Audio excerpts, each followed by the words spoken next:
rehearsing my thoughts until they turn into a dream. And I lose hope, I tell me things that I don't mean. All these emotions are subliminal, and every single one feels criminal. So I think it's time I hit the interstate. I'll deal with this another day. Hey. It's a lovely day to feel insane. What a lovely day to torture my brain. Get me out, I've been drowning for so long. It's a lovely day to feel insane. What a lovely day to torture my brain. Get me out, I've been drowning for so long. It's a lovely day to feel insane.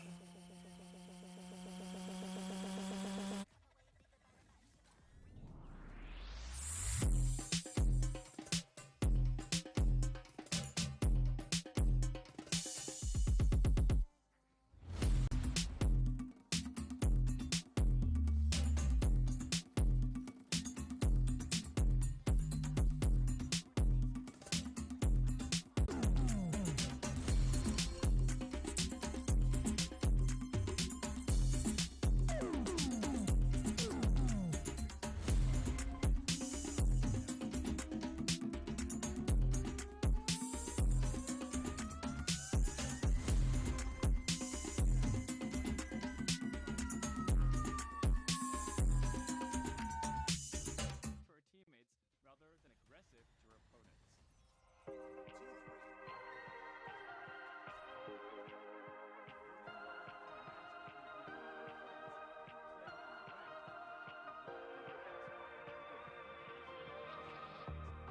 This life is a daydream. Our time is a precious thing.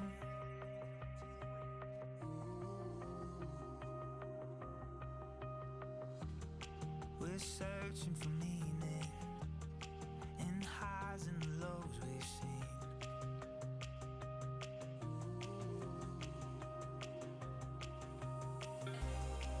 When all is said and done, standing on the bright side, can't believe how far we've come. We've only just begun. See the world from you.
completely free access. It's our time to believe it. We can fly through the ceiling. Our time to believe it. We can fly through the ceiling. Our time to believe it. We can fly through the ceiling. If we hold on to the feeling, hold on to the feeling. Our time to believe it. We can fly through the ceiling.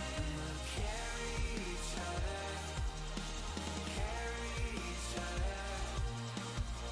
Our time to believe it. We can fly through the ceiling. We'll carry each other, carry each other. Anything is possible, everything is new, and we'll carry each other, carry each other. Running wild into the night, in technicolor blue, and we'll carry each other, carry each other. After this change, new players will get on board faster. Overwhelmed by using the keyboard. Users that try them out more also become more I wanna soak up the sun, blame it on these sweet libations. We're just out here having fun, feeling pretty fly, pretty sky high. Shades of amber in a technicolor dream. Got no answer for a call from the A-team. This ain't 1983. I see the forest for the trees. Let's go, get in, let the good times begin. Every minute of it, I'm loving every minute of it. Yeah, yeah, yeah. To learn the body to roam. 747 in a narrow zone, never far away from home. Feeling pretty fly, pretty sky high. Got the garb and get it going with the flow. Free to follow where the windows the car goes. This is what we're living for. Modern day troubadours. Let's go, get in, let the good times begin. Every minute of it, I'm loving every minute of it. Yeah, yeah, yeah.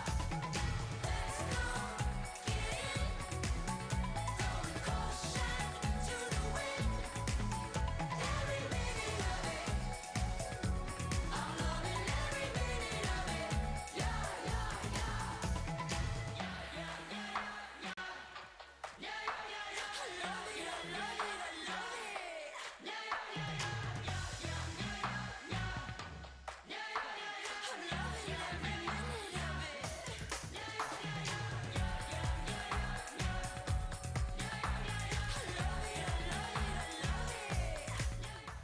as a tank.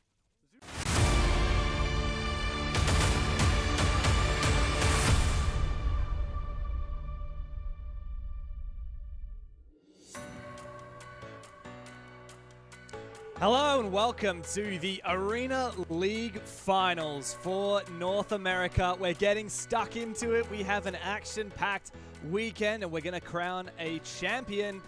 Dev, and joining me is Digital. Digital, you've been following throughout the entire Arena League so far for NA, and I mean, it's been quite a ride. How are you feeling now that it's finally coming to a close? You know, they say something about how the journey of 1,000 steps begins with a single one. And look, I'm glad to be here for the entire journey. We're finally reaching the pinnacle of the Arena League at this point. And I'm excited to finally see which team can take home, you know, the championship title and really get to see amongst all of my favorites that I've seen who actually is the best. Kind of maybe among the exclusive clan, but nonetheless. Yeah, well, it has been a storied journey for all of these teams so far over the last couple of weeks or months. It's been in the Arena League. And for me, I'm particularly excited as well to see how the game shapes up with the new patch that's just dropped. A massive shake-up, right? Like, we're expecting everything to be different. Like, everything that we knew about the game, kind of throw that out the window. There's been so many shakeups. We're going to see so many new heroes, so many new comms, and it is the last 3v3 tournament as well. So what an awesome time to be watching some T3 Arena. Exactly, you know, and this is going to be the kickoff. The big patches coming through, a lot of new heroes getting extra abilities, nerfs, buffs, the lot, heroes coming out of the woodworks, and we really get to see a lot more heroes in action, in play, and teams being able to counterpick properly now going forward. Because, like you said, man, it's going to be a last 3v3 before we progress into a 5v5, so that's going to be even better competition, much more pro players that we can be showcasing on the big stage, and for the most part, more T3 action. Well, speaking of the pros and the people that actually know what they're talking about, let's bring in the one and only Shuri. You, man, know exactly what you're talking about, so welcome, and it's great to have you here. How you doing? Thanks, bud. I'm doing great. I'm ready to watch some crazy games today. I mean, even in the first rounds, we got some pretty awesome games coming. So, yeah, absolutely. Pretty excited for today. You would know better than most about the exclusive clan, about all these teams that are going head-to-head. Now, I know we're getting really early on it, but do you have any favorites for the day? Are there any storylines that are starting to tease you as we get stuck into finals? Oh, definitely. Myron's actually not going to be able to make the tournament this weekend, so exclusive Arsenal just went from being the favorite to pretty much on par with the other exclusives. I mean, this really changes everything, and I'm really excited to see how that shakes up. And T3 God, probably looking like the smartest man alive, not having Myron on his team, when everyone thought that was a mistake. He might have actually lucked out in the end. Yeah, well, we'll have to see once we get into the server, but let's start talking through the format, how this works, how the Arena League has worked so far. It's been quite a journey, as we said before. Digital, 3 phases, we're up into the finals now. There's been a hell of a lot of teams. We've had the invitational period, we had the open registration wildcard period. What have been the highlights for you so far, Digital? Oh, look, granted that the wild cards, we didn't actually see it live on the stream, so we couldn't actually watch the games, like, physically, but we did actually see the results at the very least. So a couple of new teams coming out from there, and a couple of the teams that got knocked out in the qualifiers, making it through in the wild cards, so I'm really happy to see. But overall, in the qualifiers, in the Phase 1, when I was there in person covering it all, seriously, obviously, I love the exclusive teams. They've really put on a great show. And, you know, Shuri, he was saying exclusive Eternal being T3 God's team. They're kind of just like laughing their way to the bank right now, giving the Myrons unavailable. Exclusive Arsenal, they were poised maybe to be the best team to come through. But from Phase 1, one of the teams that did qualify, exclusive Argons, I think they're going to be one of the teams that I have my eyes on coming from the Phase 1 and maybe taking it home in Phase 3. Yeah, we've got a lot of exclusive games later today as well, yes. So a lot of rivalries there. Going through the rest of the format now, Shiri, you've got your finger on the pulse of the community better than most. How are you expecting that this wildcard phase has worked out? Are you expecting to see many upset potentials over these big-hitting teams that we know from the main part of that invitational season? Oh, definitely. Exclusive Argons and Easy played each other in an invitational tournament, and it was one of the closest things we've seen. It was probably the best match of all the invitationals, and they're playing each other in the first round, and that could go either way because one of them did have to go through the wild cards, but I mean, they're going to come back for that revenge, and I can guarantee you those guys are not letting that happen again, not on live stream. Yeah, well, it's been a hell of a lot of teams through this tournament, and we are down to just 8 in the season finals. And while we did think it was perhaps going to be pretty favored towards one specific team, it's hard to say at the moment. Now, let's have a look at the groups. Let's go through these one by one. And as you said, Digital, we didn't really see a lot of the wildcard matches on stream, but what can we take away from this one as we can see exclusive Easy's run here?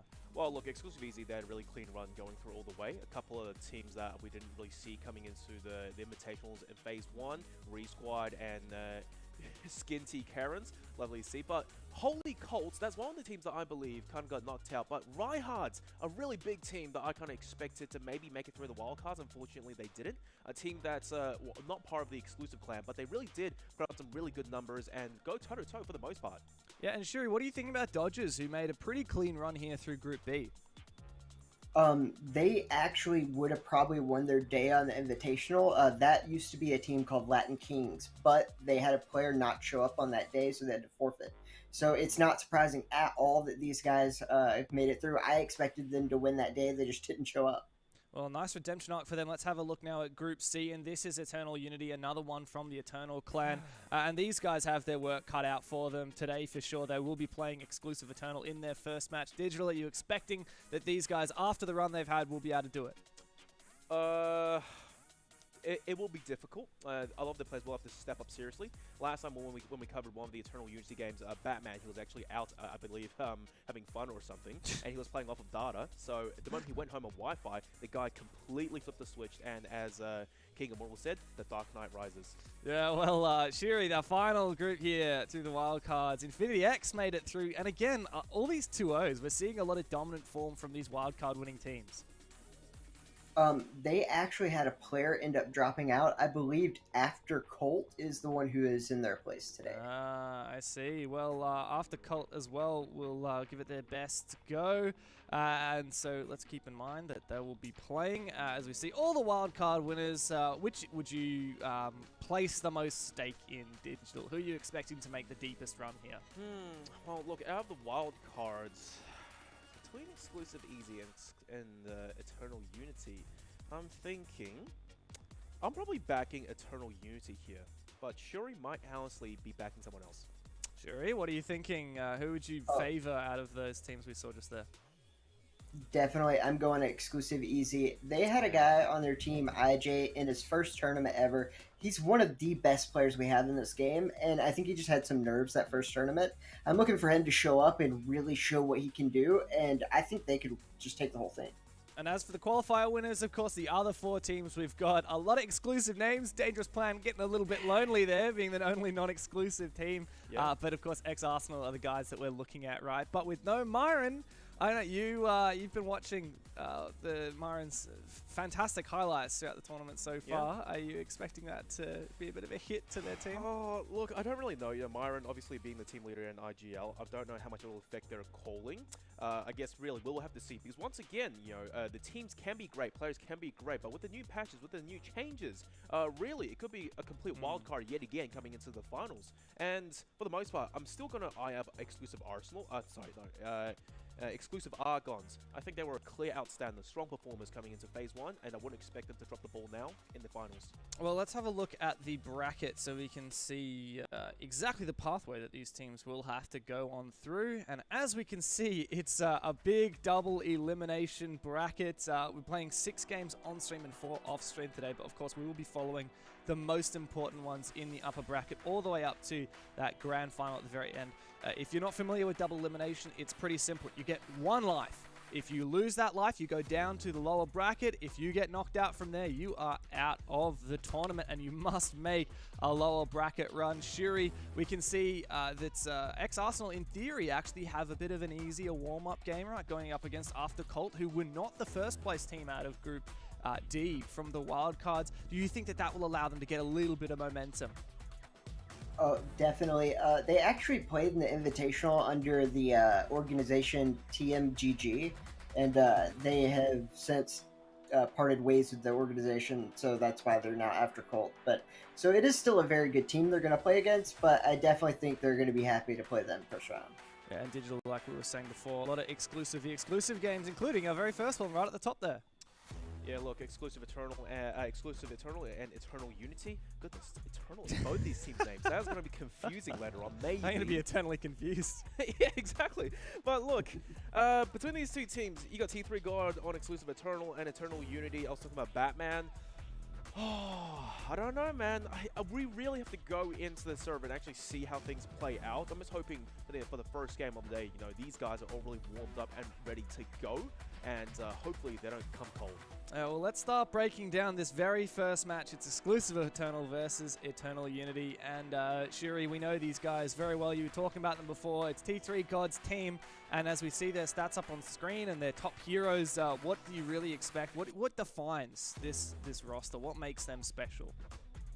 Well, one thing that may hurt them slightly is Rinks, his character that he mains, is no longer as good as it was, and Wake Up has not played in a few weeks. He just came back to the game. So those two things are a little rough, but the thing is, these guys are so good and so well practiced before that I think they'll adapt to it very easily. Rinks is still one of the best players, so I'm looking for this team to still do very good. I mean, these KD ratios in pro tournaments is so crazy. Yeah, and adaptability really is going to be the name of the game after that patch that's really given a bit of a shake-up to a lot of these heroes, right? Let's have a look at their opponents, the David in the David and Goliath. Eternal Unity, Digital, what are you thinking from these guys? You mentioned some of the names earlier. Look, I'm hoping that they can really play exclusive Eternal and adapt and read their playstyle. And if they are showing weakness, I really want Eternal UTs to capitalize and take opportunities in their own hands to really strike hard and fast. In terms of speed, I think two teams are really equally matched. If anything, I really think that exclusive Eternal, they are a little bit faster paced, they're very aggressive, and honestly, with the firepower behind them, they really are able to hit the shots. But look, Eternal Unity, underdogs, the David, like you said, but I am still expecting big things, and they will be my picks, honestly. You're over going the for the Goliath. upset. Yes, I am. Ooh, Honestly, I am. I think they've got it. I like that. Shuri, I'm guessing that you will have a bit more faith in your exclusive boys. I mean, to be fair though, this is a very, very good team. Retro is a YouTuber who is also one of the best pros we got. Hades is very good, and Batman, and also to be very fair, one of their players basically wasn't able to play for the first few rounds. These stats are so deceptive. I promise, it's not like this does not tell the story that we're gonna watch unfold. These teams are a lot closer than this looks. In terms of heroes, you mentioned before that a lot of the heroes exclusive Eternal used to main have taken a bit of a hit in the recent patch. We've seen a lot of heroes brought up as well. As we get into the bans, what are you expecting, Shuri? Oh, and we can immediately see it. Oh, man. Okay. That's very interesting.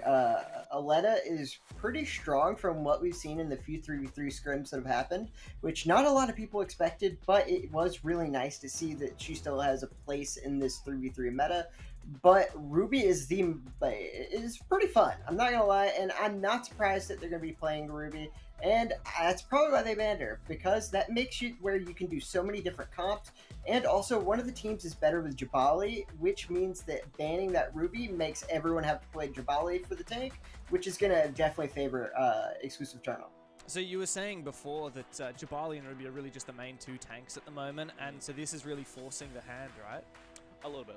Look, granted, the maps as well have slightly changed, but seriously, Ruby, I would have her, honestly, as my preferred tank for quite a few of these maps, especially when it comes to payload later on, maybe. But look, it's the first time I think we have seen a Ruby ban come through this early on, but the Aletta ban perfectly makes sense. But once again, a lot of these heroes, they have been changed. They have extra passive, they have extra abilities, nerfs, buffs to the ranges, to the damage. Ruby, being OP as she is now, being banned out straight away, I think that makes a lot of sense. But the Alessa ban, I think that's pretty stock standard. So we're going to be starting off Ornamental for Control Extended, technically. And Shuri, are you expecting this to be done in 2 maps? Is a best of 3 series? Are you expecting this to be a nice 2-0 for either team? Or you think this will go the distance that we'll see all 3? The best part about this is none of these teams have scrimmed each other in anything but 5v5. So I actually don't know what's going to happen. Wow. All right. What are you favoring here? Ooh. Oh, look. Hero swaps allowed. That's going to be huge. Yeah, indeed, so that will spice the meta up a little bit, and also just to make you guys aware that the hero ban, slight change is that whenever a ban gets picked, both teams cannot play the hero at all. No Ruby on both sides, no Alessa on both sides. Thank God, amen. Aletta is a little bit abusive at times. But look, Emmental, it's a little bit long range, and from what we saw last time during the Phase 1 qualifiers is really, if we did get here, things went really one-sidedly. For this to be the only map, the Control Extended as well, being as long range as it is, I wouldn't be surprised if we did see anything. But I don't know how these two teams, who are traditionally maybe a little bit more close range, will actually work on MNTEL. Maybe eyes on Eternal Unity with Batman, as he does really like to play Hunter, and that hit scan at medium to long range might actually favor him a little bit more. Well, we are about to get stuck into it. It is exclusive Arsenal and Eternal Unity here on MNTEL for the very first game in this BO3. And as we get stuck into it, we also, we kind of mentioned it just a moment ago, but we have 100% confirmation Hero Swap is allowed. All swaps during mid-game are now available. What a shakeup. That is the story of the Arena League finals here. It's a massive shakeup. Huge patch coming through. And have a look at that, Digital. You must be a prophet because we see the Ossus being brought out here. Yep, indeed. You know, rings on the Ossus, and very soon we're going to see the teleport come into play. And a slight change up in hero picks and styles as well. Hades onto the Fade, locking down the point, objective being capped slowly by Eternal Unity. And they're just, for the most part, holding exclusive Eternal and Fade. The dash charge in, and he's in a little bit of room here, in a stifling position. And no kills, surprisingly, going either way. I'm quite surprised. The shields and tanks doing their job. Yeah, absolutely. It's been a bit of a bloodbath, but as I say that, the first one eventually does fall, and objective is being taken here by Eternal Unity. The contest coming through. It's not being given up without a fight, but it's looking a little bit difficult now for exclusive Eternal to get their hands really on this objective. As I say that, we've seen the switch on over, but this is just a constant dogfight. Yeah, look, Johnny Jet on MNTEL as well, it really does help a lot, especially when you have side control. At the very least, just the dilly-dally to play around a lot of the obstacles and whatnot. And this now, Ossus, point blank, this is where he really struggles. Here comes Johnny Jet, who just guns him down to death, and he starts hiding away, utilizing his movement abilities to his full potential, getting on top of the fountain, dodging in and out, sneaking out from the shadows, taking down KD. The Hunter, supposedly a hard counter, really not coming through just yet, and it's about 40% going the way of Eternal Unity. Yeah, well, a good start here by Eternal Unity, and really loving that Johnny Jet play as well. Really nice and sneaky beaky like, but of course we've got the Ossus as well from the other side, and see if he can land a couple of shots. As you said, the close range does find one, looking for a second now, and there you go, the double, the headshot. Massive damage here by the sniper. And that is surely going to throw a spanner in the works here and bring some control back for Eternal Unity. 100%.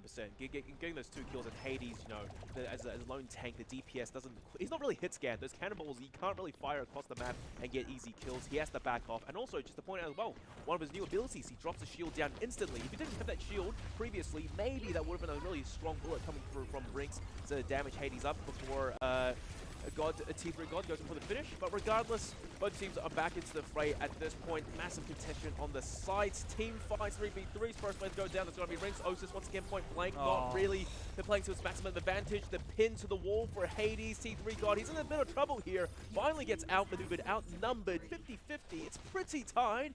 But Eternal Unity, they do regain side control just for a little bit longer. Yeah, it was a really good comeback there from exclusive Eternal, but now the control has switched once again. It's getting very awkward for them to get themselves back into it. And we're more than halfway through here, and Eternal Unity are just having a laugh, continuing to lap up the points, getting right into the action. Once again, the Ossus forced into a close range engagement and does lose out. This is getting very difficult now for exclusive Eternal to get themselves back into it. As we say that though, control has switched once again, and the team fights continue to develop. Look, honestly, I think just as well, Batman with the slight nerf onto Skadi couldn't quite do as much damage as he would have liked to onto T3 God, who was kind of low as well. Granted, he was in an ultimate, but anywho, the fight's still ongoing, and for the most part, there's still neck and neck. I don't know about the Ossus pick on Rinks just yet. I'm sure he has the memo that you can hero swap out. Because for Choji, going into Johnny Jet definitely was the right choice. The extra movement speed, allowing him to basically go for flanks, has benefited his team so much, and that has what allowed them to get that extra 10% above exclusive Eternal. But once again, when late rounds, these crucial firefights, when things really do matter, they tend to be losing these fights, and T3 God single-handedly just pushing them away and keeping them off a point. Yeah, excellent comeback, and now the lead once again taken for exclusive Eternal. Progress at 90% and continuing to tick away. The team play has been perfect, but in comes the Johnny Jet dashing around. Not going to be enough. The tank comes on forward, but just jumping once again Wow. all the way to 100% for the majority of that game. Eternal Unity had the upper hand, but Exclusive Eternal got the last laugh. Dude, honestly, that was ridiculous. In the blink of an eye, the tables completely turned, and seriously, good job on the parts of Exclusive Eternal. They simply, when they, late game, late round, when they had the side control, they were just pushing the opponents off of the point, and that's what matters, just buying their time, and especially towards the end there. I have to say, Hades, man, he tried his best as well with the pins and whatnot. He was in a 1v1 firefight. I really liked how Fade now with the extra abilities, putting down the shields, it does help him, survive out in the medium to long range firefight a little bit longer. But unfortunately, they did lose the objective, and that's what ultimately matters. So maybe just a little bit more focus coming through from Eternal Unity is what I would like to see. Well, we're getting back into it again. A little bit early positioning here. See what we can get out of the Skadi from Batman here. I'm really looking at that Johnny Jet. I mean, just what a fantastic pick in the previous game, previous rounds. And all the same heroes, no swaps as of yet. No, not yet. Regardless, same old story. Firefights, close range, and Osis. Wow. My goodness, Rings, what a shot! But here's the problem: it's so low afterwards. You have to be running for the hills to find a health pack, praying to hold on for dear life. And now back to your regularly scheduled programming, fighting for site supremacy. And for the most part, it does seem like Exclusive Eternal, they managed to get their grips on things. And also to note as well, really good to see KD Hunter, that extra ability, the healing field. Start to basically lay it down on the point, and he can just anchor it down. And T3 God back to his standard old strats, pushing and keeping Eternal Unity inside their spawns. Yeah, I mean, this really has been quite a dominant start, and we're only starting to see the control actually lap up points now. But if you have a look at the KD, of course, just one kill for the entire side of Eternal Unity. They starting to tease out site control now, but you can see Exclusive Eternal not getting too egregious with it, and here comes the team fight onto the site, but the Johnny Jet is completely caught out. It's a bloodbath once again, the 2v2, as the Jabali continues to just be a nuisance on this site, and Batman, the Skadi, is the one to land that final shot there. The objective has been contested once again. Once again, and for the most part, a lot of these shields now, it's making these firefights a lot harder, and dare I say, Batman on Skadi really is struggling a little bit more to pierce the shields. Not quite as easy as it was to get kills in the past. At that range, a little bit of damage, not enough though. Hades, for the most part, is really safe. Now, regroup coming through from Eternal Unity before they attempt to make another crack on site. 49%, proceeding to go a little bit further. Exclusive Eternal, still in the lead. They found their group for the most part. Choji, nice movements. Staying away from Hunter, staying alive for a little bit longer. Ultimate's being popped. T3 God, my goodness, the survivability on this guy when he's on Jabali is just next level. Yeah, and of course the Hunter as well, doing a lot of damage up the backside as Skadi goes down. And this might be on here. The Johnny Jet, a last-ditch effort to try and hold on to the side, but he's not long for this world at all. And with the Jabali and Hunter, it's pretty rudimentary here. Progress at 50%. That gap was lessened somewhat once Eternal Unity got themselves back in it. But of course, Norm has been returned. Exclusive Eternal once again racking up the points. There are indeed. Bird's eye view. Just stay on this for a little bit longer to just finally see how maybe things play out. I don't know, man. It's just Batman. He was really a high-performing player when he was on Hunter, but now being on Skadi, it seems like he's struggling just a little bit more. Hades, if anything, he's been the heavy lifter for the most part, just area control, area denial, and doing AoE damage with cannonballs. Now finally, another team fight on the site, contention, 81%. Eternal Unity, they have to cap the site right now, but things aren't going their way. 2 players down, Hades is down, the major tank is gone, Batman, last player standing. You cannot 1v3 anymore. I dare say this might be done. I mean, you want to talk about tanks, have a look at that Jabali. 6-1, Unbelievable. the backbone of this team, and leading them to a fairly decisive victory, 100%. Oh, it's almost about to tick on over, just got to prevent the contest. Last-ditch effort by Eternal Unity. is in vain, or it looks like it might not be. The overtime once again comes back in. Just jumping around this Hunter, trying to stave off any attempt at a comeback, but Eternal Unity just do not want to die. Eventually, Exclusive Eternal get the better of them, and that's the second round in the bag. Goodness gracious, a 2-0 on the control extended Emmental going, I would probably say one-sidedly towards Exclusive Eternal. Towards the very end there, you saw Eternal Unity fighting tooth and nail just to touch the point. Choji, I think he had the right idea, but the Hunter pick finally came through. The counter was there, knew exactly where Choji was. The shutdown, very concise, very focused. Yeah, Shuri, well, it was quite a different story in the first round and the second round there, right? The first round, it was all Johnny Jet just farming, and the second one completely locked out. Yeah, I mean, Osis is so hard to get the Johnny with. It's just really hard because he's always either invisible or flipping in the air. And as soon as he switched to the Scotty, it was just over. But the biggest thing is that a lot of people might not notice is Hunter has a heal now. And going in there, T3 God was able to live forever. And then whenever they would get all three down, the Hunter would just heal T3 God so he never had to get out of the point. Yeah, and do you want to talk about T3 God as well on that Jabali? Now, it was their team that actually banned out the Ruby, forcing that Jabali pick, and they absolutely loved it. Yeah, that's what I was saying is I'm not surprised by that Ruby pick at all because one team gets a huge benefit from the Jabali. T3 God is the best Jabali in the game. So having that Jabali and the other team having to go with a Fade pick because they still have to have a tank, and I'm not going against T3 God, but he's on Jabali. So it was a good counter pick with Fade because Fade can charge through the shield of the Jabali, but it just wasn't enough, man. It was such masterful play by Eternal. Yeah, exactly, and especially on Emmental as well. If it was on Arctic Express or Elfenistana, there would have been a different story. But Fade on a map this big and this many corridors and just the narrow pathways, maybe couldn't quite utilize the anti-tank abilities to its full potential. And seriously though, once again, the new ability, the healing field coming up from Hunter. You pointed it out, keeping T3 God alive for so long, but overall, really good teamwork once when Exclusive Eternal, they managed to rein everyone in, and they were just playing on the objective. Yeah, it was, well, going through the highlights and the replays, I was constantly debating this final moment. I don't know about you guys. I thought it was going to be over, but Shuri, they refused to go down without a fight, even staring down 99%.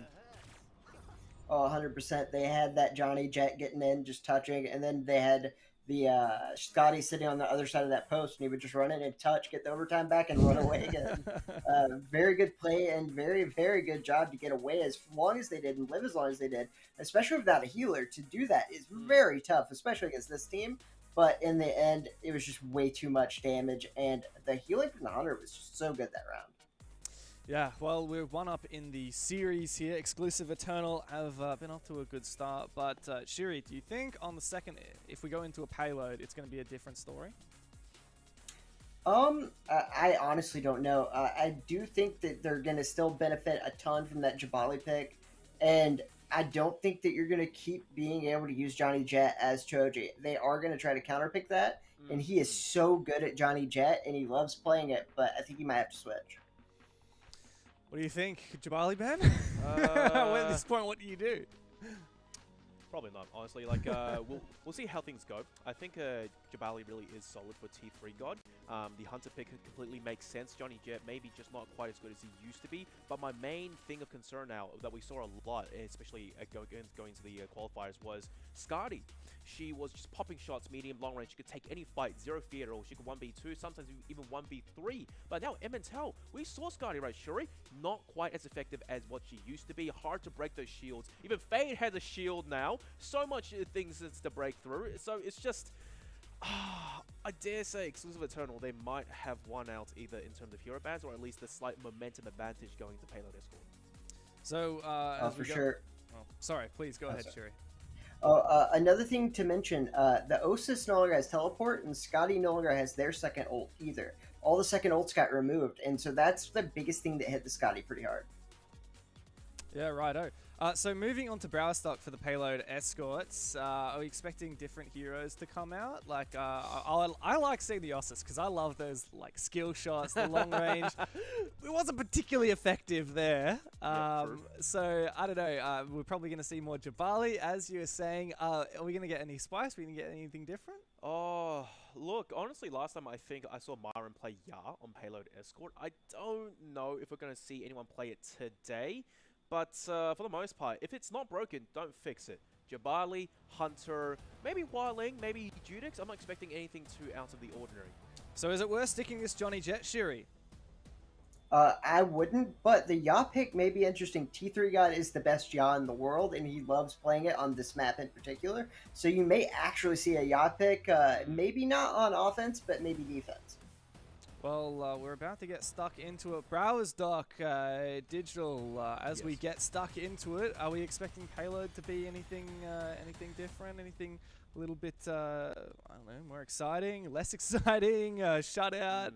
We're expecting teams to be able to get it all the way to the end. We'll see. Okay, so you're going to have Jabali, you're going to have Hunter, you're going to have Osis, and that's new. Victor, Judix, and Gatlin for defense coming up from from Eternal Unity. That will be them starting off on defense. Let's see how this plays out. I'm not too sure. Maybe Victor might be the hard counter to T3 God's Jabali to be decided, but I think this is really when teams can showcase their strategy and their team play. First Gatlin I'm seeing, and we are seeing that Ossus back again. Always keep your eye on this T3 God Jabali play. Really knows what he's doing, but gets snuck up on here. It's a bit awkward. The cover from the Hunter above. Is he going to be able to save him? Oh, that's a lot of damage there onto Hades. And with already one player going down, it's not looking too hot for UE. Oh, yeah, look, thinking about Victor as well, his shotgun, I still don't really rate it. He's sort of trying to get up close, but and he tried to, do some damage or at least push Jabali off of payload and whatnot. But the problem is, by himself, where were his teammates? Early on, the fights were so split up, and Batman, he went down. Choji, he went down as well, to not much effect. And then Hades went on a one-man mission. We all saw how that turned out. Now, finally, back into the swing of things. Gatlin, my goodness, Choji mowing them down. Absolute tank buster, ripping them to shreds. Yeah, massive stuff there. And already we are seeing, the Ossus is doing a lot of damage early. Yeah. And T3's actually, God T3's actually changed up as well. No more Jabali. Is that a Ya? Yeah, it is Ya. That is Ya. That's what Shuri was talking about earlier. Ya being one of his best heroes. And Hades, the instant shutdown off camera. We didn't see that. Really would have liked to see how that plays out, especially with Ya. Really good movement speed and close quarters combat. Oh, no. Supremacy for the most part. And seriously, the Rinks right now, my goodness. And earlier on in the qualifiers, he was so good on Skadi, but now having been switched to Osis, dude's not doing too bad. I'm not going to lie. No, I mean, yeah, the kills are looking good. He just got a bit harassed there. You certainly don't want to have that sniper when you're staring down the entire rest of the team. And this is not so bad for UE. I mean, they've recomposed a little bit, but oh, that's a bit awkward there. Losing one player. Let's see if they can recompose as the Double E squad are looking to make a bit of a comeback here. And the payload has actually been escorted a fair distance at the moment. Still a minute and a half to go as the contest is coming out. Yeah, honestly, I think it's a pretty neck-and-neck thus far coming up from both teams. The defense has been solid initially. The first firefight wasn't going their way. I wasn't quite convinced, but now looking at things, they managed to find their groove, and the fights are coming through. Oh, wow. I'm still not fully convinced on Victor and Hades. There you go. There's the instant switch. Now, I do think this payload should be able to make it the first point. And my goodness, T3 God, guys just sniping plays out of thin air on Ya, and single-handedly basically confirms the first payload checkpoint. Finishes off Choji, getting retribution for his dead teammate. The swaps coming out again, coming out from Eternal Unity. But here's the problem, the teamwork, they're so split up. I don't know where they've gone. This was not the same team that I was watching. Oh, no, not at all. And you can see what Shuri was saying. This Yar is absolutely farming. Oh my god. Didn't take long to switch it up, and as he goes in again, oh my god. God T3 is having the time of his life at the moment. Now we're seeing the switch up, as you said, from UE, but the Kazama has already gone down. Yep. Once again, we see this Yar. God T3 knows when to back out of a fight. Yeah. T3 God, like he's RGLing. He has his team under, I won't say lock and key, but at least Oh. its team play is good. Hades knockout instantaneously. Kazama, I don't No know. way. On camera, Choji, how did Ring Team get that shot? Walking highlights, I swear to God, 7 and 3. And also, to point out, KD on Hunter as well. Guys going neck and neck with him from behind the enemy lines, or just behind the scenes. Guys laying down the hurt. They're holding Eternal Unity at bay within their spawn. The payload is just getting pushed almost uncontested. Oh Hades my has had to stop God. heroes 6 times within the last 3 minutes, and it's not doing them any good. Batman onto Jabali now. This is pure desperation. They're so split apart. It's not team play coming through. It's watching a team versus individual players. Yeah, well, that was quite a showing from Exclusive Eternal. They really found their feet, and they went dancing all over the graves of Eternal Unity. What a dominant first round in this payload. Yeah. Oh my goodness. I think that Exclusive Eternal, they kind of have their strategy, at least their heroes, really sussed out their own meta. But as for Eternal Unity, I'm really concerned now. This is not looking good for them. They're looking to go for, a one-way ticket all the way down to the lower bracket. They can't seem to find their group. They can't seem to regroup. And for the most part, they can't seem to win out the team fights. So they still have another chance at things. Of course, it is the best 3 and now being swapped over to the attack side. Let's see what they can do for us. But look, things were not looking good. And just look how confident as well Exclusive Eternal are. They're holding onto the exact same heroes, even on defense. Yeah, I mean, who wouldn't when you've got T3 God absolutely destroying people on that Yar, and the Osses as well. Real surprise pick. We've had a lot of criticism. We've been chatting about it, but I mean, I've loved seeing it. It's such a highlight kind of hero. Indeed. Now, similar strategy. Let's see how this one pays out. Choji leading the way, along with Judix. Slight damage buff, I believe. They kind of know where KD is. Nice little stun grenade initially to confirm positioning. T3 God getting the health pot as well. This is not looking good for a Batman. He's so low. T3 God smells blood, and he is going to get it. The payload's still being pushed a little bit by Choji, but I don't think for long, especially with, him being between a rock and a hard place. Here comes T3 God and Choji. He's up Struggle Street right now. So much util being dumped upon him. The shutdown once again, Dev. Oh, it's just so split apart for Eternal Unity. Yeah, but on the flip side of it, it's a beautiful thing to watch. Oh, yeah. For the Double E's. Exclusive Eternal are having the time of their lives. And T3 God as well. I gotta say, it's beautiful seeing him off the off that kind of backline Jabali and here onto this much more aggressive hero and having the time of his life doing it as well. Jabali now for Choji. Just trying to stay alive here and push this payload a bit further. Interesting. Choji not having any support. He's actually managed to push the payload a reasonable distance and not looking to stop anytime soon, but his teammates have to help him out real soon now. He does get a little bit of a heal when he's on the payload, but he has to win the firefights, and you can't really do that as Jabali when you also have to hold out your shield. Hades, Hua Ling, we haven't seen him really go for any highlight clips just yet. But finally, he's managed to push up, get some advanced positioning, high ground advantage. Batman going to stay on the payload. Not on a Hunter, much to my dismay. Now here comes Exclusive Eternal again to fight. Yeah, Wash. this could be a dominant fight here. If they can get themselves into this one, it could turn the tide. There's been some great progress so far from UE. And once again, Choji doing his best to try and stay alive on this Jabali, on this payload. And it might be a washout here. UE have bit back, and they've bit back hard. It's now a massive challenge for Exclusive Eternal to get back into it, but they are fighting with everything that they've got. The checkpoint has been reached now for the payload and for UE, a second wind. Oh my God.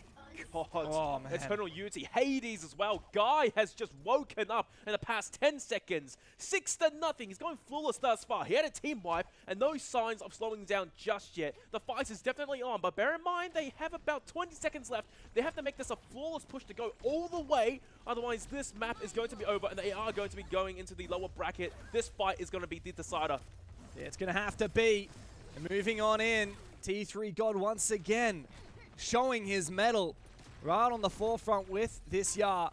And, I mean, the heals are just coming through. Oh, no! My God. Dominant there from UE as they once again continue to push. It's desperate now as the timer is getting awfully close to that of their adversaries and continuing to push towards this payload. It might be possible here, Digital. 40 seconds, 39, sticking down.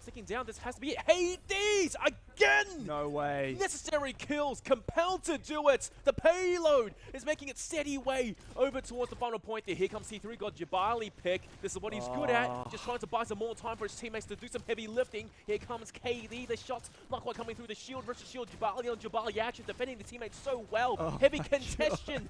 A couple more seconds to go. 20 left. The fights have to win now. This is it. This is the final few moments of this round. And no! Eternal Unity, they've all fallen. Batman just respawned. They're so far away. The payload so close, yet so far, James. Still, what a massive achievement for UE. That was a damn good round.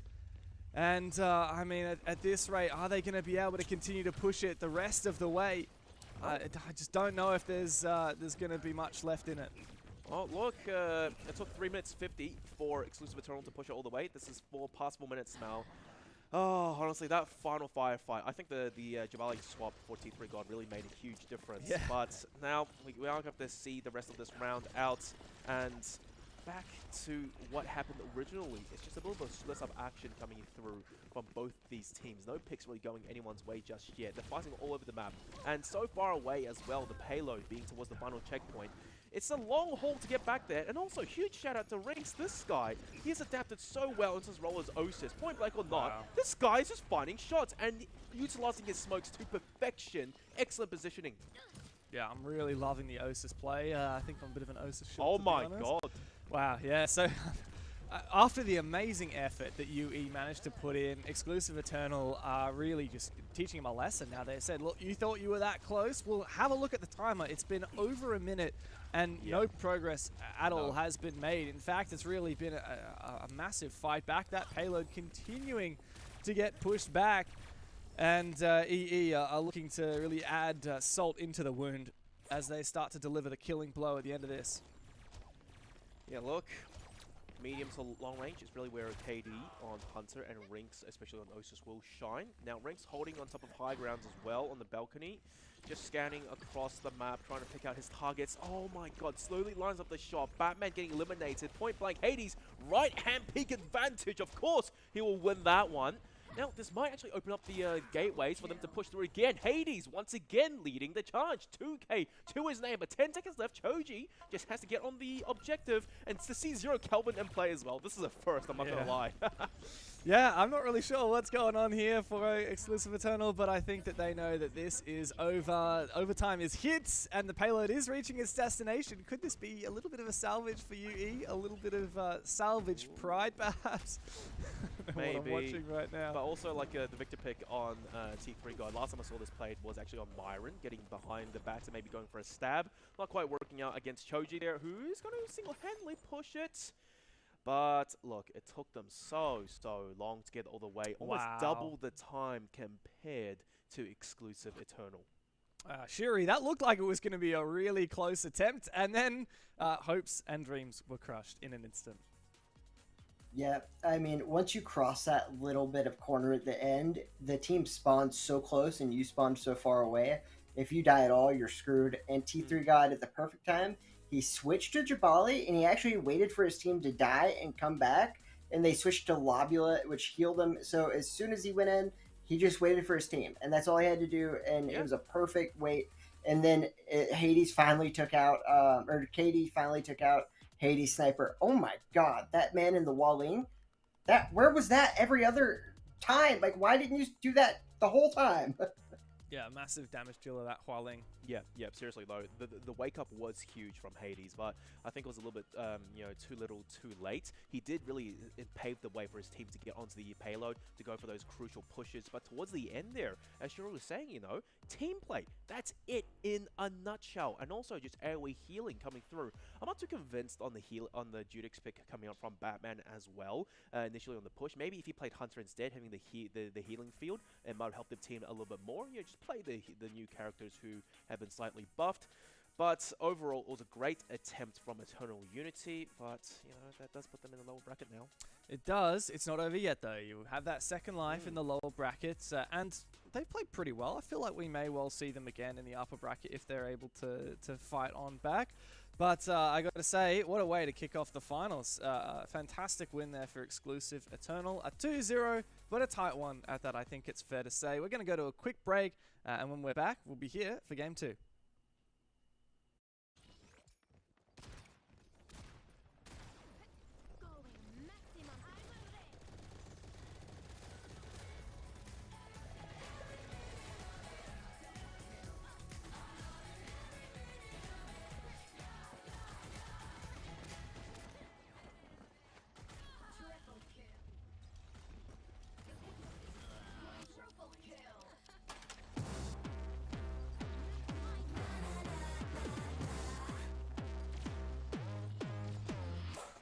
So tell me what you wanna do with this fine ass body, hella attitude. Sitting pretty in the sun with the golden eyes, pushing out, fighting, hitting overdrive. 'Cause I'm a rebel with a real big hitter. Take him out back and hit him with a big thriller.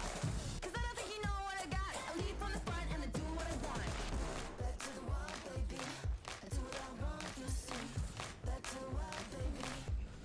I'm so fierce. I do what I want. I do what I want. I'm so fierce. I do what I want. I do what I want. I don't really care what they're gonna say, 'cause I'm gonna slay, gonna do it my way. I'm calling all the shots tonight. Going all guns blazing in the city lights. 'Cause yeah, we're gonna be fine. Yeah, I'm gonna be fine. Make a living on the line, make a killing. Fully automatic, got my fist in the air. Pushing out a front, reading Baudelaire. Back to the wild, baby. I do what I want, you see. Back to the wild, baby. I'm so fierce. Back to the wild, baby. Don't underestimate me. Back to the wild, baby. I'm so fierce. I do what I want. I do what I want. I'm so fierce. I do what I want. I do what I want. I'm so back to the wild, baby. Do what I want, you'll see. Back to the wild, baby. I'm so fierce. Back to the wild, baby. Don't underestimate me. Back to the wild, baby. I'm so fierce. I do what I want. I'm so fierce. I do what I want. I do what I want. So fierce. I do what I want. I do what I want. I'm so fierce. I do what I want. I do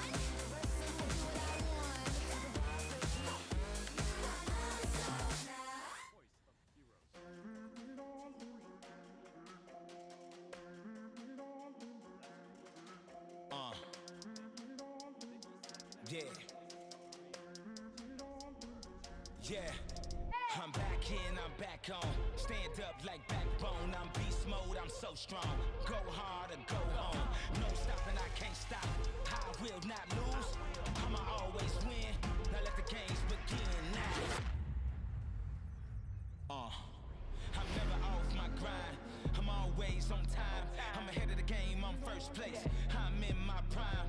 Hard work that pays off. I pay dues, I'm paid off. Cross me, get crossed off. I'm so fresh, I'm so raw. Go hard like A-Day. It's game time like game day. I ball hard and clutch play. It's game time like game day. Now let the games begin.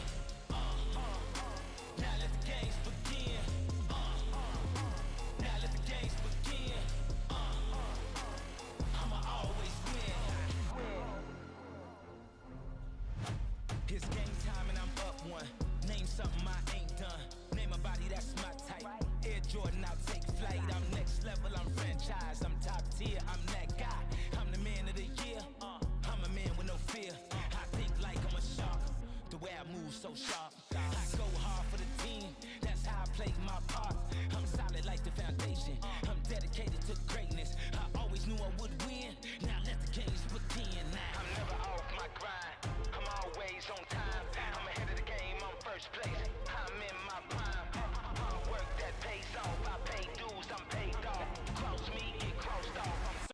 push, I'm so raw. Go hard like a day. It's game time like game day. I ball hard and clutch play. It's game time like game day. Now let the games begin. Now let the games begin. Now let the games begin. I'ma always win.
something greater.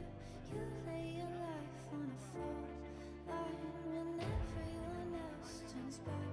It's safer, drown out the fear inside. Will you rise to be heroes? Blood on your knuckles, heroes. The world on your shoulders, heroes. Giving everything you've got, fighting till victory's won. Heroes.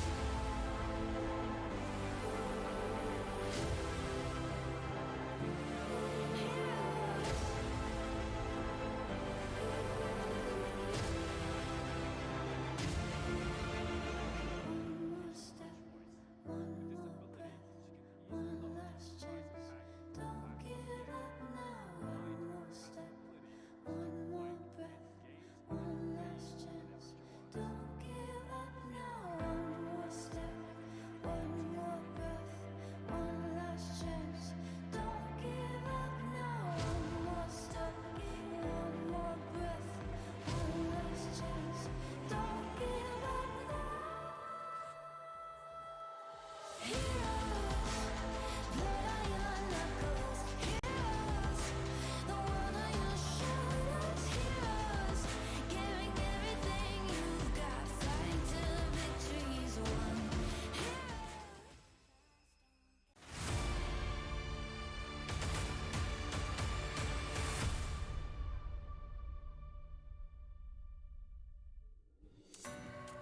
What's going on, guys? Welcome back to the Arena League. We've already had our first match, a big showing from Exclusive Eternal 2-0 over Eternal Unity. Who was the better Eternal? Well, we've had that answer in the upper bracket, but of course, in this double elimination finals, there's a lot of games left to go. And up next, we're actually going to skip the Dangerous Plan Dodgers game. So unfortunately, there was a forfeit from Dodgers. So Dangerous Plan, looking pretty good at the moment.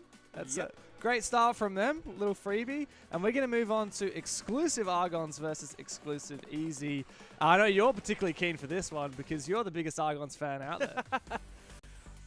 Yeah, well, I'll be shameless about it. I'll say I am. I was really impressed by the qualifiers run. The team looked really solid. The eye yelling was on point. The team play was on point. At no point did they ever seem flustered. Look, I'm expecting to be the clear standouts, at least in this matchup. Well, we've also got Shuri on the line. Shuri, are you there, mate? And are you ready for an exclusive derby? Exclusive Argons and Exclusive Easy going head-to-head. Oh, I'm definitely ready for this, man. It's one of those things where we are going to see a rematch, and these guys are the best in the world. You know how much you hate losing, especially to your friends and on stream. I think that right there drove these guys to practice a lot more, and I think IJ is going to be the deciding factor in this. He's one of the best players in the world, and he did not do very good last tournament, and that was really, I think, what made them lose. But it was his first tournament. Some of the best players in the world in their first tournaments have those nerves, and it just doesn't work out. But that's all past, and I think it's going to be a big showing from him today.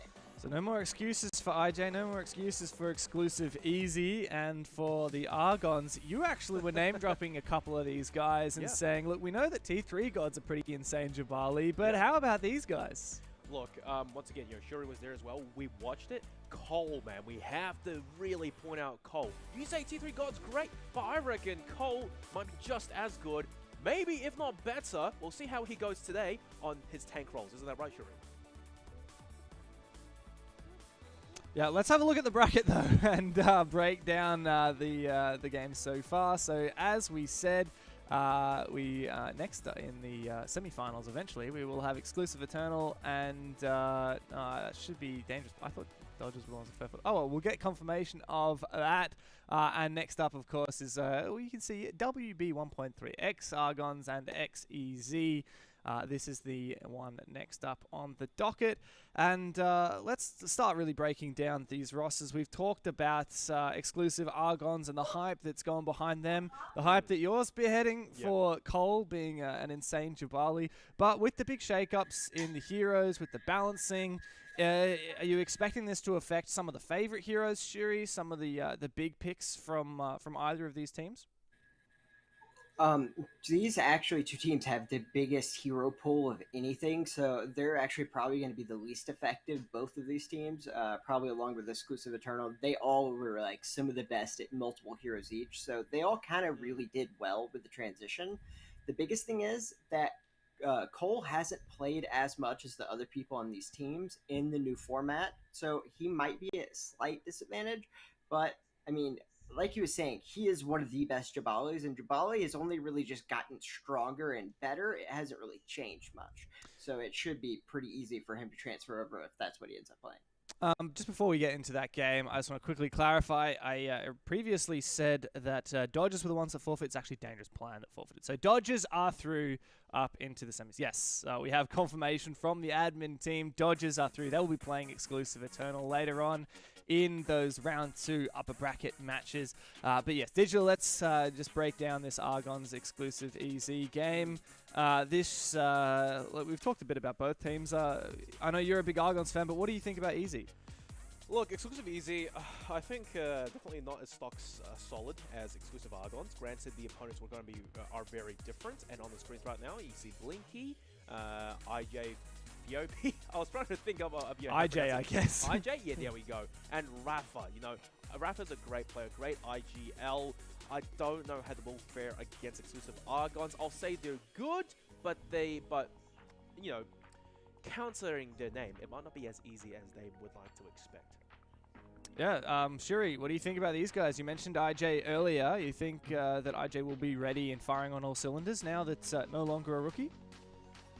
Oh, I definitely do. And he was picking it up in some of those games. He just struggled, especially in the finals, and that's where it really brought him down. Because, I mean, he had a 1.5 KD, which is really good, but the guy is, like, he's literally the best there is. So, like, when he gets a 1.5 instead of a 2, it's noticeable for the team chemistry, especially against someone as good as Argons. But I'm looking for him to show up and do some crazy stuff and show that, hey, guys, I am the best. So we can see the top hero picks from these guys, but of course that was on the old patch for the most part. Are we expecting the new patch to shake things up? I'm not seeing much Ruby, for example. I definitely do think it will shake it up some. I think that Waling was probably going to be something that no one expected to see in this tournament because she got a lot of nerfs, which were very needed. But we just saw Hades prove that she was completely fine. He didn't have any trouble killing everybody in one shot with her. So I expect to see that coming out from this team by either Blink or IJ. They're both so good at it. I definitely think we're going to see a Waling now, mostly just based on what we just saw. That might be the first time they even thought to use it. Well, let's have a look at Exclusive Argons. These guys qualified through the league itself. And what are you expecting out of these guys, Digital? You already mentioned Cole. Good Jabali. We can see that Jabali in the top heroes right there. Yep. Look, Cole, tank beast. I expect nothing less from him. I expect his teammates to really support him when he's on the objectives and whatnot. Rap. If I recall from memory, his filing was actually pretty top tier. But Super Bean, my god, this guy, early on, he was one of the earliest Johnny Jet showcases, and guy did a fantastic job on that. And not only was he good on Johnny Jet, this guy's pretty much a flex player, and for the most part, really impressed by his gameplay, especially his Johnny Jet once again. So the Cole on Jabali, Super Bean on Johnny Jet. So the question really is, Rap, what is he going to play? How has the patch affected him? Shuri, any running theories at the moment?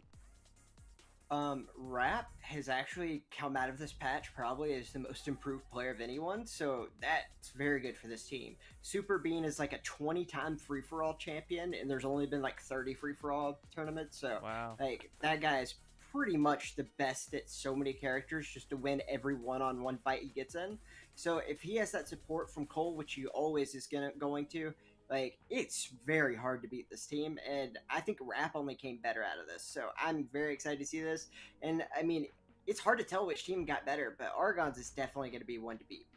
Well, it sounds very exciting. I'm super keen. And as we get into the hero bans, this is the chance that teams have to throw a bit of a spanner in the works. Are we expecting, Johnny Jet ban? Are we expecting the Jabali ban, the Ruby, the Skadi, or even the Aletta? We haven't actually seen the Alettas come up in the top heroes for either of these teams. Actually, I think I saw it for Easy. Yeah. But I mean, Aletta we haven't seen all day, right, so far. So I'd love to see some curveballs thrown out. Oh, look, I think Aletta's good. The patch has changed it up slightly. If anything, I think Aletta's gotten a little bit better, so it's a bit of a no-brainer to really take her out of the equation early on. But for the most part, if I think Ruby does get banned out, Cole might have a little bit of a more difficult time. I'm sure he'll be fine on Jabali, but I think Ruby is like not quite like a trump card pick. But when Ruby was out for exclusive Argons, their gameplay shifted dramatically. They got majorly aggressive, and the kills started flowing very one-sidedly. What do you think, Shuri? Who do you reckon they're going to try and target? I think that they're probably going to go for either Gatlin or Ruby, just because those two things are so annoying to play against that, I mean, I don't know why that's not what's banned by every team, because it's so hard to play against both of them, so. Oh, there you go, mate. Are you psychic or something? No, I just hate playing both of these so much. Well, apparently same for these teams as well. All right, so won't be Ruby, won't be Gatlin. We actually haven't seen very much Gatlin at all so far. And of course, we'll be starting on Emencell for the control. Shuri, any final notes before we get stuck into it? What are you thinking out of the picks? Who do you think is favored to take it? I mean, Argon's probably is going to be a little bit the favorite here, but again, it's just because we don't know what IJ is going to come out and do. If he comes out and shows the player that he is in just every game I've ever seen him play, it's going to be nuts. But I mean, I think Argon's might have the slight edge here.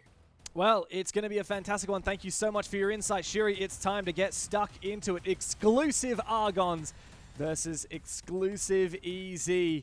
And we're kicking it off here on Emencell with a bit of control gameplay. And okay, this is not quite what I was expecting. We have a Jabali on both sides. I don't mind this at all, Digital.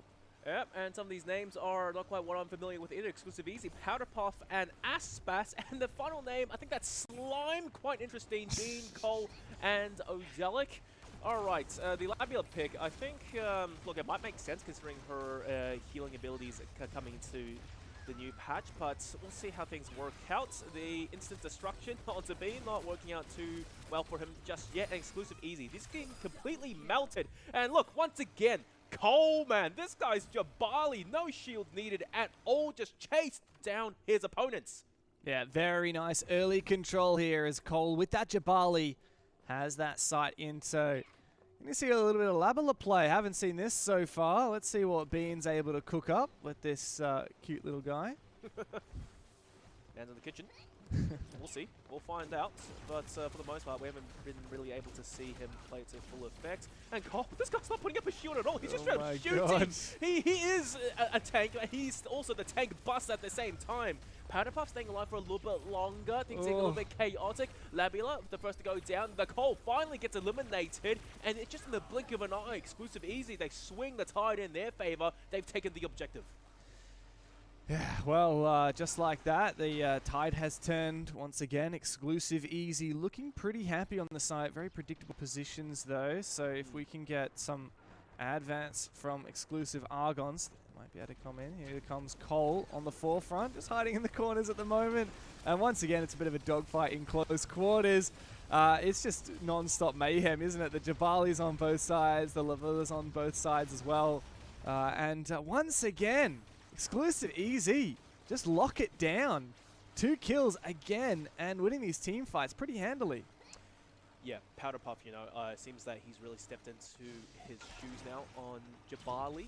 5-1, looking good, but also just to point out, Aspas is Rafa and Powder is Thomas. So we're going to try and keep that in mind. And I got to say, Rafa, man, the Shell, keep your eye on that character. Because I think Shell is a little bit stronger now after the patch. Just really haven't seen Rafa put her into full effect just yet. Close quarters combat, that's when she really shines. But the Cole pops his ulti, melts too. Wow. Instantaneously, Ozelic with the finish. Full team wipe.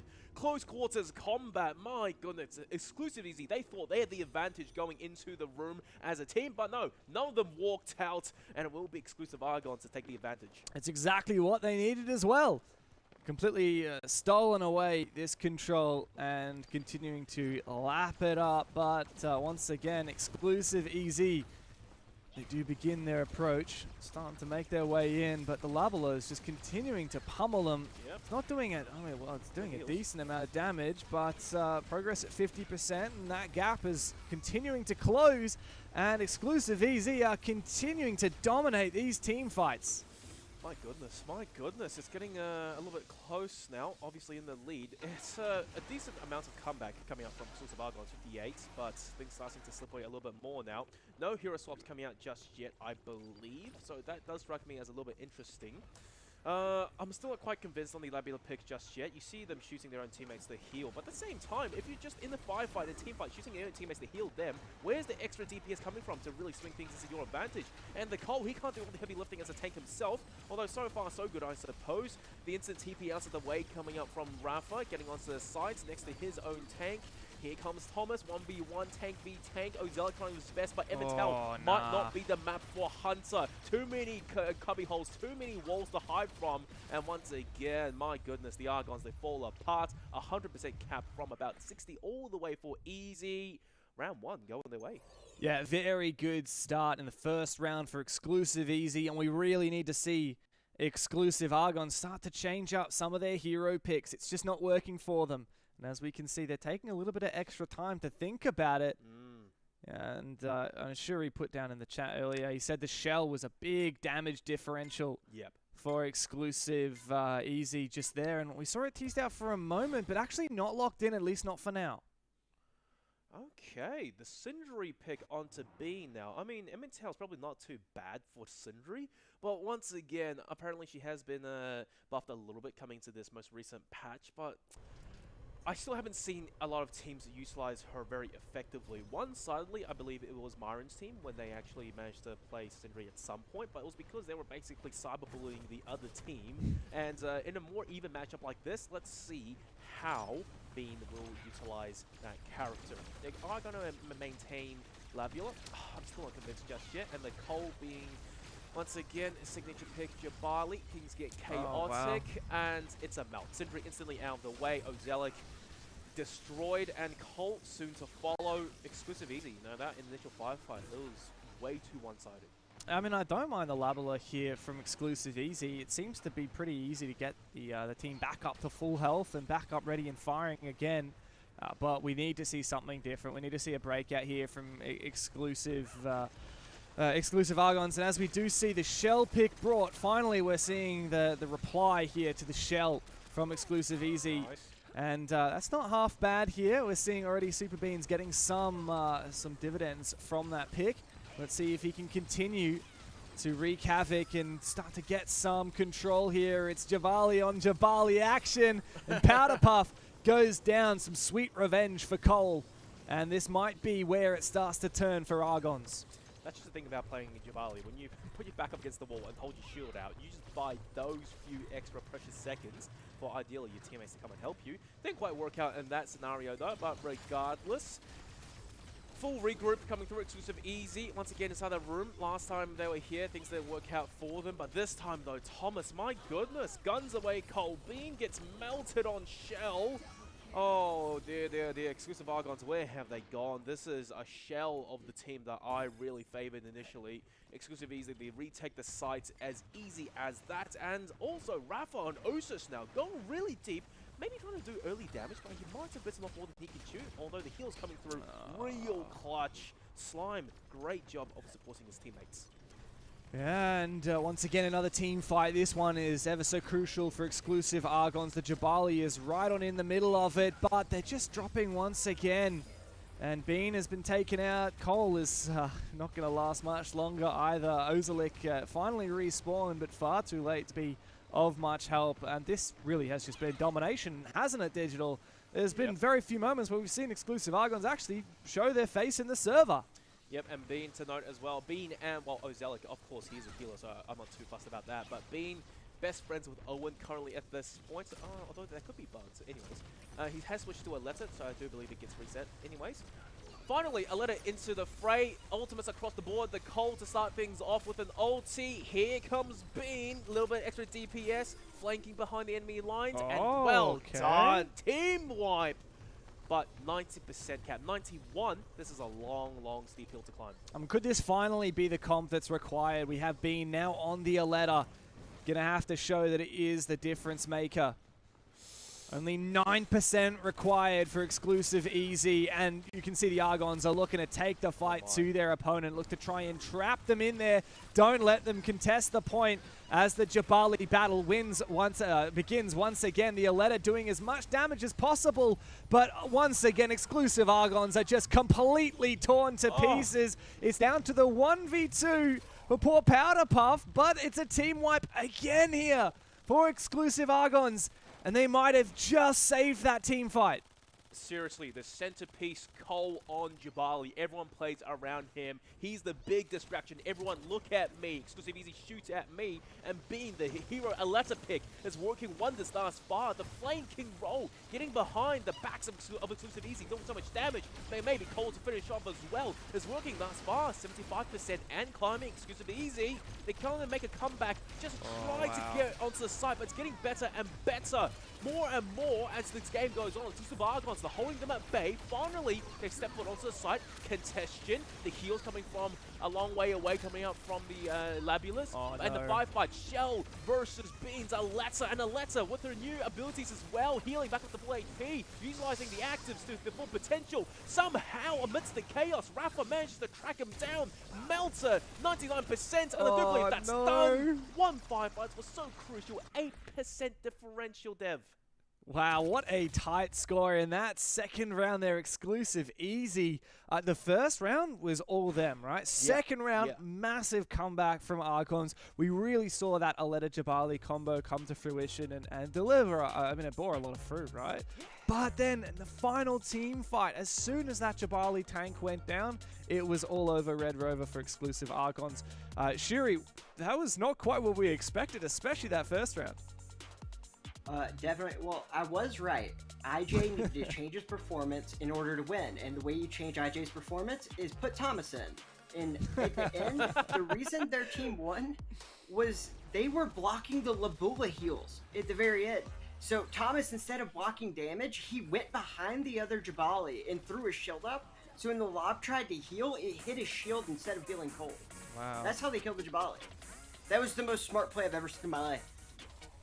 Wow, that is genius. That is a massive play. And yeah, as soon as we saw that Jabali go down in the final fight, it really was all over. Massive impact. And that's really impressive from Exclusive Easy. You know, of course, also being a wild card team here, taking it to, in theory, the favored roster, Digital. I feel like we might not be seeing a 2-0 here. I mean, if Argons are going to come back, this is going to be a three-game series.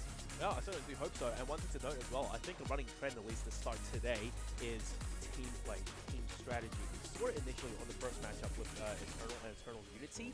One team was clearly more practiced and well-drilled than the other. Kind of the same story as well today. Maybe Exclusive Easy, they've been putting a little bit more hours into the scrims and whatnot, more practice, because we saw them have a set strategy and they stuck to it till the very end for the most part. And if anything, I think it was Exclusive Argons who were quite on the fence about what they were going for. At a certain point, I think they had a Sindri, Jabali, and Labula pick. That's just not enough DPS, plain and outright. Not enough hit scan to really swing the tide into their favor. Finally, the Aletta picker came through, but it was a little bit too late. Anywho, though, hopefully they can bring things back on the payload escorts. Yeah, I mean, the Aletta pick ended up being pretty good in terms of DPS, but as you said, Shuri, what was really lacking in that final team fight was heals, keeping that tank alive as fast as possible. Was the Labula the right pick for that? Because we saw that stuck throughout the whole game. I mean, I think it was because the difference between Sindri and Lob, which are the really two viable healers here, is Sindri basically does a small amount of healing in a circle every second. But Lob can actually throw large heals at you, and so the burst heals are way better there, which is what you really want in these high-pressure games where you're going to have, like, a whole team targeting one guy. You don't want to slowly heal him. The Lob really is the better choice. But Thomas just threw a shield up in front of the Lob and got in between him and Cole. And it made it where Cole just didn't get heals at the end. And I had never even thought about doing that, but I'm definitely doing it now. I love that. We're seeing some new innovative tactics employed, like on the fly, and it's turning the tide of tight games because that was a very tight, like it looked like we were going to a round 3 there, right? I swear to God it was. I swear to God it was. The comeback, it was so close. It was almost there. I just seriously think the Aletta pick, the more balanced, I think, overall team composition came literally like 30 seconds too late. So next up, we're moving to Browerstock for Payload. Are we expecting the shell to be as impactful, Shiri, as it was in the first game? I don't think so. Another thing is Cole actually has like a weird tournament record. Until this very team beat him in the Invitationals, he had never lost in a tournament on Oh. Escort. Wow. Yeah, look, I think that, So, that really so- speaks. I think that really This speaks is the only lengths team as to well. do it. So. Oh yeah, look, I really think I think it speaks Sorry. to great lengths as well of his tank roles, especially on the Payload Escorts. Earlier on, sure, we saw him on Ruby, who is, well, unfortunately out of the equation at this point, but I think he'll do just fine on Jabali. Once again, Cole, if you're the centerpiece of your team, everyone else can work around him, and that's why, Shuri was saying, his record on Payload Escort has been so perfect. Yeah, I'm not sure which player it was from Exclusive Easy that teased out the Ossus as well, but we saw on Browerstock that Ossus was actually pretty impactful in our Rings. first game. Yeah. I mean, is that worth bringing out? Is there something a little bit... I don't know. I feel like Ossus is... It's a hit or miss, quite literally, because if you miss your shots, it's not going to work out for you. But we saw... I can't remember which player it was in the first game today. I think it was Eternal Unity, had a really nutty Ossus player. It's exclusive Rings. Eternal. Oh, there you go. Eternals, Yeah, of course. And yeah, I don't know. Moving into Payload, what are you expecting, Shuri? You think this is going to be a bounce back now? Rafa is one of the best Osus in the game right now, especially after that update. He just shot up in the ranks from top 10 to maybe top 2. So definitely going to be a really cool thing if he can pull it out. But I mean, again, we just haven't seen enough scrims of 3v3 because all of them are in a race to see who can get the most points in ranked, and that's 5v5. So all of them have been doing that, like grinding it hardcore. And so we don't exactly know how that scales down to 3, and I think a lot of these teams are trying to figure it out on the fly, as you saw in the last game. Yeah, so what are you expecting out of the Payload in terms of Payload Escort in terms of the hero picks for this one? I would guess tank, healer, and then something ranged. Like Waling, I wouldn't have thought I would have saw, but after seeing Batman do that, you might see some people who... Because Waling's a comfort pick. It was very, very good before the update, and it's still pretty good. But after seeing what Hades did with it, I mean, you might go for that comfort pick because it's obviously working. Shuri, also, I just want to ask you this question as well. Earlier on, last time, we saw Batman play a lot of Hunter. What's the story now? It seems that Hunter has fallen out of the meta a little bit. I still think he's very viable. Oh, he's actually more viable with that heal. The biggest thing is people are just really trying to get burst damage in and make sure you can kill the healer, because with Jabali's shield, it's like 34,000 shields, and if you only have one Vanguard on the team, you get 20% damage mitigation. So it's very hard to take that down, and you need to kill that healer as fast as possible, so you're watching a bunch of burst heroes for that reason, and that's why Hunter's a little less favorable, but it's still very viable, maybe even more so than it used to be.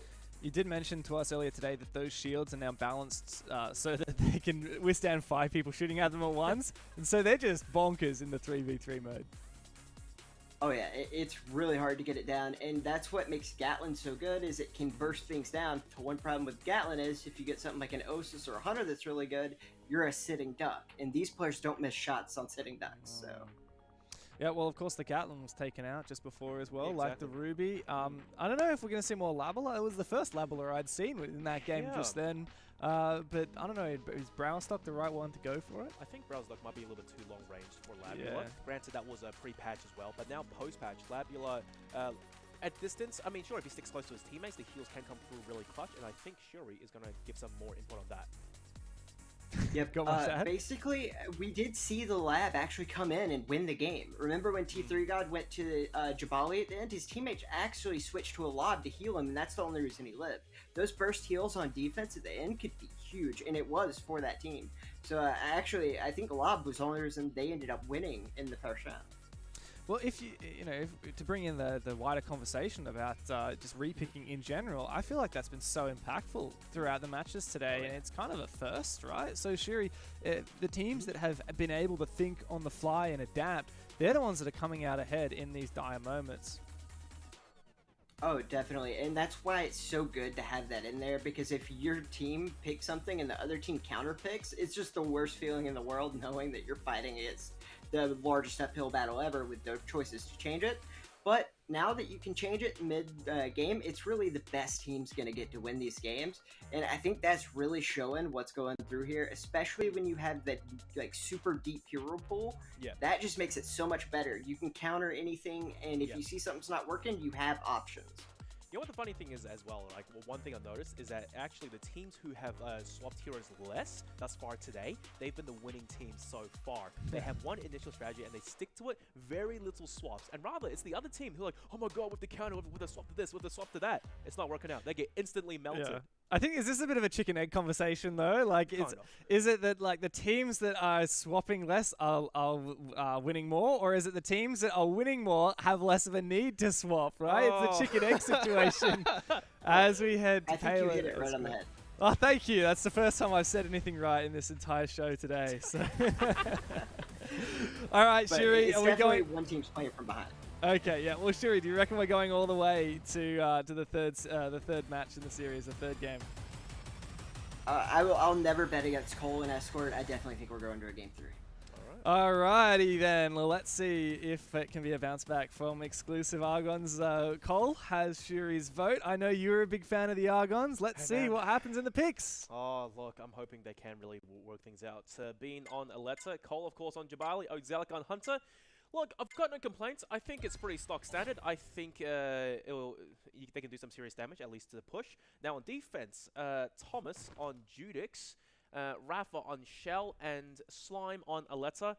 That's a lot of damage. And 2 close-range combatants as well. I'm just going to say this. I hope that Cole has his close quarters aim on point.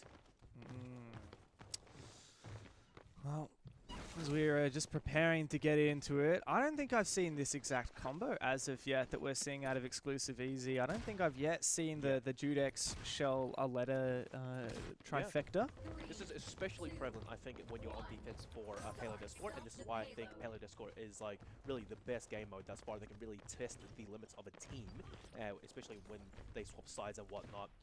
Anywho, let's just see how things work out. Same old strategy, getting the right-hand peek info. Cole, of course, on the payload, making steadfast progress. You love to see a couple of stuns being tossed out early on, just to hinder Cole a little bit. I do believe that's Flash. Nice new icon, by the way. I love it. Instead of seeing a big white screen. Shell forwards to close quarters combat. Here comes Scardy. There we go. Bean with the net, trapping Rafa dead on the spot.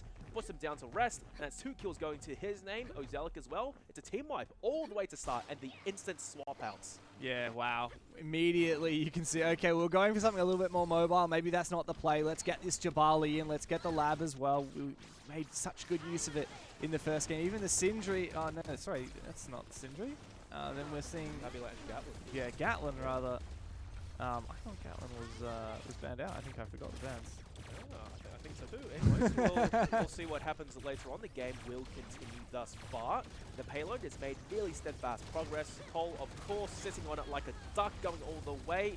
But I gotta say, man, the DPS is coming through right now. It's melting them. But Cole, once again, playing around the environment, playing against that half wall. He's doing wonders for the most part. He's just being a distraction. Everyone's focused on him, while from up above, Ozelic, he's barely taken a single step. He's just been shooting from up above the entire time. He's basically melted the entire team. 3 kills to his name, and they've already pushed it to the first checkpoint. 1:30 only. They're looking to make this very, very easy. Steadfast progress. Thomas on his lonesome, and exclusive Easy now on Payload Escort. Oh, man. It's a very different team. Yeah, made such good progress as well. Just have a look at it. So much time left in the bank. I mean, not even 2 minutes so far, and just about 3/4 of the way to the final destination. And the Gatlin's getting a little bit claustrophobic here in the corner and does go down.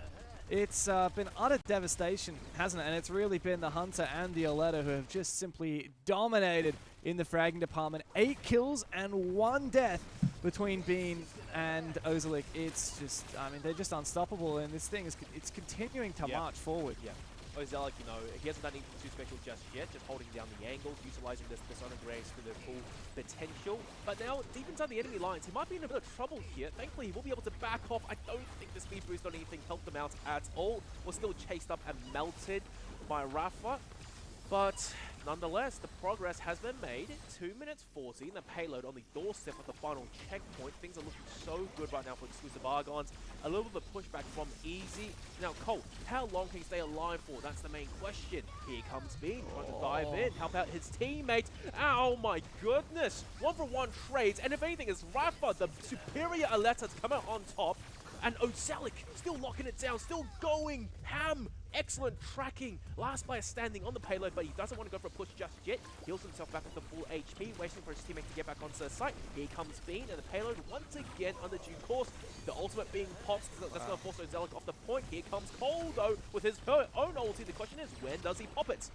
Yeah, this is the big thing, though. Once you got that Jabali back on, it's so difficult, but what a massive play. The payload is continuing to roll on forward. The wipe comes through, and it looks like it might be done. A massive play there from, the whole team. Wow. Getting together and, smashing through. It only took, 3 minutes, 43 seconds, and the payload all the way to the final destination.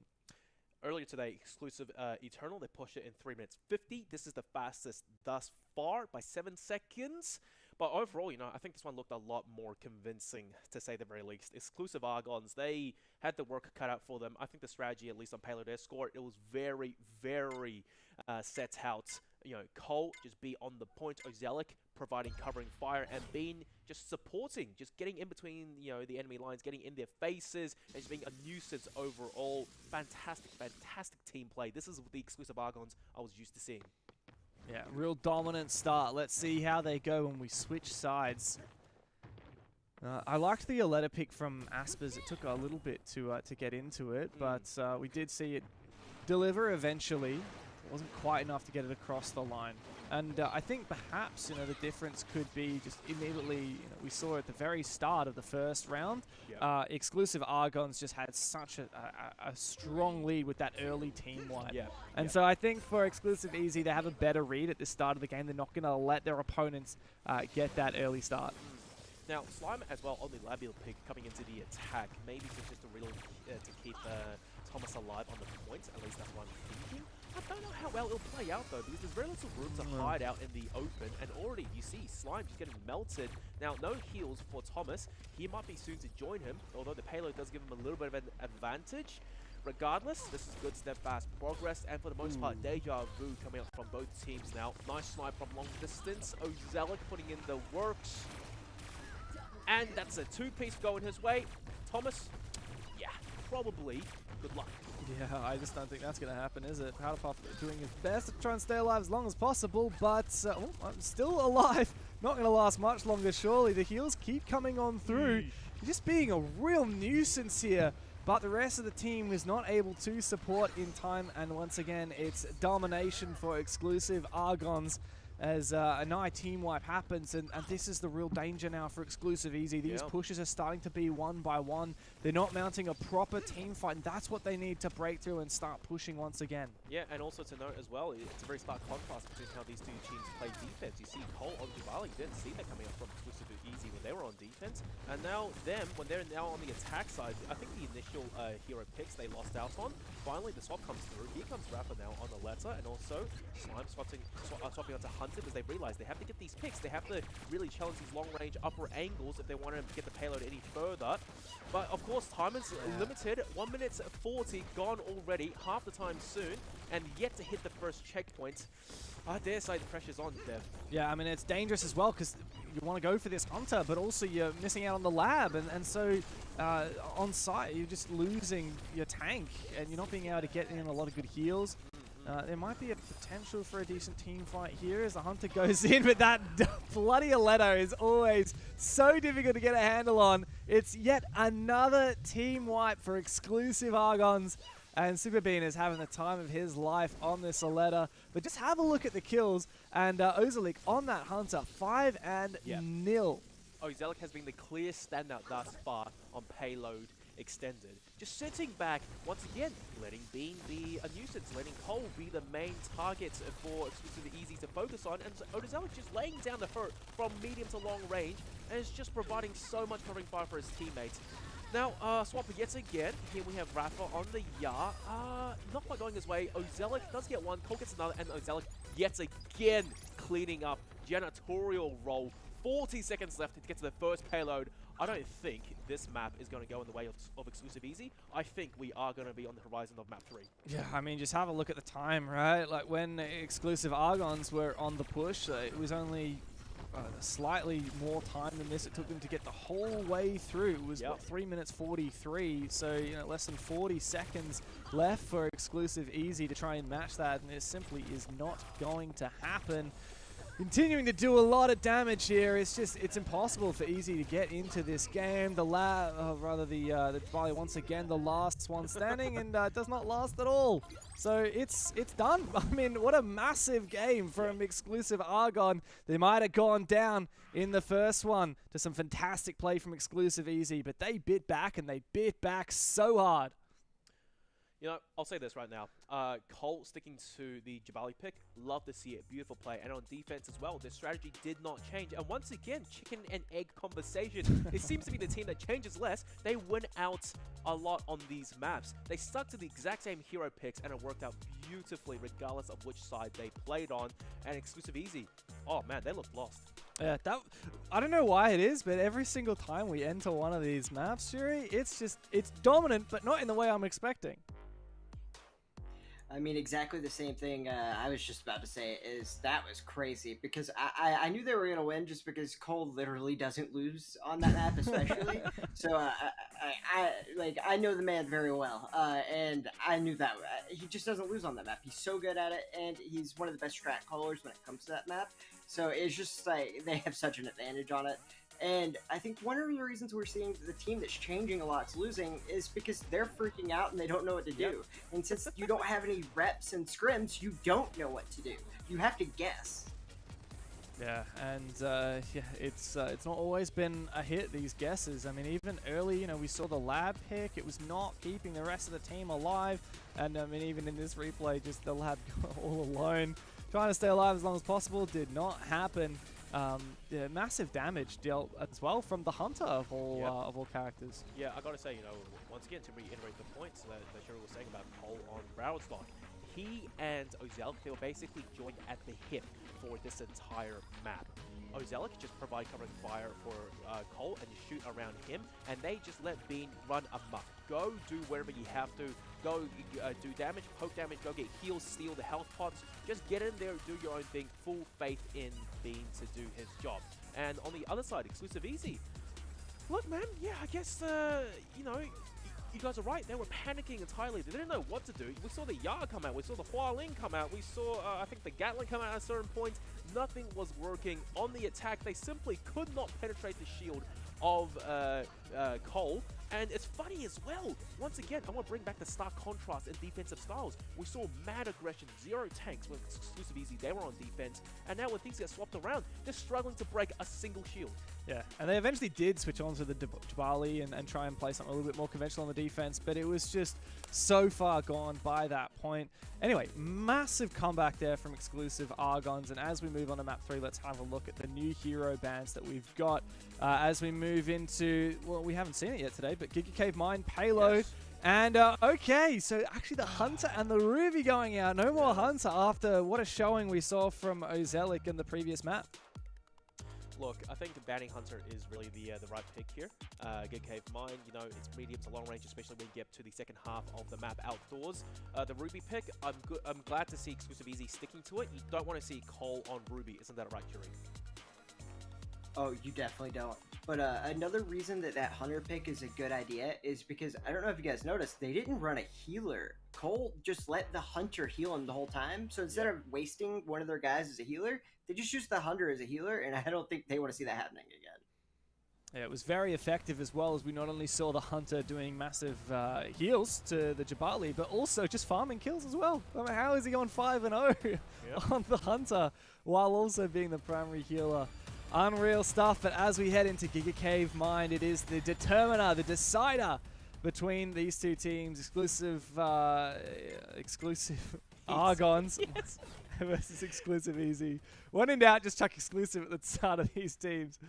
And we're getting into it. We're already seeing the lab as well once again. They seem to love this lab. And the Skadi as well Yeah. making an appearance. First Johnny Jet we've seen in this series too. Look, I still really think that Labula is, look, Labula has its benefits sometimes. There are certain very niche moments, but overall, across the entire game, I don't know if Labula is worthy to go the entire distance. Maybe towards the very end there, when at crucial choke points, you can switch to Labula to get those heals through to at least keep the players alive. But to start off, let's just see how well it fares. The instant switch as well, being onto the Skadi now. Cole, of course, Jabali, and the Gatlin on Ozelic on the attack. Let's just see how it plays out. I really do like to see Rafa at least on Shell. I'm expecting to see him get up close and personal, maybe just wandering around Thomas's Jabali as he melts players from behind. But high ground's advantage being taken from the attackers. Gatlin raining down Hellfire. Yeah, this is and that massive. shield is going to get melted real soon. The payload yet to move. And Cole, he actually lost the initial engagement.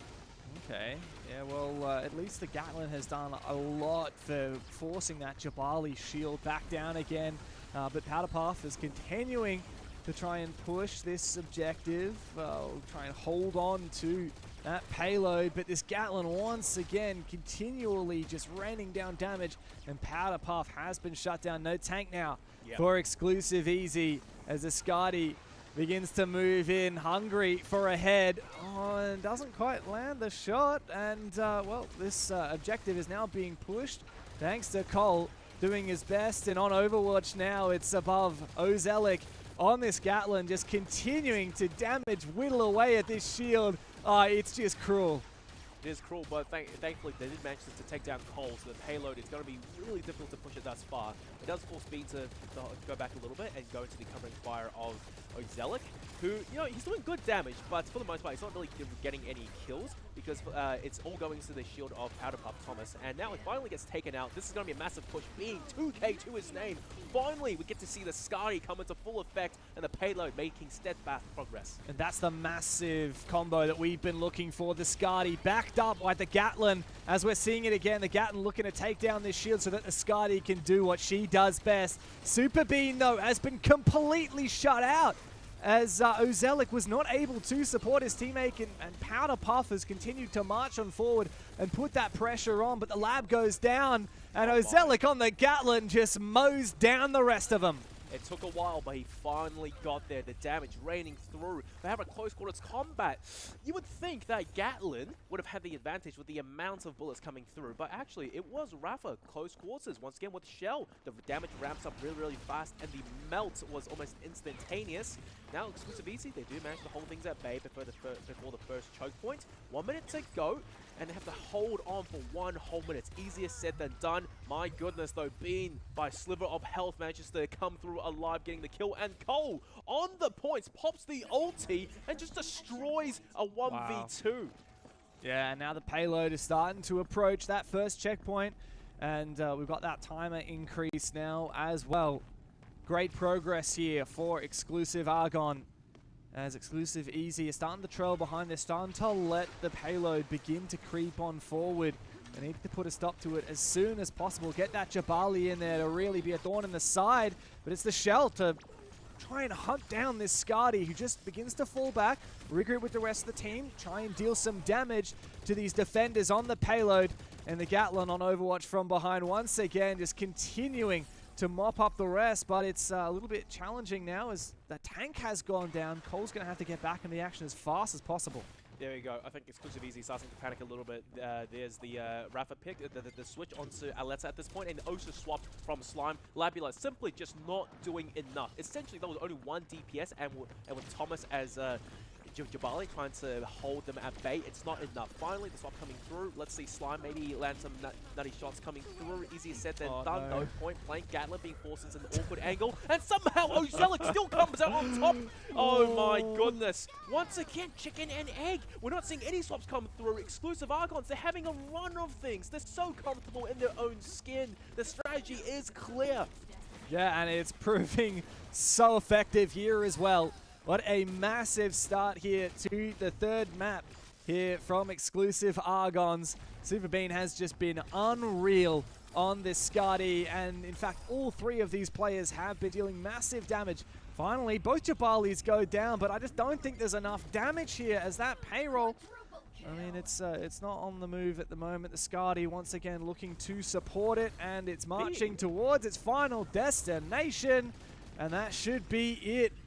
Powder Puff not able to block that one, no matter how hard he tries, and that is a massive round there from Exclusive Argons. I won't lie, that's probably one of the first times I've seen a team push the payload all the way on Giga Cave Mine. And towards the final engagement there, I wasn't too sure what Thomas was thinking. Bean was a Skadi for crying out loud. Thomas, you're Jabali. You could hold out your shield and just walk out onto the payload just to contest the hold on for a little bit long. But instead, he was sitting behind. I'm not too sure what he was waiting for. And I do think that might have cost them maybe a couple extra 30 seconds or something for another prolonged firefight. Regardless, sides are switched. And a change up in things, we are going to actually see the Gloria pick from Bean on defense.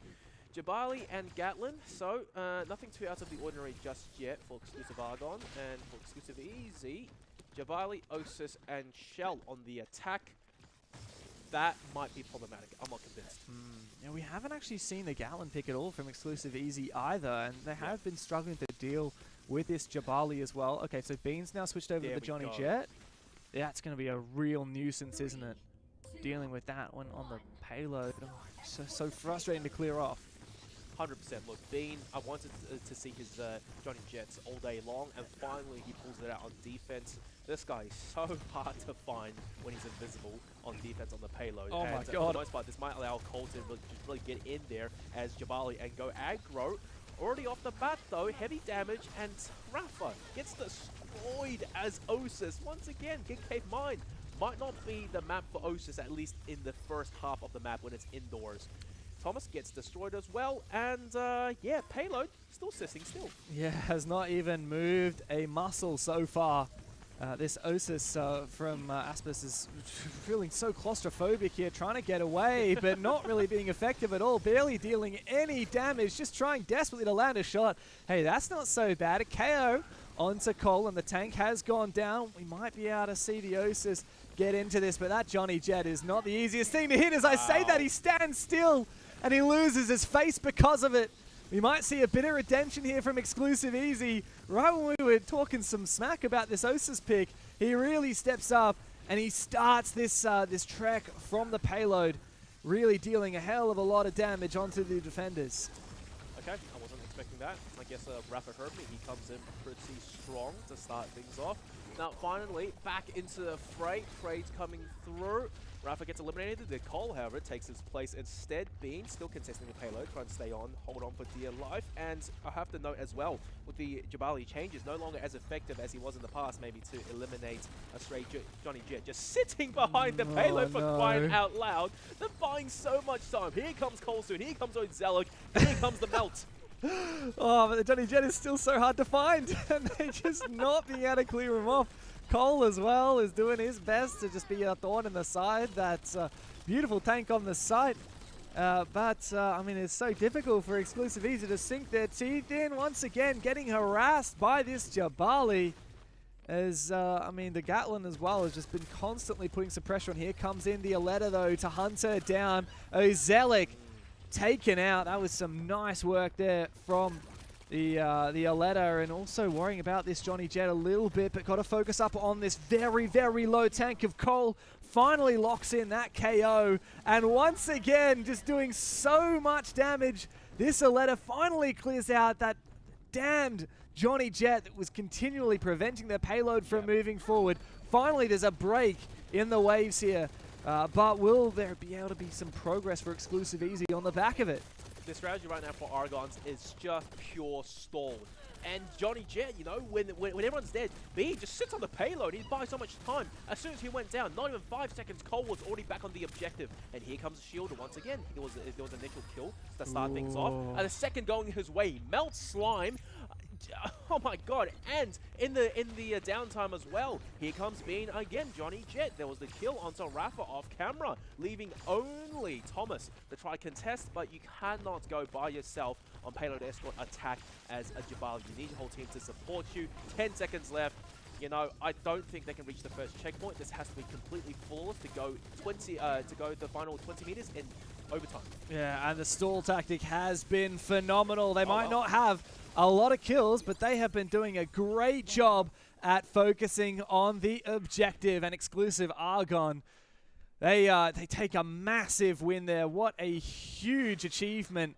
And I mean, it was a grueling series, but I think a well-deserved win at the end of it as well. Look, all I have to say is, Exclusive Argon, when they're on Payload Escort, that team, you said it, Churi, they look almost unbeatable. I cannot believe it. The strategy was so solid. At no point did they falter. Once again, this is the team I saw in the qualifiers, and it's good to see them back in form. Yeah, if it's going to be a best of 3 and 2 of the things are going to be Payload, can I switch who I think is going to win this?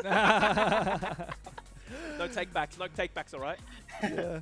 I mean, when hey, you're good you at know, they can payload still and make 2 a of the losers maps are bracket run. payload, it's massive. Yeah, sorry, you were saying... They can what- make the losers. Yeah, is there a real shot though for Exclusive Easy? It's not going to be easy, despite the name. It's not going to be easy at all in the loser bracket.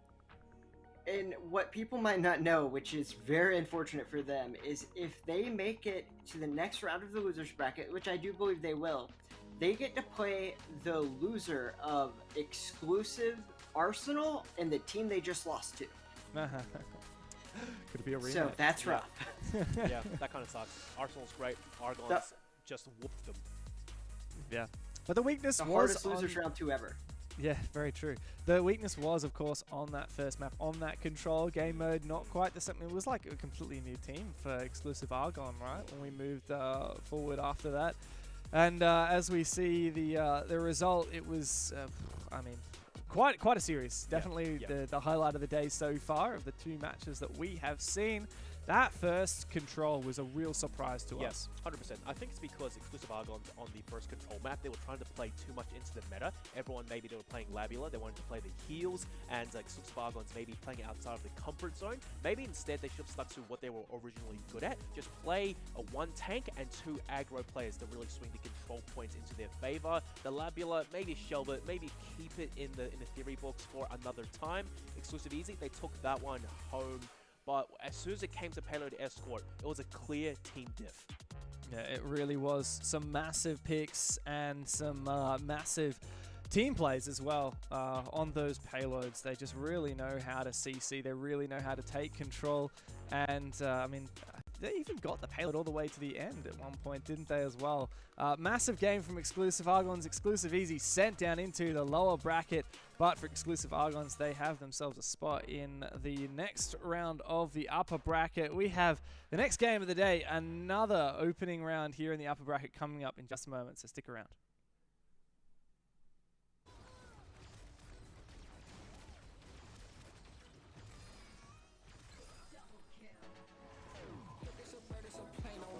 Crashing a party, meet me in the sky. This is that extraterrestrial vibe. Let me know if you feel it, don't keep it inside. Tell me who do it like this. Up in the air like swish. Shoot my shot, don't miss. Tick tick, we got the people say all the way. Ain't no time to wait. Can you hear me now? Can you hear me now? All the way. Ain't no time to wait. Yeah. Can you see me now? Up to the stars, can you see me now? I've been around the sun, I'm coming down. Yeah. Right now it's just you and me, and we're taking it all above. Can you see me now? I've been around the sun, I'm coming down. Yeah. Right now it's just you and me, and we're taking it all above. Yeah. From the bottom of the ocean, shooting up above. Take you straight to the oasis, come and chill with us. This is exactly what you wanted, it ain't number love. Ain't what you thought it was. We got the people say all the way. Ain't no time to wait.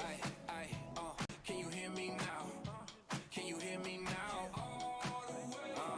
Ain't no time to wait. Yeah. Can you see me now? Up to the stars, can you see me now? I've been around the sun, I'm coming down. Yeah. Right now it's just you and me,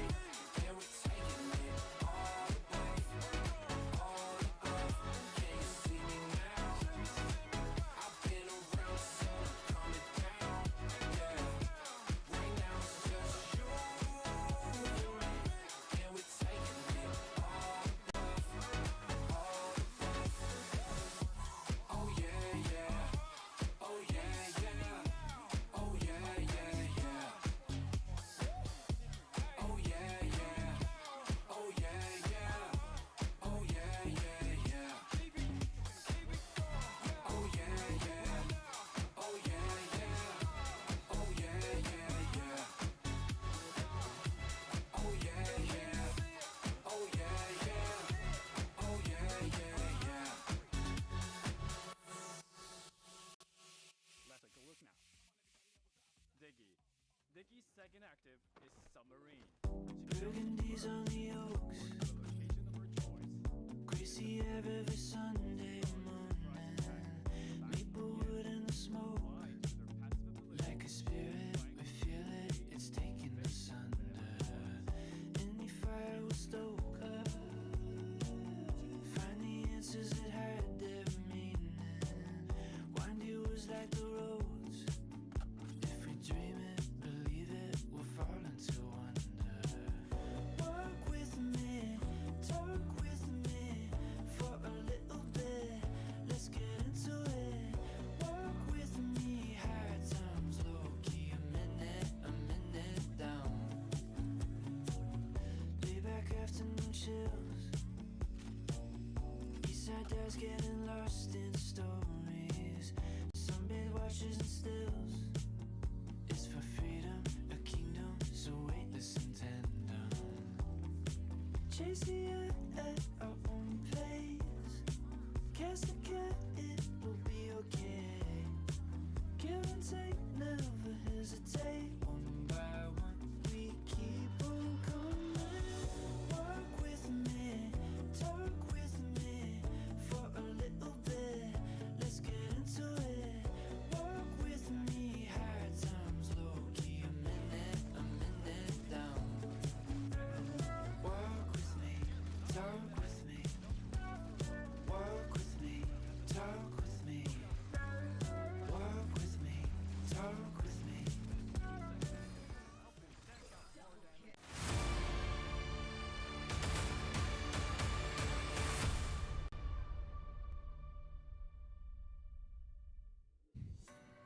Welcome back to the Arena League finals here. We are getting through to our third game of the day. It's the one that everyone has been waiting for. Exclusive Arsenal will take to the server, and they're going up against After Cult.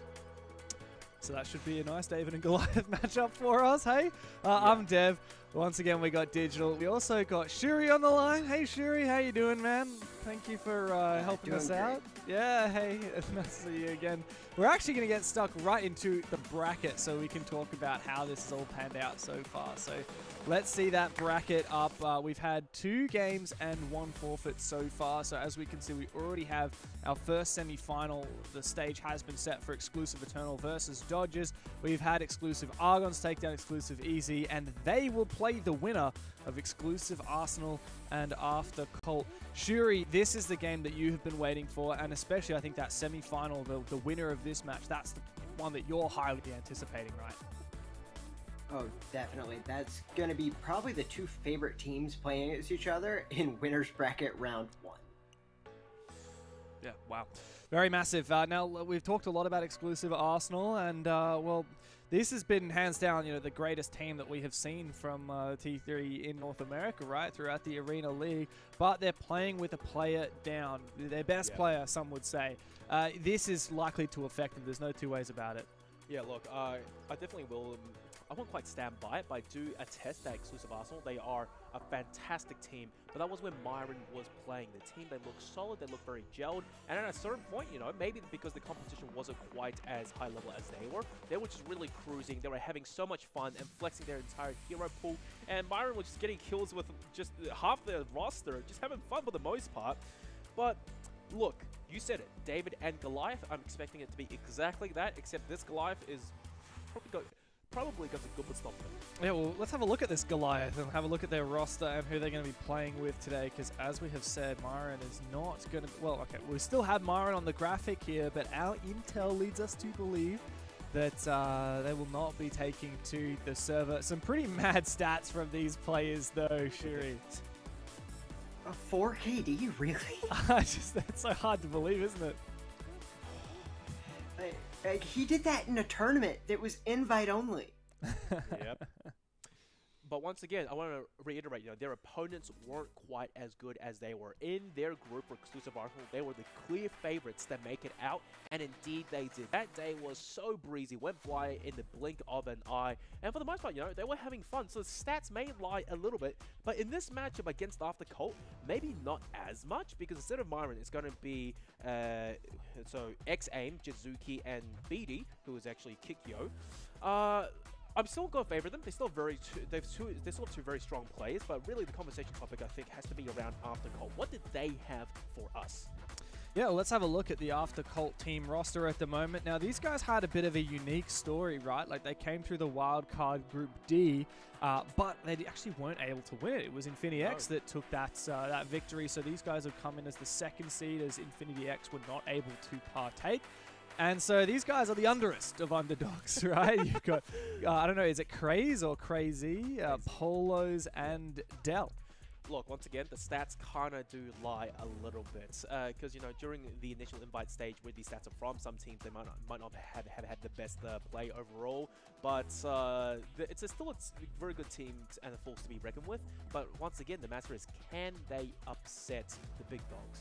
Well, let's have a look. We're kicking it off on Control Extended on Ementel, and we've got our hero bands as well. Ready to fry up for you. Exclusive Arsenal and After Cult. They're going to see the Ruby and the Johnny Jet. Well, look, the Ruby pick, I think that's perfectly fine, but the Johnny Jet pick, I don't think it will actually affect Exclusive Arsenal too much. Shuri, what's your take? Bide's two best characters are Ruby and Johnny Jet, and I'm wondering if that was kind of just a counterplay pick by After Cult, because everyone knows those are Bide's two characters. So once they see Ruby, they may just think, well, if we can get one of them on their third best character, maybe we have a shot. That's probably their best shot, to be real.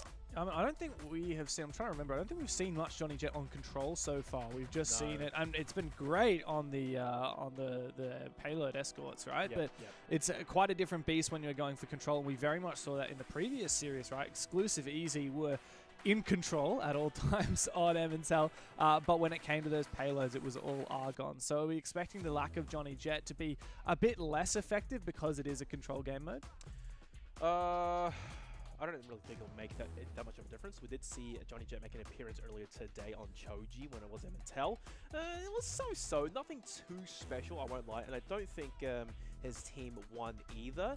And as for Abide, having two of his best heroes out of the equation, I think given how deep the hero pool is, they shouldn't really have a problem, Shuri. Yeah, well, so Shuri, final 2 cents here. What are you expecting out of these teams? Especially, I mean, Exclusive Arsenal better than most. What would you expect from these guys on Control? This is surely slated to be a 2-0, right? But in what fashion? It's 100-0, 2-0. To be fair to the other team, if it were me and the best people I know, we would also lose 100-0. So actually, it's going to be 100% Control to 0%. You actually think so? Oh yeah, 100%. And the thing is, it's not even anything against the Skull team. It's just they're that good. And I know that Myron being gone is a big blow, but Cairo or AIM, he is literally the number 2 player in the world next to Myron. So his replacement is just as good as he is. So especially in these earlier rounds, I don't think it's going to affect him too much. Well, very big praise there. Well, let's have a look. It's Bide, Jizuki, and Cairo here for Exclusive Arsenal, going against Del Crazy and Polos here on this this symmetrical game mode of Control. And the prediction is in 100-0, says Shuri. Let's see if he's right. This will be a fantastic warm-up game for the favored team playing with a substitute. Let's see what they do when they start cooking. Let's see. I do have a healer on board as well, as opposed to having Crazy's Labula. So maybe we are seeing a little bit of a new strat, new composition coming through from Exclusive Arsenal. Long range distance, just a little bit of chip damage coming through, but for the most part, it's going to be a 2-player sight cap early on. Bide locking it down. Cryo from long range as well, maybe providing covering fire. Nice little pot shot taken out. And it seems their whole strategy is to not even contest the site, rather play off of it. And similar to exclusive Argon on control maps, play around Bide. Let him be the distraction. What a shot out of downtown. Cryo lands the opening kill onto Dell. Yeah, massive play there from the Osis. Just that sniper guitar is proving deadly once again. And so far, Shuri's prediction is going true. The Jabali of Polos is struggling to even back himself in. And yeah, they've completely zoned out away from the site. They're not even contesting the site. They're contesting, you know, rooms 3-4 rooms away from the site. And it's just beautiful, isn't it, from Exclusive Arsenal, racking up the points above 40% now on completion of control. What are these guys going to be able to do to try and break through the might of Exclusive Arsenal? Look, I'm going to say right now, after Colt, they need to get a move on right now. I don't know what they're doing. They're dancing around the site a little bit too much, too long. Finally, they managed to step foot onto the site, but it's 50% and climbing already, for crying out loud. We are seeing a little bit of a struggle moment coming out from Bide. He's still alive for the most part. The heals from Jizuki doing God's work. Cairo, shots coming through downtown. It's decent damage, but no one yet to really go off. Polos gets taken out. Crazy soon to follow. Doubt last place standing. Doesn't favor his chances to even contest the point. It's looking a little bit too easy right now. And I think, overall, after Colt, it's fear. Yeah. They really are feeling it, aren't they, at the moment? Where are they? They're even starting to move into contest. On the respawn, starting to move their way forward. Last-ditch effort, 90% almost hit here. Let's see what they can do. Dell looking for a headshot. If they're very lucky, might be able to find one. But not a single kill has been gained at the moment by After Colt. None at all. I mean, you know, 99%, 100%. The overtime is hit, but this is not going to last long at all. Surely not. Still, not a single KO has been granted to After Colt. Looking for their first one. Still contesting this OT. But how long can they last? It really is just a matter of moments, isn't it? Before Exclusive Arsenal finally locks it in. This Jabali on the side, hitting that KO streak. Bide doing what he does best. The round is over. And it's as dominant as we expected, 100-0. Oh my god, man. No deaths. Flawless round coming out from Exclusive Arsenal. They made it look simply too easy. And the craziest thing is, I don't even think they did anything too special. I think the healing was actually really good coming out from Iris from long distance. Iris barely took part in the game mode overall, just making sure that her teammates were up to spec. And I think as well, for the other side, after Colt, they were a bit too afraid to get onto the site when they didn't have the healer on board. They were a little bit too, you know, in and out. They weren't quite committed. And overall, it was too much time wasted before. They just had to back themselves and get in to at least go for a couple of these fights. I've seen the Chemist brought out. I don't think we've seen Chemist so far. No. Bit of having fun, perhaps. Hey, look. I told you right earlier on. I think during the qualifier stages, Exclusive Arsenal, they were straight up just pulling out troll picks, and they were flogging the other teams. It might be a bit of a similar situation right now because they're just that confident, so they're having a lot of fun. But look, Sindri, Fade, and Osis coming out from After Colt. It's a very confusing pick once again, and as you can see, Dell simply not quite on par as Cairo just yet, landing these sharp shots at distance.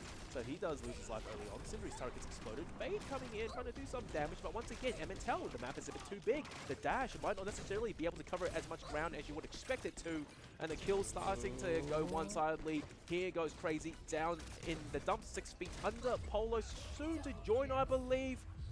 And objective being taken. Yep, I love that combo. The Skadi is a massive damage dealer, not to mention the Hualing as well in tow with that bow. Chemist now just trying to keep herself composed as the next wave begins to push on out. But of course, control has been gained now by Exclusive Arsenal, as After Colt try their best to break through, but I think that after the amount of time it took ex-Arsenal to really sink their teeth into it, they are not going to let it go easily. Yep. Up comes Polo and back away dashes the Hualing, taking a bit of damage now. But kind of trapped in the corner, gets a bit of a heal and goes for some more damage, almost lands the critical shot and continue to deal this damage, but giving as well as she's receiving. And there you go. We're finally my. seeing some of the kills come through. Goodbye, Osis. Goodbye, Dell. And this Hua Ling is really delivering 3 kills so far. And we've barely had any time so far in the game, Digital. I gotta say, Cairo, he's really utilizing Wilding's full kit to maximum effectiveness. And at certain points, it looks like he's a one-man army. He used the ability to basically reposition, go invisible, get some further distance away before firing off more arrows. And when the smoke can come up from Dell's Osis, it doesn't matter. The ultimate gets popped, explosive arrows raining down hell amongst inside the smoke. AoE damage. It doesn't matter if I can't see you. I'm just gonna shoot everywhere, and sooner or later I'll find someone. Good shot by Dell early, finally. But look, I gotta say, man, it feels a little bit too little too late. 63% to maybe about 10. Sure, it's something on the board right now for Aftercult, but they have so much more to do here. Jizuki, interesting, getting caught out in the open by Crazy. Not too sure what happened there, but I think Medic on her lonesome can't really do too much, so he just accepted his fate and will regroup with the team. Well, it's not going to be a double 100-0. It's not going to be flawless. We're already seeing 4 KOs on the side of Aftercult, and they're continuing to march through and gain up the points here. They're actually making decent headway here with the control, so we need to see Ex-Arsenal stop faffing around and start meaning business here as in goes the Hua Ling, doing as much damage as possible, but completely overwhelmed. The Skadi tries to finish off what his teammate started, but it's a lot more challenging than we expected. Have a look at that, Digital. Your eyes do not deceive you. That's 50% progress here for Aftercult. They're making it work. I don't believe it. It's happened. 60%. They're back into the game, boys. We might actually see a comeback coming through. And finally, Aftercult taking the lead as I live and breathe. Wow. Where is the answer back coming out from Exclusive Arsenal? Dell landing a really good shot onto the heavy hitter Cairo. And all they have to focus on now is Bide and Jizuki. Jizuki, I mean, should be easy enough. So Bide, what do you have to answer for us? Not much, apparently. The percent is climbing steadily for Aftercult off of a single cap and then maintaining side control, looking like to go all the way. Is this happening? Is this actually happening right now? It's climbing. It's continuing to climb. The Hua Ling is trying to deal some damage, but taken low and forced back once again on the verge of death. Bide switches back onto the Jabali, but mate, there's absolutely no time for it. 98, 99, Aftercult have got it done from 0 to 100. David is in the server, and he's got a few words to say with Goliath. We're going to the 3rd round here. Oh my god. This is ridiculous. I simply was not expecting that. For the most part, at least in the first part of the map, Exclusive Arsenal, they looked so confident. They're landing all their shots. They had full control. I swear to God, they were just clowning on them and laughing away to the bank. And now, as soon as the side swapped, a different strategy, maybe newfound confidence and realizing perhaps they have nothing to lose, David arises. And this dude just starts shooting pebbles non-stop. And before you know it, 0 to 100 real quick. Yeah, okay. No more messing around now for Ex-Arsenal. We know what you can do. You did it at the start. And the Jabali straight away from Bide. I think that is the right decision. Don't want to mess around too much. No more letting your opponent into the game. They need to win this opening team fight. Even if it takes a bit of time, we've seen that. You know, take it slow. Don't over-aggress. Just play to win the team fight and then go in for control. And then take up your positions afterwards. And they're not looking to over-aggress yet. In goes Bide. Is there going to be enough damage to deal with this shield? The Ossus from long range. Trying to do a bit of damage. We know how good Karo is with these hit scan characters, with these high damage dealers. Already did a lot with the Hua Ling, but now back onto the Osis and getting flanked at the moment, but very well composing. Wow. Making sure to isolate these positions, keeping that pressure on and starting to move on back. I gotta say though, huge props to Crazy as well with the Sentry turret. Just excellent timing with the poison recalls, giving Crazy a little bit of armor before maybe they go for an engagement, and then just recalling it before it has any chance of getting destroyed. But once again, interestingly enough, they've lost map control overall. Aftercult, they're not really fighting for the objective in any sense of the word. Nice shot, long range. My goodness, Dell carrying through momentum from downtown. Here comes the push. In we go. Bide left to hung out And Cairo going down within his own smoke. Nowhere to run, nowhere to hide, Bide running for the hills. And here's the turn. We saw that ex-Arsenal were not able to break control as soon as Aftercult had it. They were up 63-0, and Aftercult came back 100% of the way from 0. And now with a 41% lead, that's even less than what we saw last time. We need them to get back, and we need them to win this team fight, to break on through, reassert control here. But Dell has been phenomenal on the Osis. Oh my god. Also to note as well, Polos, he has probably been one of the more consistent players of Fade and one of the better Fade players we've seen across the entire league thus far. And guys just laying down the hurt with his cannonballs, just blocking off angles, putting down damage. The dash maybe to not as much effect as we would have liked to on a map this big, but nonetheless, survivability through the roof. Good shield deployments, allowing him to back off rather safely. And overall, no one going down just yet. They can just heal up, and they don't have to wait for teammates to respawn. They're back into the fight yet again. Cairo trying to get a shot down, but they're playing around the hedges really effectively. He can't find any angles to shoot. A lot of shields as well. It's not making his life any easier. Mano a mano, tank v tank, Polos versus Jabali. And those cannonballs are just exploding on Jabali's shield. Their life right now is so difficult. The percentage, however, does favor exclusive Arsenal. But once again, the recap from Aftercult. It's just a constant game of chicken, isn't it? Very few actual KOs are going down here. It's just a game of pushing back when they think they're about to lose the team fight. Nobody can afford to get a full team wipe. And as we see Cairo going down, going for a switch as well, as we're seeing that Fade come out, the Jabali still of Bide trying to hold on for as long as possible, but the shield goes down and takes a bit of damage for the trouble. But Dell also has been taken out. Polos as well on that Fade, really feeling the hurt at the moment, but still staying alive for as long as possible. Once again, a bit more damage done and completely zoned out. The push once again comes through, and this contest, surely whoever wins control at the end of this fight has got to win this. My goodness, what an absolute nail biter. It's neck and neck, it's blow for blow, and crazy. Maybe going a little bit too crazy on the swaps right now. He swapped 3 heroes within the past 30 seconds, finally on Zero Kelvin. We've yet to really see him in the league at all until today. Let's see what he has up his sleeve for us. But 91% and slowly gaining. This could be it. This is the crucial firefights. Here we go all the way. Maybe Zero Kelvin can make the difference. The kills not flowing their way just yet. Crazy goes down. Polos tagged up heavy. Dell yet to land a crucial shot. This is looking troublesome. Polos getting knocked out. Jazuki on Sindri with the main weapon, laying down the hurt. 99%. It's going to be overtime. It's going to be Dell. Last player standing as Osis. I think it's done, Dev. It's got to be done. 100% on the verge of it. The overtime elapses and the round is over. It's the first map going the way of ex-Arsenal, and what a fashion as well. Shiri, you're in disbelief, mate. I've never seen you so shocked. No one told Jazuki that his character was a healer. He just killed all 3 of them. I mean, it was called upon, you're right? playing a healer. What happened in that He's playing second a healer. round? What happened in that second round, Shiri? That wasn't 100-0. Well, I didn't say they would do that every round. Yeah. I don't know. Maybe you shouldn't choose those 3 heroes together. I'm just saying. But the thing is, in the 3rd round, because I don't want to take anything away from this team, because in that 3rd round, that was their main team. They knew they had to win, and they were trying the whole time. The 2nd round, we can all agree, they were probably trolling a little bit. But in that 3rd round, they were trying, and that was close.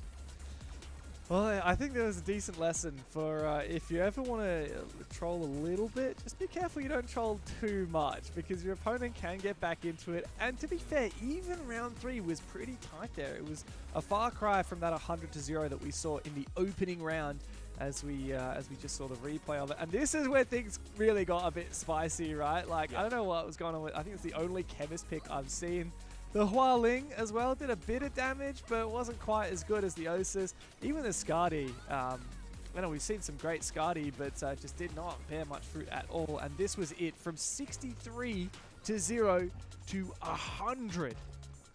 Yeah, look, I think round 2, Exclusive Arsenal, indeed, they trolled a little bit too much and they started panicking. The hero swaps were coming out left, right, and center, but it was a little bit too little too late. It's basically salvage the rest of that round. They had to count their losses and really go into the third round and bring home the dub. So if Martin's watching, he's probably not too happy about that. But anywho, though, I think on round 3, to say the least, after Colts, it was them actually who started to get a little bit panicked. As you can see, the massive hero swaps coming out did not really find any value out of it. And Dell, he had some nice shots initially, but it was a really good adaptation to more, I would say, tankier characters, more playing around on the objective, around the hedges to counter Dell long range instead of challenging him head on. And that was the instant adaptation. That's what we'd like to see from a top tier team. Yeah, great stuff on the opening game on Control, but of course, next up is Payload Escort on Browerstock. So let's see what hero bans we have for that one. It's going to be the Ruby again. I think Ruby has been banned every single game so far. Yes, no Ruby! Yes! The first time we're seeing Ruby sneak on through. And also, we've got that Johnny Jet and the Gatlin taken on out. So, Shiri, what are your thoughts on this one? Are we going to finally see that Ruby? Why anyone would ever let Bide play Ruby against them is beyond me. That's gonna be rough. Well, look, I'm just happy that we can finally see Ruby maybe leverage their full potential now post-patch, given how supposedly OP she is. I really want to see it. Getting Gatlin out of the way, I think I'm fine with that. I don't think any team has really utilized her into full effect just yet. Sure, we have seen a couple of teams really lay down the her, do suppressing fire, but no one who has been a clear outstander on Gatlin. Once again, she wasn't quite meta pre-patch, so only now I think teams are still trying to experiment and find their groove. Sometimes, I just want to reiterate, guys, if it's not broken, you don't necessarily have to fix it. You don't have to play to what everyone likes to play, to the exact meta. As we saw there earlier on for the first round of the Control map, Emmental Exclusive Arsenal, they weren't getting sucked into playing Labula, and that worked perfectly fine. They were playing long way away, and the heals worked out all the same. The Chemist pick in the round 2, though, that was a bit questionable, but regardless. Yeah, well, now we're going to Payload. Shiri, now you know X-Arsenal better than anyone. Are they a Payload team, or are they a Control team, or do they don't really have a preference? They actually like to do both, but like, man, once you see Bide on a Ruby, I hope he plays it, because it's literally like, it's almost like art. So what is it about the Ruby play from Bide? Like, why is he so good at it? He really enjoyed playing Ruby, so he actually was playing it when it was bad. And in order to do that at a pro level, you gotta figure every little trick in it, you have to have all the muscle memory down, and you just have to be that good at it. And he was. And the thing is, when they made it good, I mean, all those skills just transferred perfectly. Well, as we're about to get into the game, Shiri, it's your last chance to get a word in here. I'm guessing you're going for the 2-0 here, but what should we look out for in this game? I just hope to God he plays Ruby, because it's so fun to watch him do that. And also, the last time we saw Cairo on this map, he was doing 360 quickscopes on Osis, so I would love to see that again as well. Well, the Osis has slipped through the bans. Let's see if X-Arsenal are going to go full pedal to the metal, or they might let After Cult have a little bit too much fun. As we see the picks come through, we've got Bide on the Ruby. Your prayers have been answered. Now, no Osis quite yet for Cairo, but I am very keen to see what Bide's been cooking. But also to note as well, they cannot be serious. Triple tank on the attack. Look, man, it's a new strategy. Maybe they're just that confident in Bide's Ruby and the cannonballs from Cairo long distance, just pelting them down range. And as for Jizuki on the Jabali, he might be the payload pusher after all. It's good to see Polish as well, the main tank coming up from After Cult. Switch on to Ruby. It's just a character you have to play. You should play it. Crazy on Labula and Dell once again on Osis. I still question the DPS once again from that composition, but time will tell. That's a lot of shields there. That's a lot of shields, and there's no Gatlin to get rid of it. It's just being the damage dealer Ruby is, trying to whittle away at these defenders, and somehow it is working. They're zoning them out of here, and they're starting to push this payload. It's contested for now, but this has proven to be a little bit more trouble than I think X-Arsenal were looking for. Have a look at the health on the Jabali. It's fallen down, but in comes the Fade for a bit of damage. They really just don't have the teeth to make anything work. As I say that, The Ruby goes down. Polos is out of it, and the Labala as well. Crazy is shut out. Ex-Arsenal, they're dancing on the graves of After Cult at the moment and escorting this payload to victory. So, I guess that was a strategy. Have Jizuki and Bai just on the payload and dump their shields to make things absolutely chaotic and leave Cairo to do his own thing as Fade. Just get into their faces, you know, do the pins, do their dashes, throw cannonballs out there and just go close range quarters combat and challenge the entirety of After Cult. So far, so good. I can quietly hear Shuri just having a laugh in the background. Shuri, can you hear me, mate? Yeah, sorry about that. I mean, You're enjoying yourself, I'm not aren't gonna you? lie, I didn't think that was gonna work. Well, it did, and they're still sticking it for now. This Jabali Ruby Fade, as we say that, this might be where it falls short as the damage dealing is coming on in as we see the Skadi trying to get this, yeah, there you go. It's actually the Lab that gets the final bit of damage, and the Ruby on Ruby action is here. Polar's taking down Bide, nearly a team wipe there. And at Ex-Arsenal, yeah, now we're going to see the change, the reposition. We got the Osis, we're going to see some trick shots here from Karo, and of course the Hunter here from Jizuki. Yeah. Del back onto the Osis again. I don't know why initially he swapped onto Skadi and then off. I think the Skadi really was the right answer. Osis against a lot of shields, man. It's not the best idea in the world, but also in saying that, triple tank, it was good to get past, I suppose, the initial choke point, but now into an open area, triple tank just isn't going to cut it. Here comes the swaps, Jizuki on Hunter. Damage is decent, a kill going his way onto Del. Defensive Osa, I still question it, to say the very least. Cairo also onto his own signature Osis. Expect the massive hits coming out his way. And Bide on Ruby. Look, once he puts down those shields and just plays around the objective, just slams those cards dead into your faces, crit damage all the way with his teammates to clean up. It's just smooth sailing. Yeah, this is massive. And also, just to point out, right, Del in the last game was kind of the hard carry in some of these crucial moments for After Cult. And yet to find a single KO so far, 0-4 on this big damage-dealing hero of the Osis. These aren't the headshots that we saw in the first game. That's what we need from him right now, and he just has been lacking. Yeah, well, granted, every single time you swap a hero as well, the milestone does reset from the start. So, Del, but I do agree, on Osis, on defense, once again, you know, having to break through multiple shields, especially Bide on the payload, it can get a little bit troublesome. And no one's contesting it as well to note. Crazy swapping over towards Jabali. Finally, that's going to be the strategy to try setting the payload to stop them. Oh, nice no! shots coming through. Right-hand peek there, I tell you, all the time. The advantage is so clear. But now at this point, the defensive counter picks, it might be a little bit too late as the fight has been brought to their doorsteps. They have to survive for as long as they can. And Polos tunnel visioning. And from the sidelines, the sniper gets shoved into his ear. That's a 3-man cap all the way. 3 minutes 40. We have a new record. What a massive game there. A massive round. Honestly, so impressive from exclusive Arsenal. And in the dying moments, it really was just some unbelievable play from Cairo on that Osis. Bit of Osis on Osis action, just taking down Del. As you said, that right-hand peek is just so damn deadly. Yeah, just waiting. Patience, you know, so sometimes that's all it is. And now on defense, the Diggy pick coming up from Cairo. I kind of feel that might be a bit troll. We'll see, I suppose. Hunter makes sense. Ruby on Bide, that's perfectly fine. And now for the attack. Look, I don't know, man. It's still going to be Del reprising his role as Osis, Crazy on Labula, Polos on the Ruby himself. I feel they just need a little bit more burst fire once again. That might be the new meta. That might be the name of the game. We're just not quite seeing it from After Cult.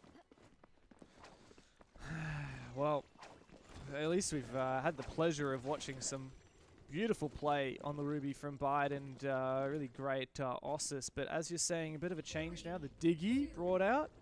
Not sure if this is a little bit of a troll. I don't think we've seen Diggy all day as of yet. No, Diggy usually isn't a player you would see in top-tier gameplay, but I think it's once again just because exclusive Arsenal, they're just that confidence right now. So now on defense, all they have to do is just buy time, and let's just hope it works out into their favor. Although I do suspect, I feel they might have to go for a swap quite early on. because so far these fights, no one's getting the upper hand just yet. It's a little bit troublesome. Labula does damage to the shields, but point blank, good survivability, but Bide finally gets taken out. Diggy, Cairo gets eliminated, and it's all down to Jizuki, last player standing, and cannot do anything to stop the progress of Payload. Yeah, it's a good start there, winning that first team fight. I mean, it was really a lot of isolated fights, to be honest. But that has enabled the Payload to start getting moving. But Jizuki, lovely skin, by the way. This feels like, Roman or Greek statue or something on the Hunter. Doing some good work, just continuing to stay mobile, regrouping, looking to support the team. Dell, wow, completely shut out. Jizuki was just lying in wait. And now as the Payload approaches his position, he's got to deal with these shields from the Ruby. And Polos is doing his best to try and defend this position, but the damage is being done. The lab's gone down as well, and it looks like it might be a bit of a comeback here. Polos is out of it, and the defenders have retaken control here. Great work from X-Arsenal. Also to say as well, Cairo picking Diggy, he picked it for the boys because of how much we would like to see the Diggy pick last time in the qualifiers, and he's done it yet again. And that just goes to show how confident they are right now with exclusive Arsenal. And so far, so good. A minute 45 left, and the Payload about halfway to the first point. They're just taking their time, man, for crying out loud. Diggy giving the team the rest of the info of where they are before Jizuki and Bide maybe comes in for the pinch. A kill on Jizuki. Crazy on Labula to pick that up, actually.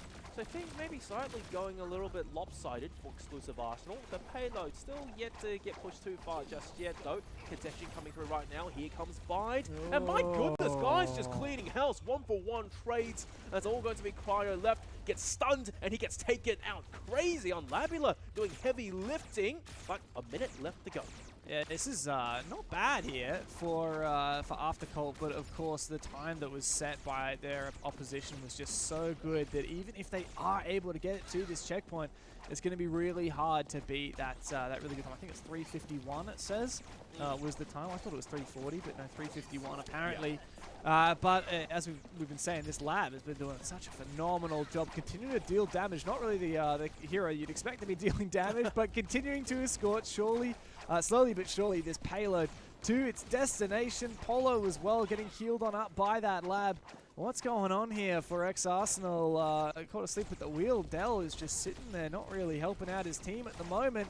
The contest is coming on through, and Bide's taken low. But again, no work here from Dell. It's a 2v3 essentially here. Oh, no. As the contest is coming through, the stun. Crazy's gone down. What on earth am I watching from Cairo with the Diggy? He's just toying with them. And it's all falling to pieces here for Aftercult. X-Arsenal have stopped the Payload escort dead in its tracks. And with that, they've taken the win for not only the round, but the series. What a way to do it as well with the Diggy. Oh my goodness. Cairo, look, still full credit to him. He did almost absolutely nothing on that Payload escort. He was just showboating around, being the chilly, hey, let's go, boys. Bide just going ham, doing as much work as he can. Jizuki as well in support. But my goodness, man, exclusive Arsenal. The moment they switched onto defense, it looked even more dominating than when they were on attack. Yeah, what a game that was, Shuri. Much to say about that one. A little bit of shenanigans sprinkled in, but they got the job done. Yeah, Cairo told me to let you guys know that he did it for Digital and Smash. They enjoyed it so much, and he liked your commentary so much, he wanted to give you a present in giving you Diggy again. With a new skin. Yeah, I did see that. Very nice. Well, I mean, I think everyone appreciated it, too. It was something a little bit special. Overall, though, pretty good series there. Nice effort there from Aftercult in the control game when X-Arsenal perhaps had a little bit too much fun. Aftercult showed that they are a fully capable team, but it really is a one-sided affair. X-Arsenal are just that good. And even with their sub, perhaps any doubts that we had have been squashed. Yeah. And I will say, the final word is that, at least for exclusive Arsenal, without Myron, things didn't look quite airtight as they did initially. With Myron, what the feeling I got was that they were super comfortable. Nothing was out of control. Earlier on, especially on the control maps, things got a little bit lopsided. I wasn't quite convinced. I was a little bit uncertain. What is going on here? Where is exclusive Arsenal? Aftercult mounted such a strong comeback, and exclusive Arsenal, they had no answer at all. But however, as soon as we got the payload escort, you know, it was back to the regular pain train, and I'm happy for them. After Colt, though, props to them. I think they really brought the firefight towards Exclusive Arsenal, but I think they're just a little bit not ready just yet to fight a team of that caliber. Yeah, well, it's down to the lower bracket for After Colt, but for ex-Arsenal, mate, do they have a banging game next on up? They will be playing Exclusive Argons in the semis. That is going to be a banging game, and I think you mentioned earlier, Shuri, that the loser of that goes and will play Exclusive EZ as well. So we really have some of the top teams set up in this beautiful bracket, but of course we have more games coming. So a quick break and then back straight into it. We'll see you in a sec.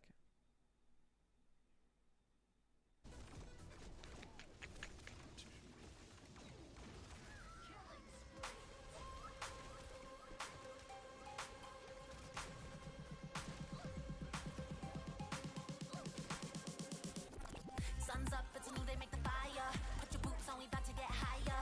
Makeup, show up, pick a side, yeah, bring it, got it, pop it. Hey, starting soon, it's a new day, pick a trigger. Fill up the cup away, bigger, better, better sugar. Bring it, got it, pop it. It's a new generation, move aside, got it. Just don't get to zero. Let go, aim your arrow. Break the shackles, prepare for battle. It's here and now. Like a game, where the stage, drop it in and find a place. It's on, show must go on. Welcome to the new world. Show must go on. Like the flame, break the cage, rage, ripping out the page. It's on, the show must go on. Welcome to the new world. Show must go on. Unstoppable, no rules, anything possible. Phenomenal, we're optimal, unbreakable. Victorious, truly we take it seriously. No uncertainty, just count to 3. The future's free, you'll see. We growing, glowing, taller than the trees. Yeah, we can feel the breeze. Let's get it going. Gonna ball, gonna roar, 'cause we hear the call. Faster and faster, beast mode. We can think about it after. We so much better. To the street, feel the heat, 'cause we the new masters. Wake up, get your weapons drawn. Signs up, face your fears head on. It's on, it's on.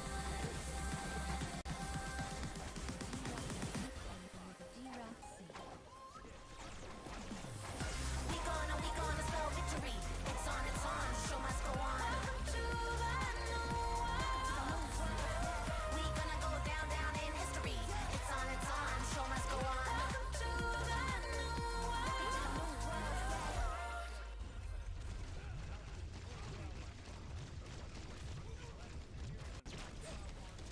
Become much more enjoyable. But that's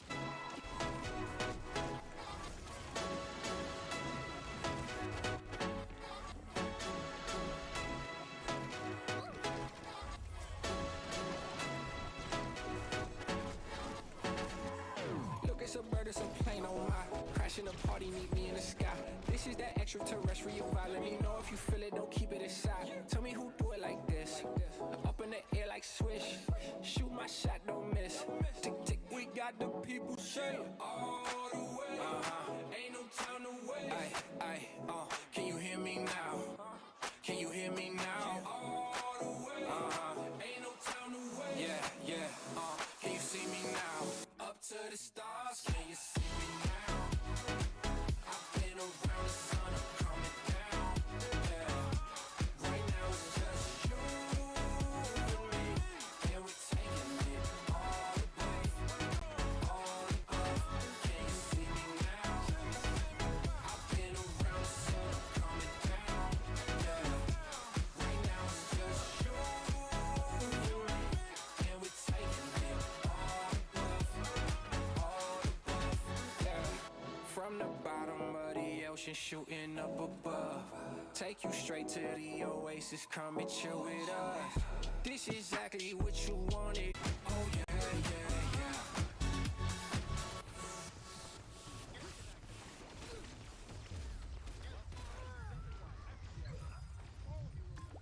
Burgundies on the oaks, greasy every Sunday morning. Maplewood in the smoke, like a spirit, we feel it, it's taking us under. Any fire will stoke up.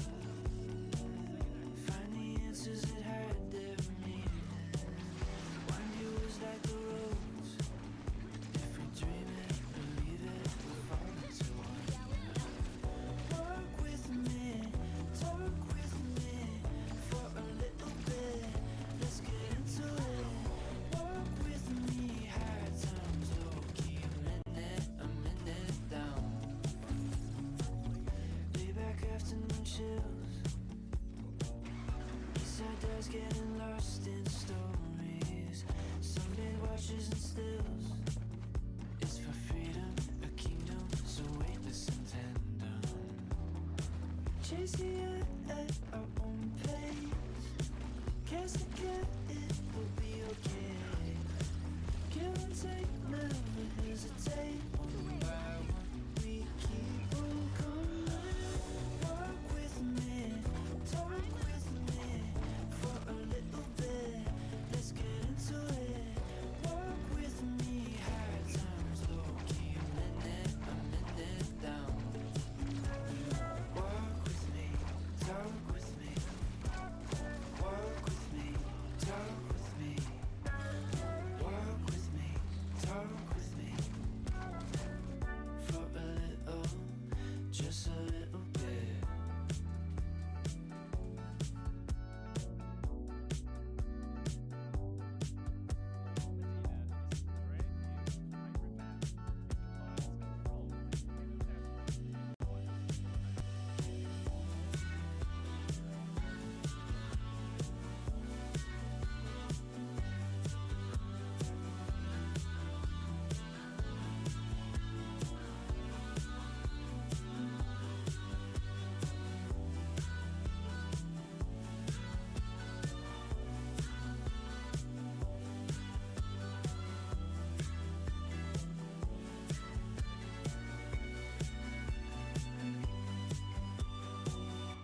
Escort map. T3.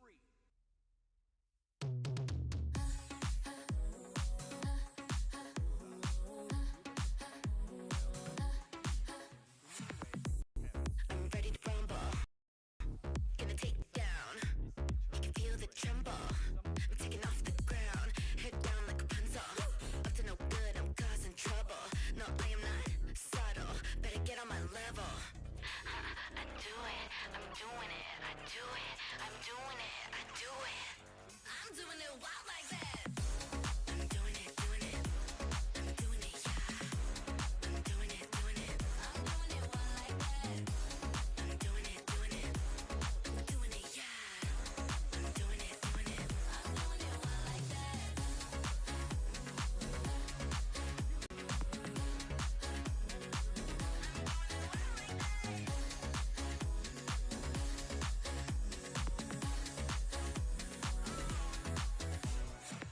I come alive in the dark. That's when I'm ready to party. Been waiting all day long. It's time to get it started. I wanna go all out and lose control. Feel the rhythm of the night and I'm not crying wolf. When the clock strikes 12 on the midnight moon, I'ma do exactly what I came in here to do. I do it. I'm doing it. I do it. I'm doing it. I do it. I'm doing it wild like that. I'm doing it, doing it. I'm doing it, yeah. I'm doing it, doing it. I'm doing it wild like that. I'm doing it, doing it. I'm doing it, yeah. I'm doing it, doing it. I'm doing it wild like that. I do it wild. I'm doing it wild like that. I do it wild. I'm doing it wild like that. It's time to turn it up, live it up. Let's get real gone. Watch me like a marathon. You wanted a show, now it's on. It's time to turn it up, live it up. Let's get real gone. Watch me like a marathon. You wanted a show, now it's on. I'm doing it wild like that. I'm doing it, doing it. I'm doing it, yeah. I'm doing it, doing it. I'm doing it wild like that. I'm doing it, doing it. I'm doing it, yeah. I'm doing it, doing it. I'm doing it wild like that. I do it wild. I'm doing it wild like that. I do it.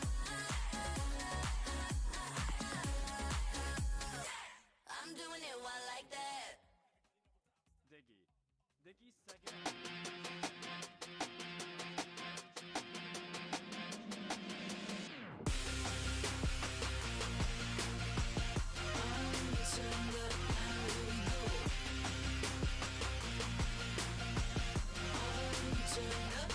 Here we go.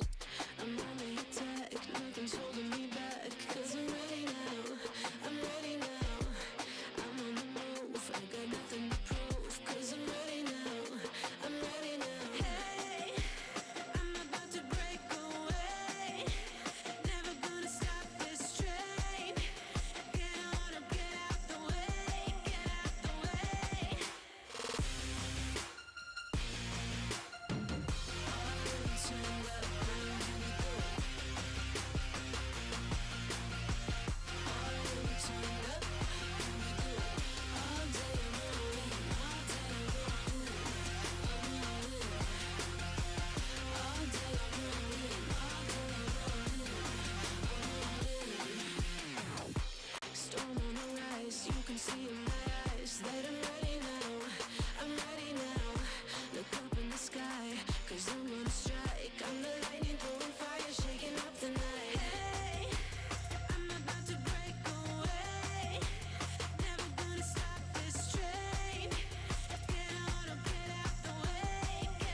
Here we go.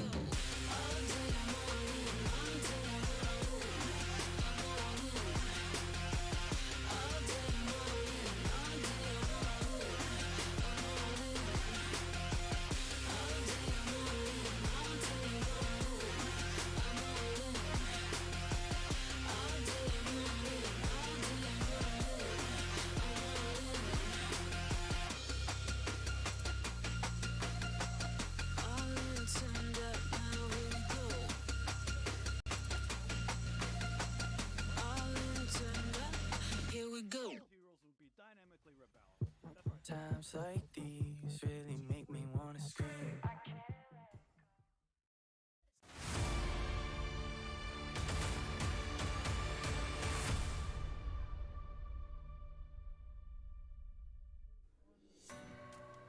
Welcome back. We are getting stuck into the semi-finals here in the Arena League Finals for North America. We are about to find out who's progressing in forward all the way up to the upper bracket final. Kind of massive, and this game should be pretty cool because we've already seen these guys play once today, and we're about to get stuck into yet another one. I'm Dev. This guy right here is Digital. And we've also got the expert on the line, Shuri. Mate, I think we had a little bit of a break. We lost our comms with you for a second, but we're back. It's lovely to see your beautiful face. How are you feeling getting stuck into some semis? Oh, I am so excited for this. This is the first time on a stream we get to see the Dodgers, who were the Latin Kings in the Invitational, who they had a player not be able to make it. And Nagi is an absolute superstar on this team. I am so excited to get him to be on a major stage and show people that he is one of the best players in the world. I mean, we need to just go ahead and get him an exclusive now. Yeah, well, yeah, he's going up against Exclusive, right? He's going up against X Eternal, who had a pretty good game earlier today. I think it was their 2-0 was our opening match of the day as well. So they're feeling warmed up. Dodgers, of course, they actually didn't end up playing their game because they got a 4-4 win. So let's have a look at the bracket and see how it's all played out for them. But Dodgers, though, in a way, not really that warmed up. Of course, later on, we'll be seeing that other semi-final, X-Argons and X-Arsenal. That's the big one that everyone is really looking for. But we've got to get through Exclusive Eternal and Dodgers first. And this one has a hell of a lot of promise, Digital.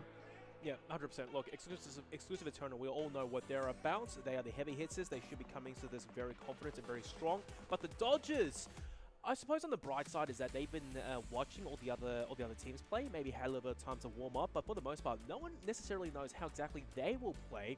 And to make it this far coming into the finals and into the upper bracket semis, I mean, thankfully they got a pretty easy game one, I won't lie. They are still a team to be respected and a force to be reckoned with. Yeah, absolutely. So, Shuri, what are you expecting out of Dodgers here? You already mentioned they've got some pretty nuts players, but are they going to be able to go up against Exclusive and come out ahead? It's a tall task.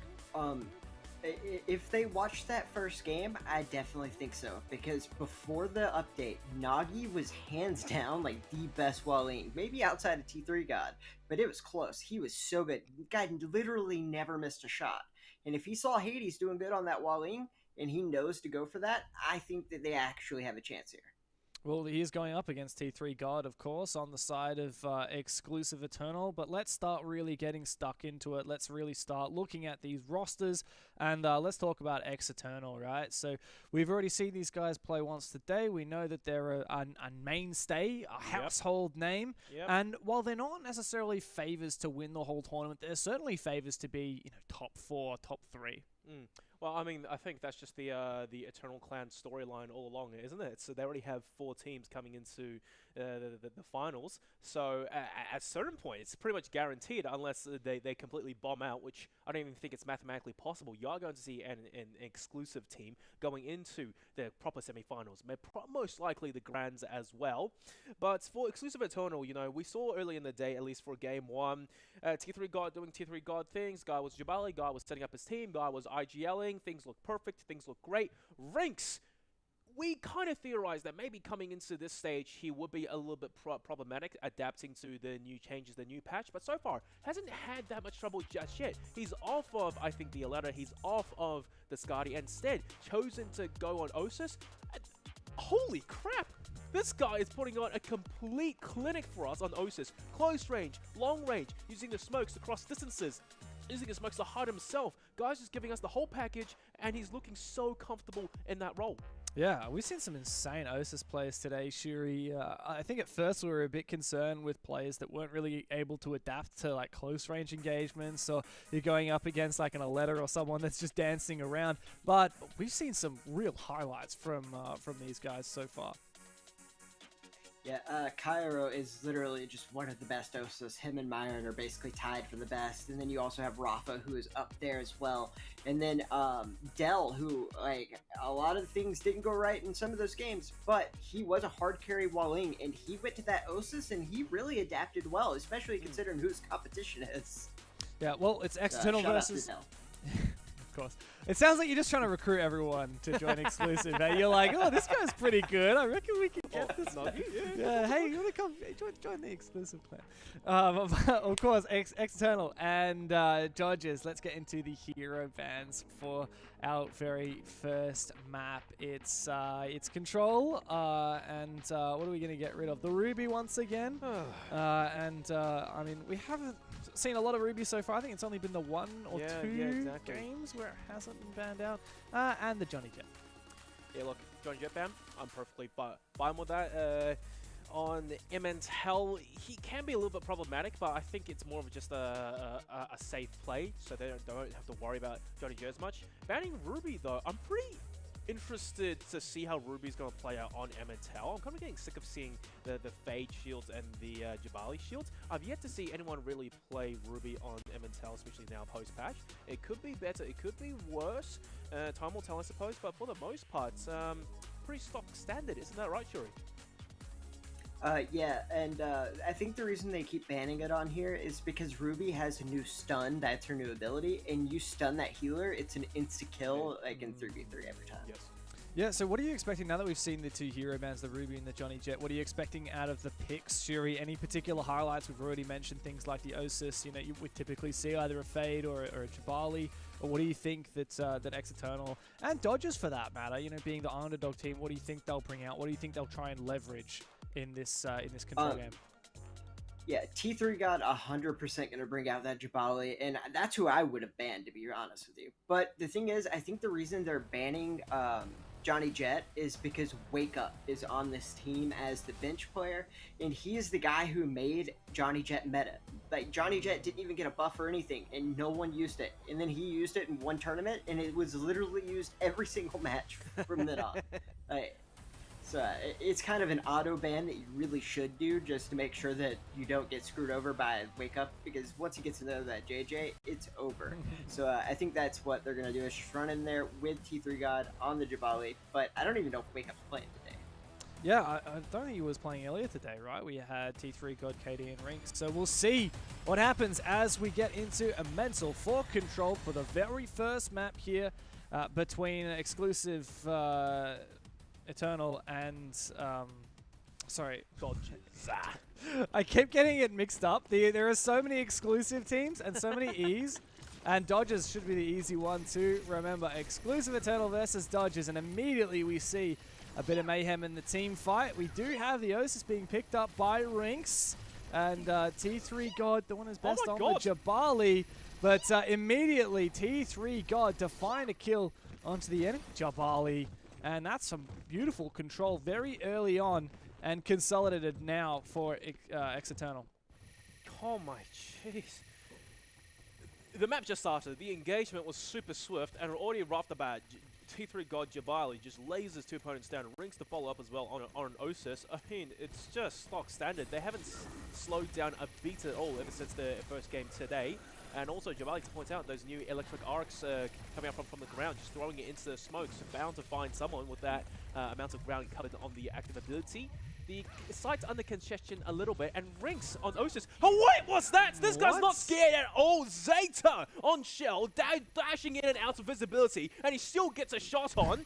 Rinks is built different on Osis. This is the Osis currently to beat today, thus far, that I've seen just yet. But 42%, so to hit 50 Dodgers, you need to answer back now. Yeah, this needs to be a breakthrough. What are they going to be able to do?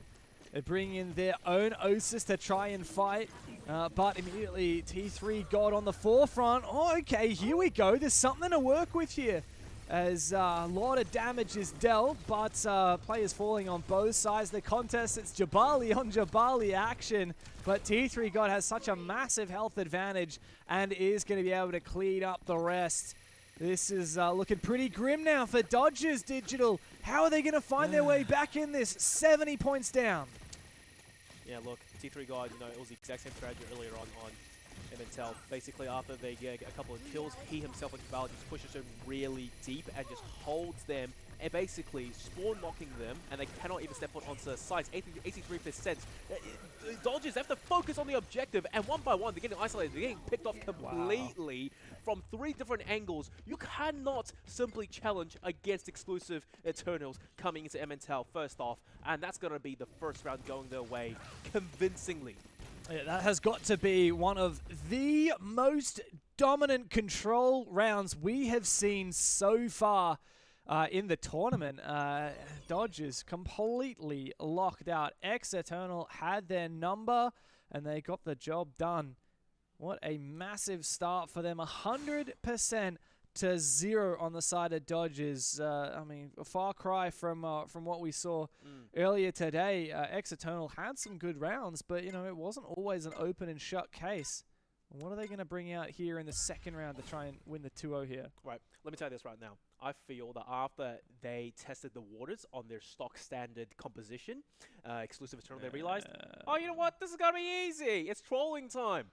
T3 God, and I think his beef with Myron has not ended just yet. They're sort of trying to one-up each other just to see who can be the most chill out of the teams and have the easiest go of things. But you're seeing T3 God himself now playing Vincent, just going full spy mode, getting in deep. And we saw, I think, in the past, Myron on Elephant and Stana go for those sneaky backstabs, just being super patient. Although he does get revealed early on, and we'll have to get the hell out of dodge real quick. The shutdown on T3 God's Vincent, super squishy. Unfortunately, we do get found out. So now this does leave KD and Rinks in a really awkward position as they're trying to salvage things. It's not going their way though. One by one, they will fall individually. So I think it's the exact same story. Maybe give it some more time in the new patch before you start having too much fun. Yeah, I mean, we saw the story earlier today, right? It was exclusive Arsenal. They did a bit of trolling and they lost the round of control because of it. They got a little bit too close for comfort. We are seeing some switches come on out. T3 got on the Yar. See what he can achieve on that. He's a pretty good Yar player from what we've seen so far. Immediately getting on in the front foot and immediately just being obliterated. This is a pretty good start here from Dodgers. They've managed to consolidate their control and they're continuing to rack up the points. Beautiful work from Manuel as well on the Syndra. And this is a much more meta comp we're seeing from both sides now, as I think Eternal have just decided, look, it's time to maybe stop trolling too much. Yeah, no, I think they kind of just threw away 40-50%. Just call it a handicap, maybe. Let's see how it plays out, though. But back to your standard picks, back to your Jabali, Rinks on Osus, and KD on Hunter. But it does seem, maybe, given how momentum things were earlier on, the Dodgers, they kind of had a good go with things. But KD, goodness gracious me, just as I say that, he single-handedly mows down the entire team of Dodgers. And now, back to the same old strategy. Almost spawn lock them, deny them site control, as the percentage finally starting to rise for exclusive Eternals. All right, Dodgers, time to break through and finish what you started. But here we have KD continuing to deal a lot of damage. T3 God, right, getting up in their faces. And, of course, it's Rinks to find another beautiful shot with that Osus. And so far from the start of all these Dodgers players, these fights are happening so far from the control objective. Now, finally, a contest comes on out, but KD continuing to lock it down with the Hunter, feeling a lot of heat, though. And now coming over to help with T3 God's affairs off on the flank. Wow. And wow, what a beautiful shot. Taking down that Syndra, completely dominating. Goes for another one. This guy is 6-2 for goodness sake. And this game has been completely turned around. Bear in mind, he just swapped the Hunter as well, and this guy is just on an absolute heater, to say the very least. And also, just a note, the team synergy is on point. They know exactly where everyone is. The comms are super clear. Instantly, KD goes in for the kill to help out either it's T3 God or it's Rinks if they're under pressure. And dare I say, right now, coming into round 2, they've taken the lead. Not only that, they're controlling the pace. It's Dodgers who have to play to whatever Exclusive Eternals wants to do. If they want to play off of site, they want to play in the rooms, they are forced to fight, and they are forced to win those fights. Because if one of the teammates goes down off of site, it just causes so much trouble and time delay when they actually have to focus on the objective later on. The Dodgers, they're getting picked apart one by one. It's not looking too good for them now, and they're getting pushed deeper and deeper in Exclusive Eternals. This has been the strategy all along, and they're executing it rather successfully. Wow, I can't believe Rinks has been allowed to stay alive for so long, despite Rin on that Aletta really harassing him. Rin's the one to go down. Progress up at 90%. This looks like it could be a nice quick 2-0 in the first map. Zito is able to finally take down Rinks, but at the end of the day, it does not matter. Great start from the Dodgers, but Eternal will not let it slide. And that's a 2-0 on MNCell for the control. Yep. And we've seen Shuri once again. These teams try and troll a little bit. It doesn't work for them. But when they reel it in, at least they get the job done. Yeah, at least T3 God only did it for 1 life instead of 90% of the map. But can we talk about KD on Hunter? Yes. There's a 3-round burst in each of those shots, and he's just flicking onto people and hitting all 3 like it's nothing. On Aletta, nonetheless. Yeah, that Aletta was really struggling. I gotta say, you know, doing the best that she could to dodge around, but pretty much just fodder, cannon fodder for even the Ossus was having no problems dealing with that Aletta. Yeah, exactly. You know, I think really for the Dodgers, they didn't really quite have an answer just yet, and it was really Exclusive Eternals. They controlled where the firefight was on the map, and once again, because of how the 3v3 works, it's super focused on team play. When you lose one player trying to win the objective, it's almost impossible in a 2v3. So as soon as one player gets caught out, you have to go there to defend them, and most likely most of the case, because it was such an early head start coming out from Exclusive Eternal, either with damage or just either control, the favor was already on their side, and before you know it, they managed to swing things back into their side and managed to cap it. Basically, I think it was 0 to 100 in one go. Yeah. And to say the very least, I want to say this right now, Exclusive Eternal, they're looking better than Exclusive Arsenal. Whoa. They haven't dropped the map just yet, even though they were trolling. They caught their senses real quick. That's a pretty big call, Shuri. What do you think? Ex-Arsenal looked pretty damn good by the end of their game. Do you think Ex-Eternal actually could fight with... I mean, we're also talking about it's not just Ex-Arsenal and Ex-Eternal, right? You've got like Ex-Argons as well being one of the big hitters. So I know it seems like a big call. I actually do think that these guys can take them, because you got to remember the North American finals from the last basically major tournament we had. T3 God won with his teammates he has now and Myron. So they split the team up, but he still got 2 of those original members, and the other 2 guys came in second in that tournament. So this is a powerhouse, and it's a super team. It's just Myron created the other one. Well, so they're on par. Well, we'll have to see, because I'm sure that they will face each other later in this bracket. It's going to get very saucy. But let's get into the hero bands for our second map. We've done control. Now we're on the payload escort. And is it going to be the Ruby again? It's the same. Same story. Ruby and Johnny Jet. Yeah, that's fine. That is perfectly fine. So probably T3 going back on the Duali, Rinks on Ossus, and KD can play whatever he wants. I'd probably like to see him reprise his role as Hunter, but realistically he has free reign to do whatever. It's looking to be a very similar strategy to how Exclusive Argons they played Control, but let's just see how convincing Exclusive Eternal are finally now they are playing against, I would say, a reasonably seasoned team. But once again, let's shift the narrative. Dodgers, what can they do? What do they have to do? Pull out all the stops, They have to play together. I mean, that's really all it is they have to have the teamwork. And a really cool thing is, Nagi and Federal are actually brothers. And they've been playing together in esport that I played before this one. And they were on a team there. So they actually have years of experience, even though this game's not that old.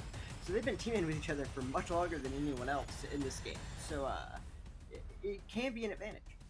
It certainly can be, but Dodgers need every advantage that they can possibly get here as we move into Payload Escort. There is no doubt about who is favored here. Eternal. Oh, jeez. One up in the series, and, well, they're going to get stuck into it. We're immediately seeing that Hunter reprisal from KD. Of course, T3 God on the typical Jabali, and Rinks has been doing some real damage on this also, so I think this is a seriously dangerous trio that we have here, as the payload is just waiting to be escorted.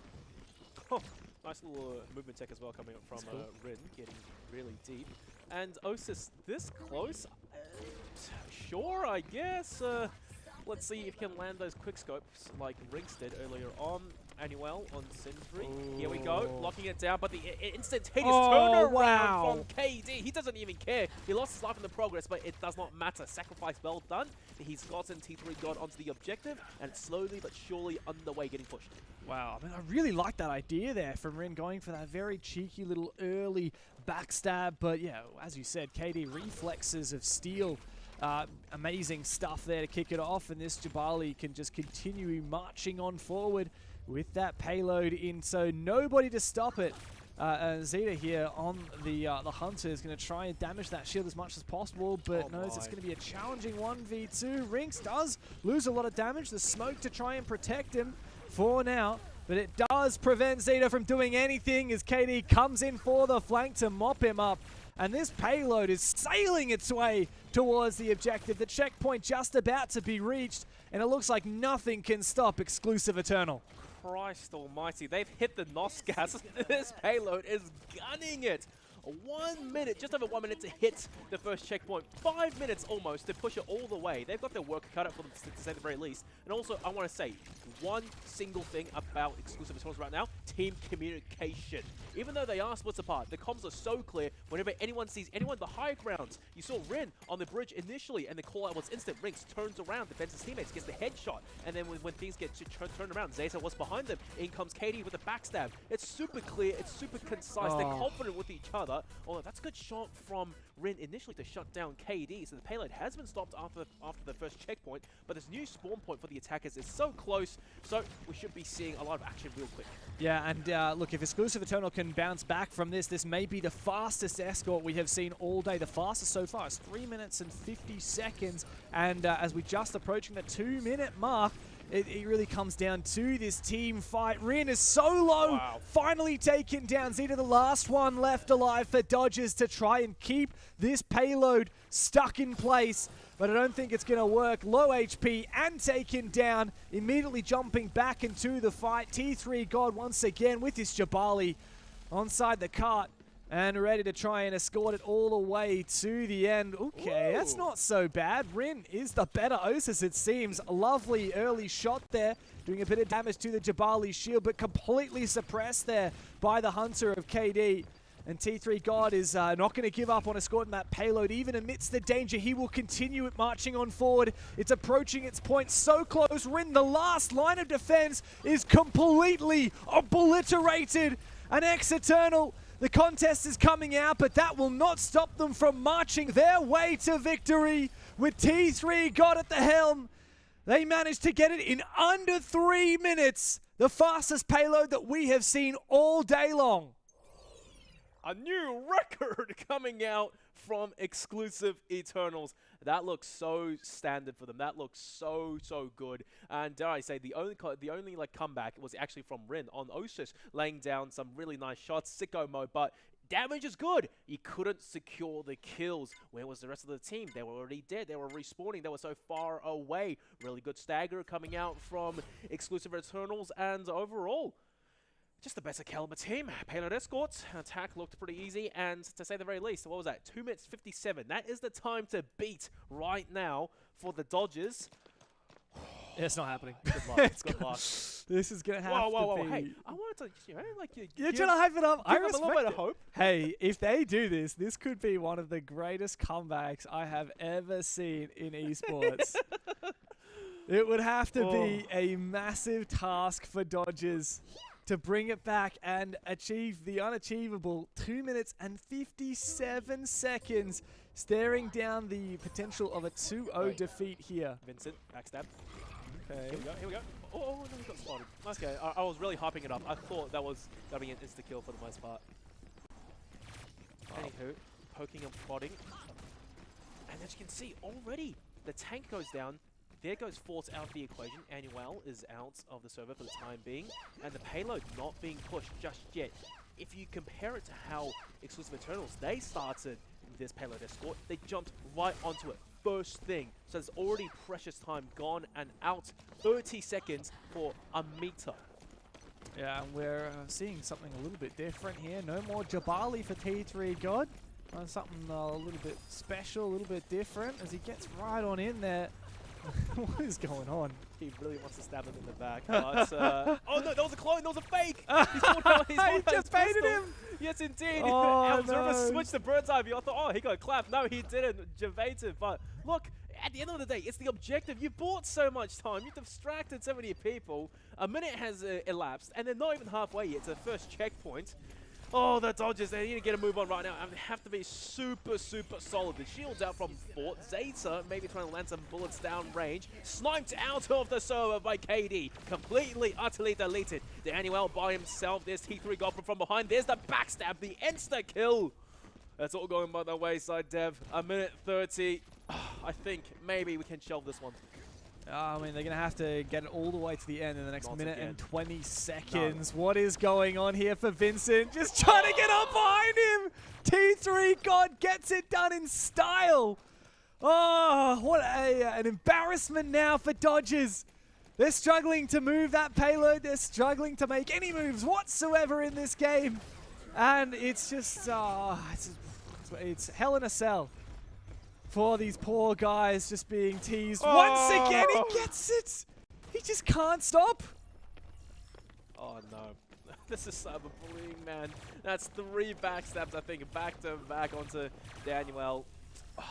What do you even do at this point? KD, almost unstoppable with the snipes. Rinks has swapped over towards the Alessa because I think he's like, you know what? I want to have a go at things. I want to get into the action. Enough of you playing. Oh my I can't believe he's just done that again. God. 4 back-to-back. T3 God, he has a grudge against Emmanuel. This is just mean at this point. 1v1 versus Oh my Ring. God. He gets another. He keeps going. This is the best Vincent I have seen all league long. It's even better than Myron's. And, oh, he's just having so much fun. He's scared to walk through these corridors, Dev. I can see why they call him T3 God, because he is the god of the Arena League right now. 8-1 so far on the Vincent, continuing to deal more damage now to Rin. Finally bested, but at this rate, the game is done. There is absolutely no shot the Dodgers can beat the time already set. The fastest time we've seen all day from Exclusive Eternal. And now it's really just about salvaging Pride as best as possible. But even then, it's no easy feat. Bit of damage done, couple of kills coming out, the full team wipe. But, I mean, for Dodgers, at what point do you just hang up the phone and call it a day? No, they will keep going till the very end. Keep fighting. It's overtime. At least if they hit the first checkpoint here, that's going to be a lot of pride and face saved for the very least. I think they just might do it. An extra 30 seconds to play with. Granted, I do think the map has already been lost because the timer has been extended. But T3 God, man, what do you do? How do you recover your pride from that? The backstab after backstab. It's just mean. Can he hit the double digits is my question. I mean, there's 2 more minutes to find another kill and hit 10 kills. 10 KOs. I haven't seen that all day long. And he sends out the clone once again, ready to see Zeta, but so squishy and goes down so quickly, isn't he? And I mean, the payload is continuing to move on forward here for Dodgers, but as I say that, the team wipe, unfortunately, is going to put that to a stop for a moment. In comes the Diggy. Oh boy, here we go, T3 God is bringing it out for the boys. Yes, he is. Now, T3 God, you've had your fun as Vincent. You're going to swap it over. Didn't hit double digits, unfortunately, but it doesn't really matter overall.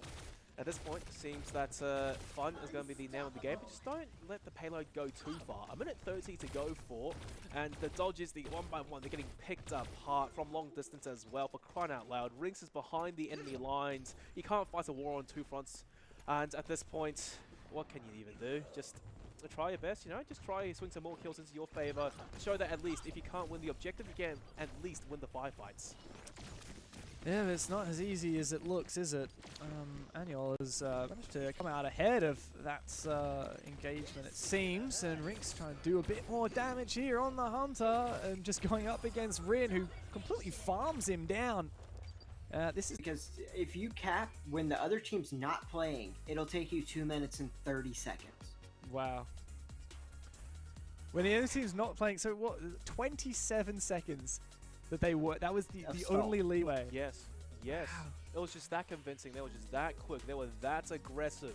The game plan was there. Everyone was just on the payload. Everyone was hitting their shots. The only clapback was from Rin. And I do think there was only really 1 or 2 kills towards the very end there. But it just simply was not enough. Well, as we have a look back at the series, it was a pretty cut and dried 2-0. And even the control itself, that game was a 2-0 as well. Both rounds won by Exclusive Eternal. Dodgers perhaps not quite warmed up after their unfortunate happenstance earlier today. But Exclusive Eternal on the flip side, they're really looking good. I think they're looking even better than they were in their opening game. And now they're looking in a great position, right? They're up in that winner bracket final. They'll be facing the winner of our next game, X-Argons and X-Arsenal. That is going to be an unbelievable upper bracket final. Unfortunately, though, for Dodgers, they are, as you said, going to have to fight through that lower bracket, and it's hard-pressed to imagine them making it all the way through. Yeah, look, and towards the very end as well, on to Payload Escort, T3 God, Vincent, man, he's just having fun. Yeah, shank Shuri. after shank after shank. Have you ever Couldn't seen believe that? it. We saw ever Byron seen do that? that, I've right? seen him do it. Yeah, I've but seen him do it. T3 God, this guy, man, he's just straight up bullying Dodgers. But at least the Dodgers, they got that out of the way, out of their systems, refresh for at least maybe, hopefully, a gauntlet run.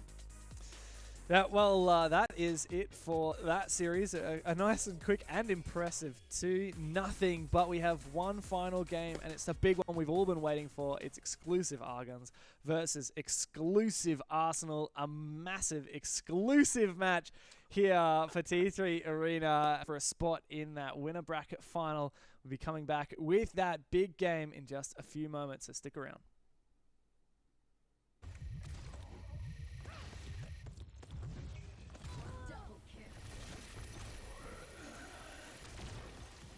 Victoriously, we take it seriously. No uncertainty, just count to 3. The future's free, you'll see. We growing, glowing, taller than the trees. Yeah, we can feel the breeze. Let's get it going. Gonna ball, gonna roar, 'cause we hear the call. Faster and faster, beast mode. We can think about it after. We so much better. To the street, feel the heat, 'cause we the new masters. Wake up, get your weapons drawn. Sons of face your fears head on. It's on, it's on, it's on.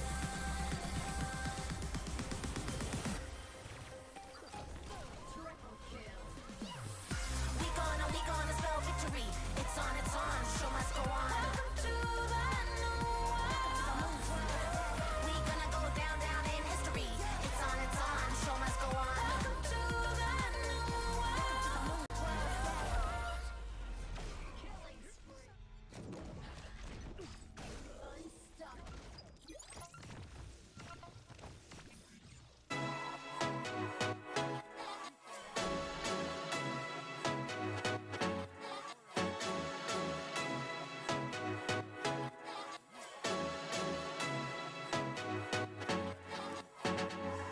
Look, it's a bird, it's a plane, oh my. Crashing a party, meet me in the sky. This is that extraterrestrial vibe. Let me know if you feel it, don't keep it inside. Tell me who do it like this. Up in the air like swish. Shoot my shot, don't miss. Tick, tick. We got the people say all the way. Ain't no time to wait. Aye, can you hear me now? Can you hear me now? All the way. Ain't no time to wait. Yeah, can you see me now? Up to the stars, can you see me now? I've been around the sun, I'm coming down. Yeah, right now it's just you and me, and we're taking it all the way, all the way. Can you see me now? I've been around the sun, I'm coming down. Yeah, right now it's just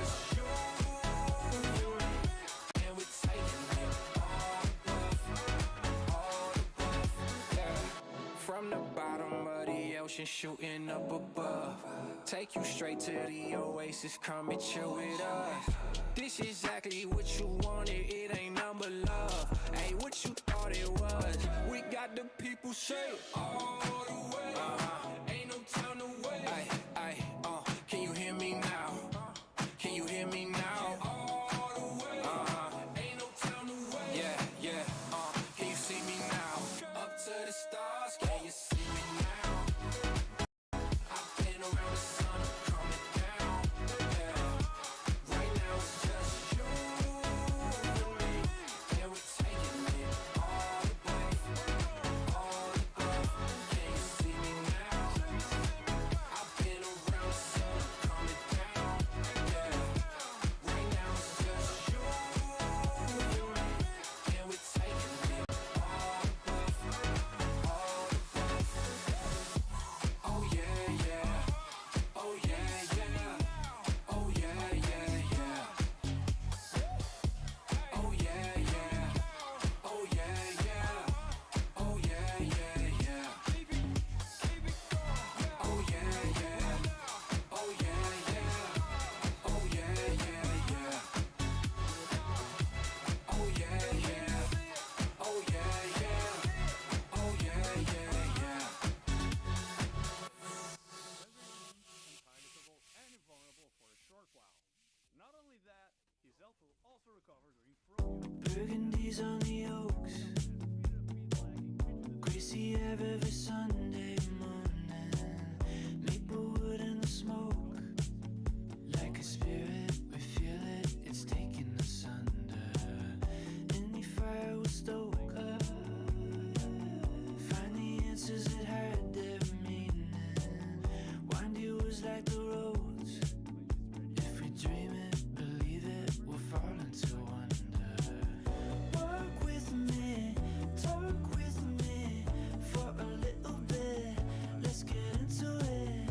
Walk with me, high times, low key, a minute down.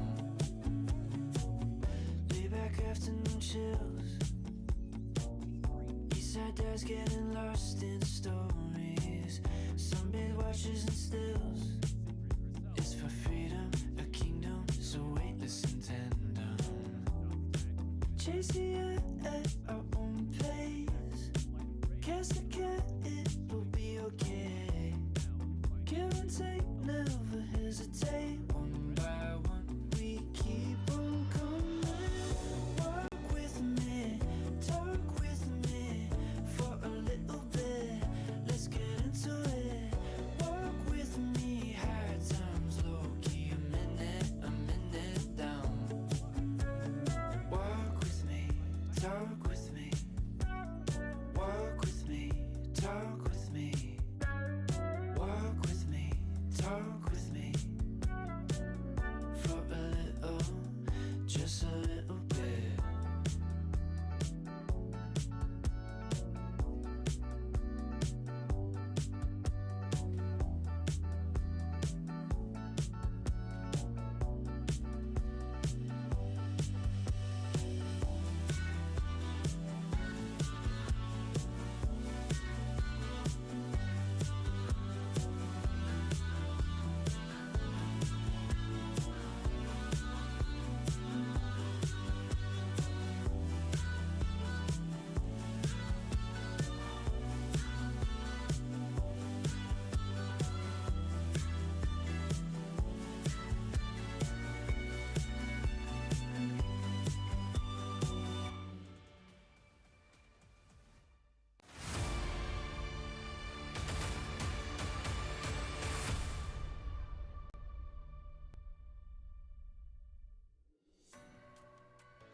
Welcome back to our final match here of the night. It is X-Argons and X-Arsenal. It's the game that you have all been waiting for. And it's for a spot in the upper bracket final to take on exclusive Eternal. These guys, I mean, there's so much hype behind these two rosters, right?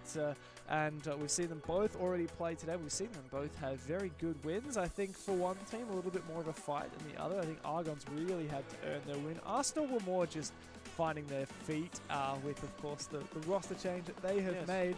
But that roster change has really thrown a spanner in the works. Most people would have picked ex-Arsenal every day of the week, but here, I don't know. This is a juicy game. There is some serious meat to it, and I don't know who's going to take it. Well, look, I'm going to just make the first cut and say I think still to this point, I might sound biased at this point, but Exclusive Argons, they've been the most consistent team. I haven't seen them troll. I haven't seen them just like have laughs and maybe throw a round or a map or anything like that. They've been consistent and it's been smooth flowing for the worst part. Either they're really good or they're so-so, to say the very least. On control maps, sure, we did see them lose one, but as soon as it came to Pele, they scored. Like Shuri was saying, I don't think we've seen them lose a single map, and it's always been super under control, super comfortable for them. Exclusive Arsenal, with the absence of Myron right now, I'm going to say they're going to be the underdogs. Yeah, wow, that's a very big call. That's a very big call. Shuri, let's bring you in the convo as well. Hey, mate, how you doing? We got Exclusive Arsenal and Exclusive Argons. These are two big hitters. Do you feel like one team is favored? Do you feel like Exclusive Arsenal actually might be the ones on the run in this series? Man, it is so hard to say, but again, I'm never gonna go against Cole ever. I mean, there's two payloads. I mean, how can you say Cole's ever gonna lose? Well, I mean, it would have to be a pretty insane run to not lose. Let's have a look at the bracket as it's gone so far.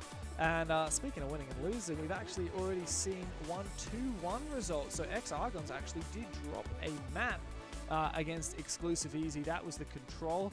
As you said, yes, very good on those payloads, but control can be a bit of a weakness. Now going up against Exclusive Arsenal. Now they dropped one round in their control, but they did end up in a 2-0 for the series. Overall, I think today has kind of gone as we'd expected, Digital. No real upsets as of yet. No, nothing too out of the ordinary, and I suppose the exclusive clan teams, they're them looking super good, and I don't really expect them to fall by the wayside now. Finally, though, we do get to see a really good prophesized matchup between two exclusive clan teams, and probably two of the strongest that's yet. I will say, Exclusive Eternal, they've been looking very, very promising, but just bear in mind, versus Dodgers, they weren't really pushed. They weren't really tested. Finally, we get to see a proper test, a proper match between some of the highest tier teams in this entire league. Well, yeah, we got 4 exclusive teams in this bracket, right? And 3 of them are all on the same side of that bracket, Shuri. So in a way, you got to take with a grain of salt the ease of which Exclusive Eternal has managed to get into that upper bracket final, because they haven't actually played against another exclusive team as of yet. We've already had EZ be knocked down into that lower bracket, but between Argons and Arsenal, who do you think is most likely to meet Eternal in that upper bracket? I mean, we have to go with Arsenal because, I mean, Cole's just proven he is that good. Or, sorry, we have to go with Argon. My bad. Oh, okay. Yes! Yeah, my bad. Sorry. I mean, like I said, I cannot go against Cole. I've only ever seen him lose one time in tournament play. Yeah, well, and of course, when we get to those payloads, it will be even more the case. It's ironic, really, that we're favoring the team that's actually had the hardest run so far. Let's have a look at X-Argon. Super Bean has been a machine on those DPS characters. Ozelic and, of course, Cole, the Supreme Tank, just been so good, especially on that payload, having such a big influence. Yes. Hey, look, we've seen Cole really only play Jabali, right? But seriously, that's not even his best take. When he's on Ruby, this guy puts on an absolute show for us. The dance he does between in and out of his shields when he's on the payload is simply a thing of beauty. No one else has been able to do it just yet. I mean, sure, we did see a couple other players. I think it was for another team. Was it Exclusive Easy, I believe? Bide. He did kind of showcase what really Ruby can do, but not to the full extent of Cole. So now, eventually, we will talk about a hero pick ban later on. Do both teams want to take Ruby out of the equation? I don't know. It's a really good hero for both these teams. Ozelic, man, this guy's been on an absolute tear. Conjoined twins with Cole, just supporting from the backlines on Hunter. Super Bean does what Bean does best. Delay when he's on Johnny Jet. If he's not on Johnny Jet, guys, just running amok doing damage. Yeah, so let's have a look at their opponents. Of course, ex-Arsenal, Shiri. Now, these guys were the favorites back when they had Myron, but now in his absence, it's hard for them to continue their dominance, right, when they're going up against such competent adversaries. I mean, I would normally say that when you lose the best player in the world, it's going to hurt you. But you guys got to remember, Cairo is the number 2 player in the world right now. He's ranked number 2 in the rankings, and also he just is the second best player in North America. So, I mean, if you have to replace the number 1 guy with anyone, number 2 is not too bad. Yeah, very good point. Very fair point. So what are we expecting out of these guys? I mean, if we see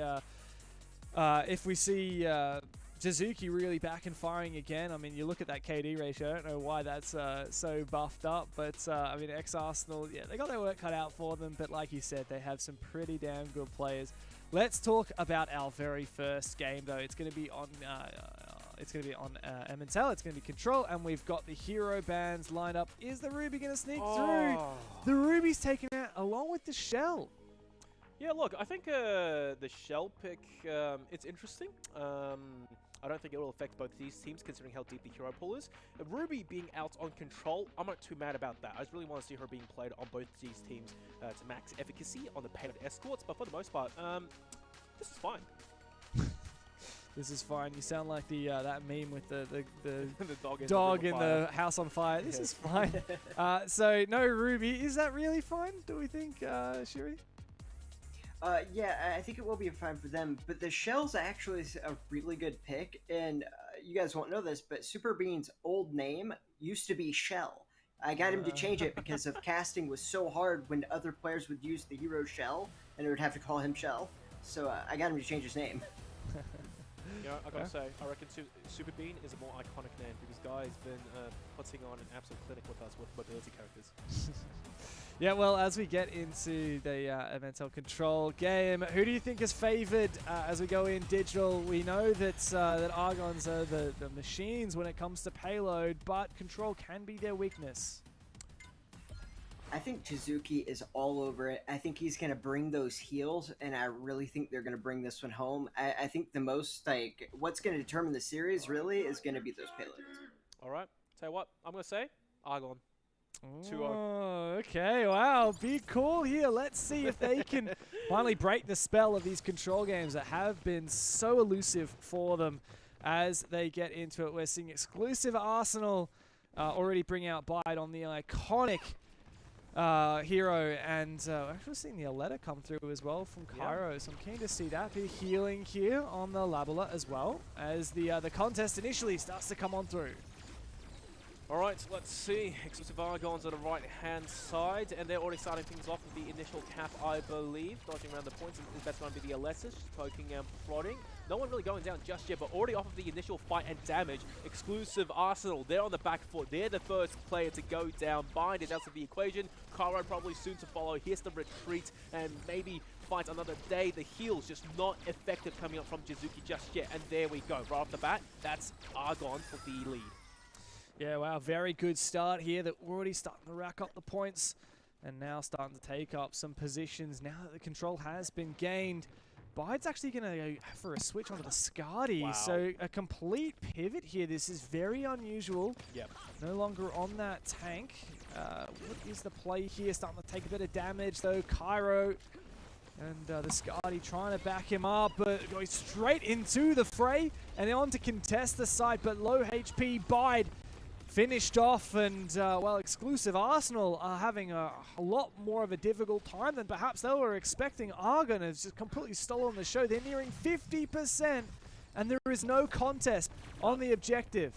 None. Jizuki swapping out onto Johnny Jet as well. Already right off the bat, you know, it's been less than a minute, and hero swaps coming up from multiple characters of exclusive Arsenal. It's just not going their way. I think the strategy initially was to shut down Cole's Jabali and then focus on Ozelic and Bean, but that has not worked out at all, because when you focus on Cole, he can also shoot back at you, and not only that, he still has the support of his teammates. Ozelic is there. Bean is still running all circles around you, doing damage with Ozelic probably to shut down. It's looking so suffocating, and once again, a different strategy. You see Argons, they're more happy to play on the objective. They want to get down and dirty with you or where it matters instead of pushing super deep, and so far it's working out fantastically. Bean Bean running out there into the enemy lines to go for a little bit of a scouting mission. He relay info to his teammates, where they're coming from, which side, left or right, before the rest of his team goes to join them in support. 90%. Oh Where my is the counter God. just yet? They've yet to make it onto the site. Here comes Bean again from the back lines. He takes out Oh, Jizuki. no. Go for more. Bide has to look left, right, and center, and he's so low. He simply cannot stand against the Exclusive Argons right now. 100% cap. Dev, this is domination. That is absolutely unadulterated domination there for Argon. 100-0 Digital. Jeez. 100-0 Shuri, are you on the line? Are you in disbelief? Yes, 0 kills. They had 0 kills. Wow. Complete, utter shutout. They had no answer. They could not break the defense of Exclusive Argon. The momentum is on their side, and they are just running away with the game. The counter pick has to be spot on come into the second round right now. Otherwise, we're going into probably the harder hill. It's going to be Payload Escort after this, and that's where Argons thrive. Exclusive Arsenal, they need this map one to say the very least, unless they have a serious trump card going to Payload Escort, but I don't think that is going to be the case. This is do or die. It really is. There's no second chances now. Exclusive Arsenal, you've been the kings of the T3 Arena League so far. Now time to show that you can still hang with the big kids even when you lose your best player. It shouldn't be too much of a struggle now if you've got the second best player in the league. Ooh. But okay, here we see something starting to take shape now for Exclusive Arsenal. 2 big kills, and now looking to try and put some pressure onto the Hunter. And indeed, it does happen. Objective control finally for the first time, and the first 3 kills that we have seen from Exclusive Arsenal so far in this matchup. Yeah, so far early on, I think the Jizuki Sindri pick, that actually did work wonders to really do the instant tracking onto Bean, shutting him down real quick, couldn't quite destroy the turret. So it's a great start, and also, after one of the players got taken out for Exclusive Argons, it was just a matter of target prioritization and focusing on the individual players to pick them off one by one. Now finally, regroup. This is going to be Exclusive Argons' chance to strike back into it. Here comes Bean, deep into the enemy lines, and backs out. Unfortunately, once again, the Sindri pick shuts him down instantaneously. Now where's the answer back? It's going to be 2v3, and Cole is low. Ozelic, I think he's going to go down very soon. He has to back off. This is a great comeback in the second round coming out from Exclusive Arsenal. Yeah, and this letter of Kairos is continuing to put these players under the pump. Ozelic is dancing around, but he's being hunted down by 3 players, and he is going to be easily dispatched with now a quick pivot for Exclusive Arsenal as they maintain their control and consolidate their position halfway there, halfway to pushing us to round 3 here in this control game mode.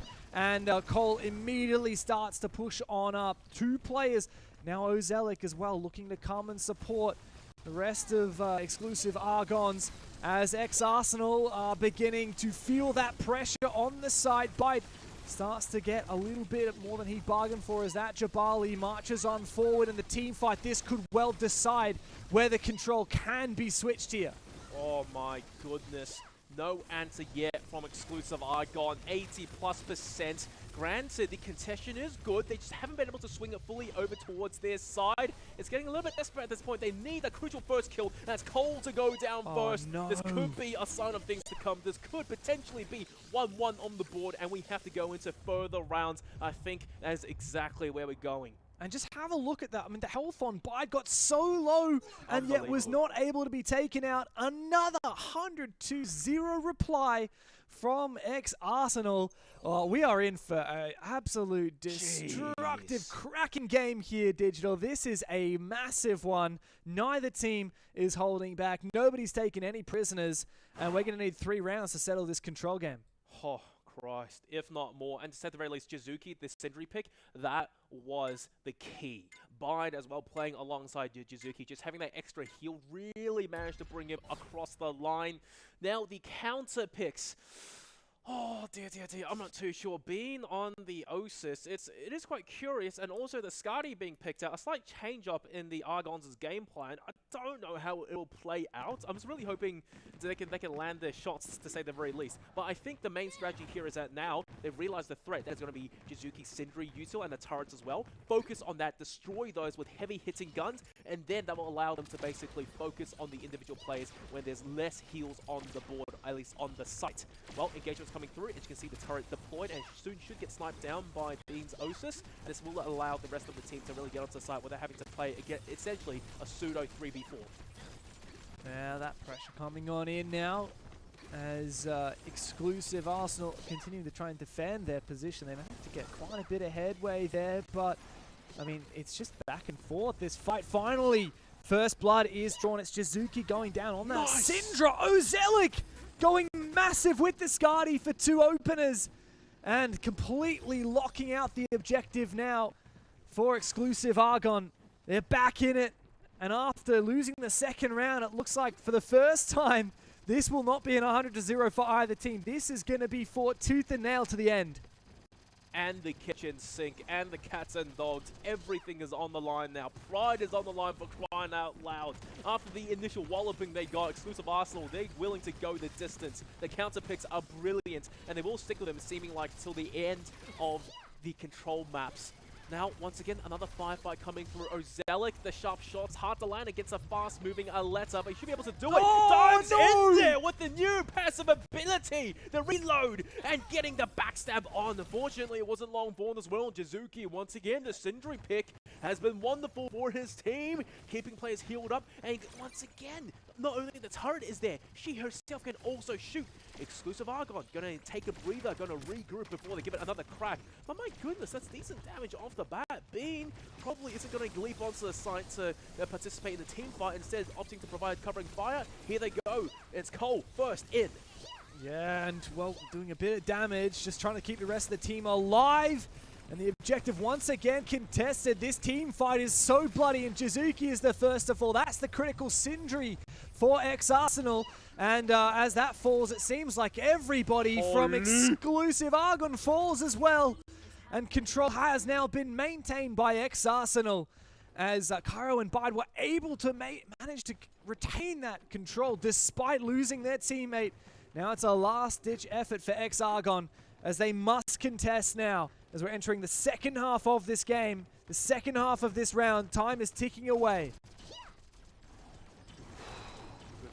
Goodness gracious. Arsenal, they're in the lead for sure, but the Argons are not, and they're down, but they're not out just yet. The ult initially from Bide was super clutch. Here comes Cole's attempt. Damage is good, no kills just yet, though. And that's not the ideal result they wanted. 1-for-1 trades. It's the Jabali's getting the kills, doing the heavy lifting, to say the very least, and Cole comes out on top over Bide, and they should allow him to stay alive for a little bit longer. Ozelic, the switch on to Sindri as well, bringing his team back up to full health. They've regained the objective at 91%. They have a little bit of a buffer to play with, but now this is the hill to climb. They have to mount the comeback here. Yeah, this is going to be so challenging now for X-Argon. They might have full control, but the relentless onslaught will continue from X-Arsenal, doing a lot of damage from a long way away, and now Bide going to try and close that distance, get some contest going. Cole looks to reply. The Labella comes in from behind from Bean to try and flank and try and put some extra pressure on while dealing out some heals to the team. Once again, healed full up again. Cairo's gone down, and now on for the respawn. It's continuing to do so much damage in this blitz of action. And amidst it all, X-Argon are slowly making their way back up, hitting 70% now and tracking towards the 91% of their opponents. 76, 77, slowly but surely, Exclusive Argons. They're bringing it back. This is going down to the wire, to say the very least, all on Emmental. No holds barred.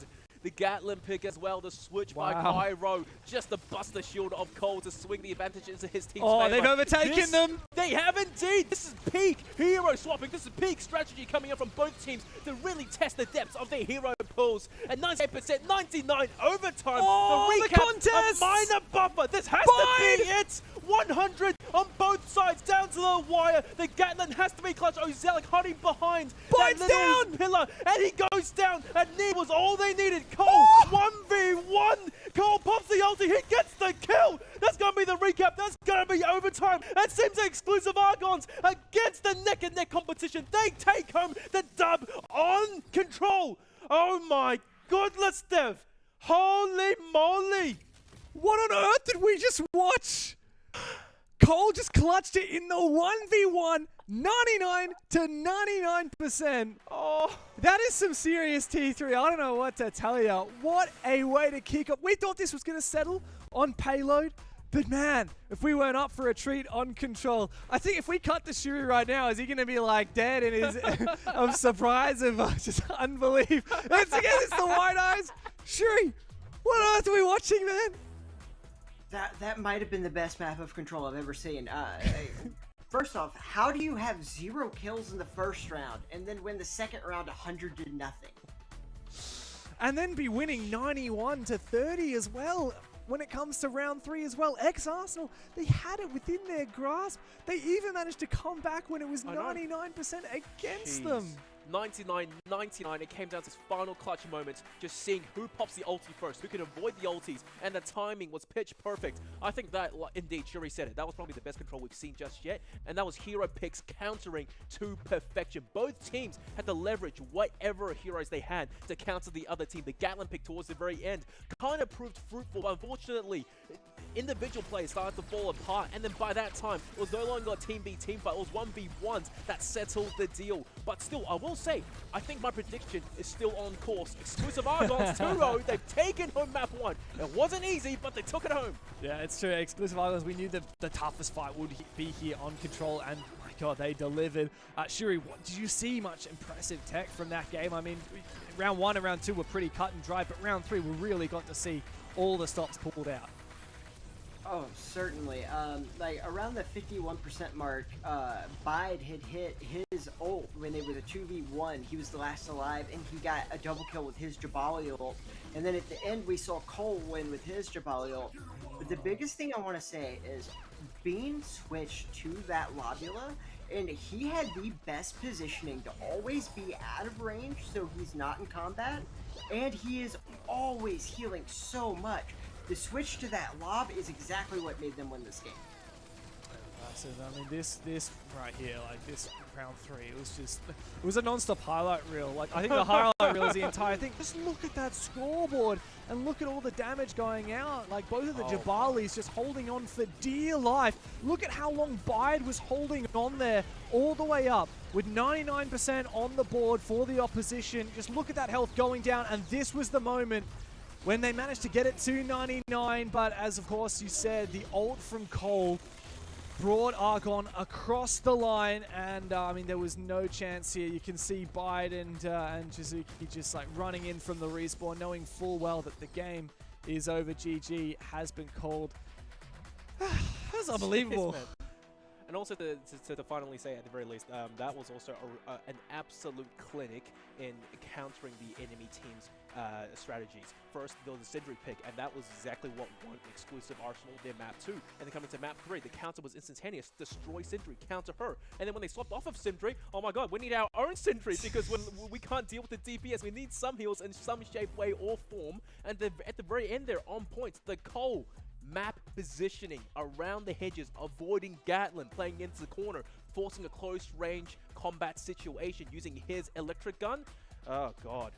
Look, we could talk about that for a long time, but we got to go and talk about Browerstock. We got Payload Escort coming up next, and okay, Jabali Osis. This is something a bit special. This is something a bit different. We got the Ruby kept in. Exactly.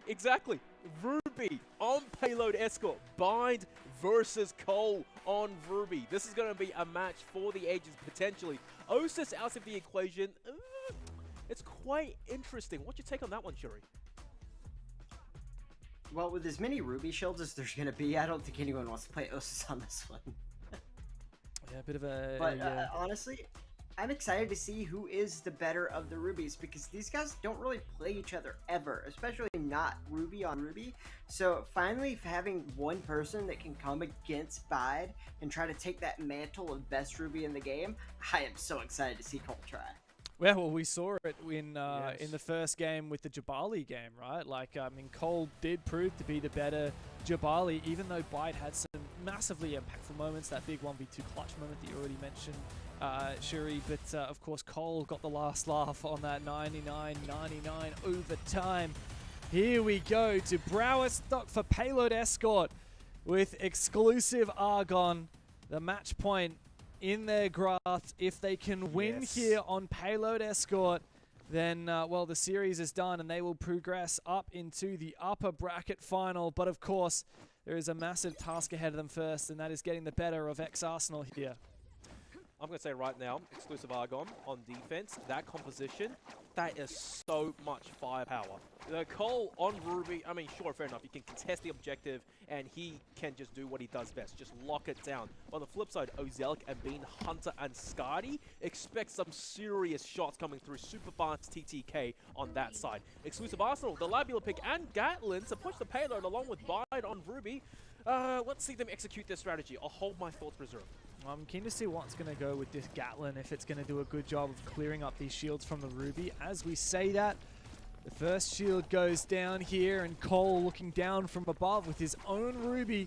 Here's the Gatlin lying in the wings. Got eyes on Ozelic on the other side with that Hunter, and wow, a lot of damage dealt there. The Gatlin taken so low and out of the fight for now. Cole, it's Ruby on Ruby action. Bide looking to escort as much as he can, but he's getting absolutely destroyed in the crossfire and taken down. Bean has got the better of him. And upstairs, Cairo on the lab is not able to help, not able to support the Gatlin as well, completely zoned out of that fight. And wow, what a great start here for X-Argon. I'm going to say this right now, Gatlin's hitbox, it's too big for the right-hand peak. And then again, Ozelic on Hunter, at that distance, you just land sharp hit scan shots. On the flip side, on the payload, Bind versus Cole, Ruby v Ruby. Cole has the advantage of Ozelic on him at all times, either with util, either with the Overwatch covering fire. It's just so good. And where's the impact from Gatlin? This is not it. No, the Gatlin has been completely eliminated from this game. We've constantly got Bean on the Skadi just harassing from below, and then Ozelic harassing from a long way away as well. So it's allowing Cole to just do this basic 1v1 on the point with Bide, and he's been winning it most of the time. He's been really just ensuring that that payload is stopped dead in its tracks. Now, it has made some decent progress, and it still has plenty of time to make it to that checkpoint. As we say that, here's some good work from Bide, continuing to force that payload, playing around the shields, dancing around, and Ozelic is in for a world of hurt here. You can see the payload continuing to march forward. Another shield goes down. 2 players to find. Dancing around them now is the Ruby of Bide, proving to just be so good at this hero, staying alive yet still, and continuing to continue that payload, marching forward. Cole comes in from behind, but is taken down. Beans coming from the spawn. Ozelic is the last one to try and support when it comes to this objective, but it has been non-stop for X-Arsenal. Oh my goodness, Bide as well with the ult pop just as an insurance policy. And dare I say, early on, at least in this map, Exclusive Argons, they got a little bit too tunnel vision, focusing on the defense players. You had Gatlin and you had Aletta, and still focusing on the objective. They left Cole to deal with Bide one-on-one without any support, and the payload was just being pushed uncontested. That was a huge oversight on their part, and now it's so far deep. 3 minutes left to push it all the way to the very end. This is definitely doable for Exclusive Arsenal. Exclusive Argon, they need to get their head back into the game and focus on playing together as a team instead of chasing these 1v1s. Yeah, but as we say that, it's a bit of a letter on a letter action as well. Bide's been taken very, very low, but not finished off as of yet. Continuing to hold on to that point, continue to stay alive. Only died once so far, but now on just a sliver of health. Surely Bide cannot survive. Continuing to be healed up now. And Bide has just been such a thorn in the side of X-Argon, who cannot seem to stop this payload from continuing its march on forward. Bide back up to full HP, back and protecting the payload once again. And we see the Ruby on Ruby action. Cole taking a lot of hurt, but dealing just as much as well. Could Bide be finished off? How does he get away with it?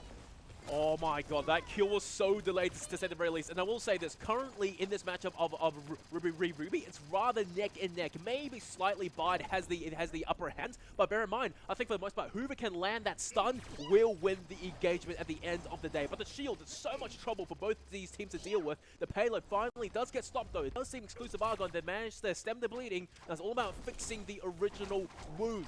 finally back into the action. Colby Bide, a tale as old as time, and this time they're getting locked off from even entering through the initial corridor. The sun gets hit, Cole's in trouble, but the shield comes up instantaneously, dancing in and out. It's a form of art between these two rubies, and instead, Bide, he's going to just ignore him completely, leave it to Jizuki, leave it to Kyra to shut down the other players before they will focus on the objective. They're back onto it. 4 minutes 22 though, it's not bad, but at the same time, that's a lot of leeway. Yeah, there is a lot of leeway, and there's a massive chance here for X-Argon to beat this time. But you can't deny that X-Arsenal have done a great job on this attack. The escort is contested now, and that's a full wipe. Ozelic, the clutch swap onto Gatlin. When they least expected it, just stood outside of spawn and mowed down all 3 players when they were distracted by the rest of his team. Absolutely phenomenal counter pick. And once again, these two teams just showing their depth with the swaps instantaneously. You love to see it. B now, earlier on, he was on Skadi, now he swapped over to Aletta. Just needs that movement ability, get behind the enemy lines and start pinching them along with the rest of his team. Finally, the game is truly on towards the very end. It's on the doorstep of capping it. It's tit for tat. It's trade for trade. Bide on B. Oh, here we go. And Cole switching over towards Johnny Jet, but it's a little bit too late now. You can no longer get onto the objective. Finally, round 1 has ended. Capped all the way. 5 minutes, 20 seconds. I mean, that is a very, very long time to cap. I mean, compared to what was it, 2:57 we saw earlier today, the fastest time we have seen. Over 5 minutes it took Arsenal to get that objective to its destination, but they did get it there. And, I mean, that started really good. But as you said, that clutch Gatlin pick from Ozelic in that very late round, that team wipe was enough to recompose and add like 50 seconds to that time. And now there's a massive amount of leeway for Argon moving into their own attack. They just have to beat 5 minutes and 20, and that is so very achievable here, especially if they're off to a good start. 100%, 100%. Now, dare I say this as well, I think with the absence of Jabali, it might make Cole's life a little bit harder, because I don't actually expect the engagements to be that neck and neck and that brutal on the objective. But then again, at a certain point there, I want to pound in the fact that Exclusive Argon, they took the bait and they're focusing too much on the Gatlin, landing down, suppressing fire. Maybe that was the strategy all along, and as a result, the objective, it was just being ferried a little bit too far away. So let's see them focus up right now and start to carry it through. 5 minutes 20, that's the time to beat. They should be able to do it. I've seen them do it. Once again, Ruby on the payload. Overwatch suppressing fire from above. Let's see how this one plays out.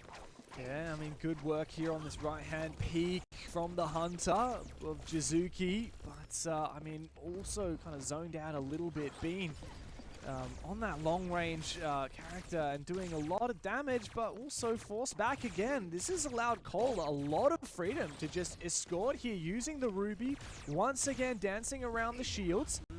And, I mean, this is pretty good progress. They're off to a flying start here, RX Argon.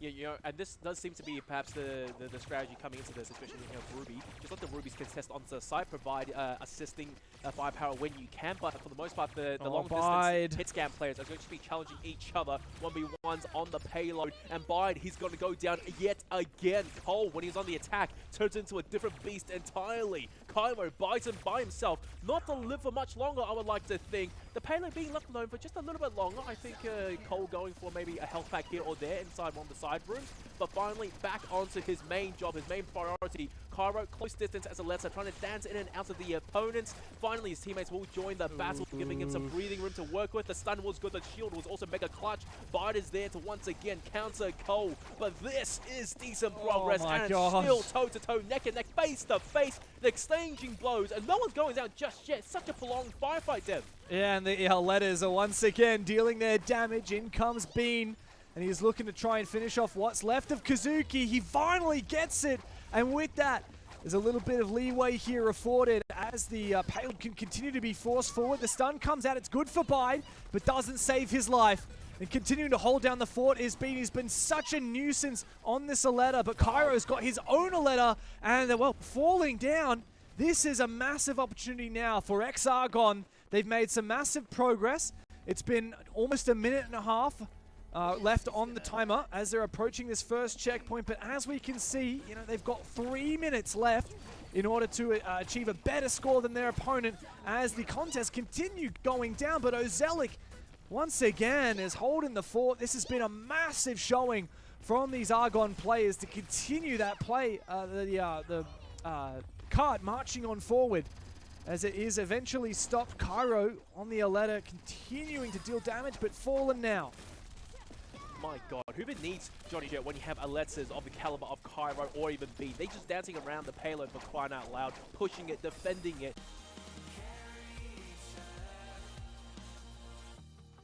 One chance in a lifetime. Won't stop till we get it right.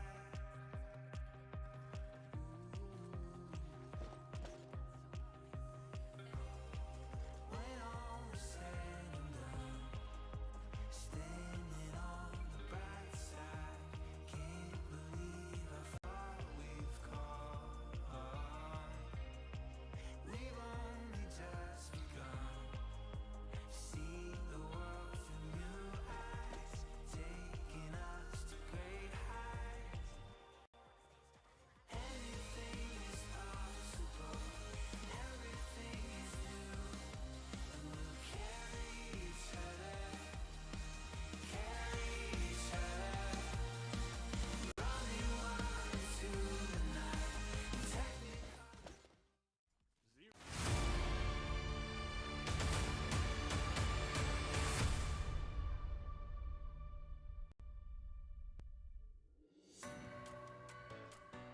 What's going on, guys? Welcome back to the Arena League for North America. We're here for the finals. Day one is almost reaching its climax, but of course we have one last map to go in this barn burner of a matchup between ex-Arsenal and ex-Argon. I'm Dev. This is Digital. We're having a great time here because we have been treated to some of the best T3 Arena that you have ever seen.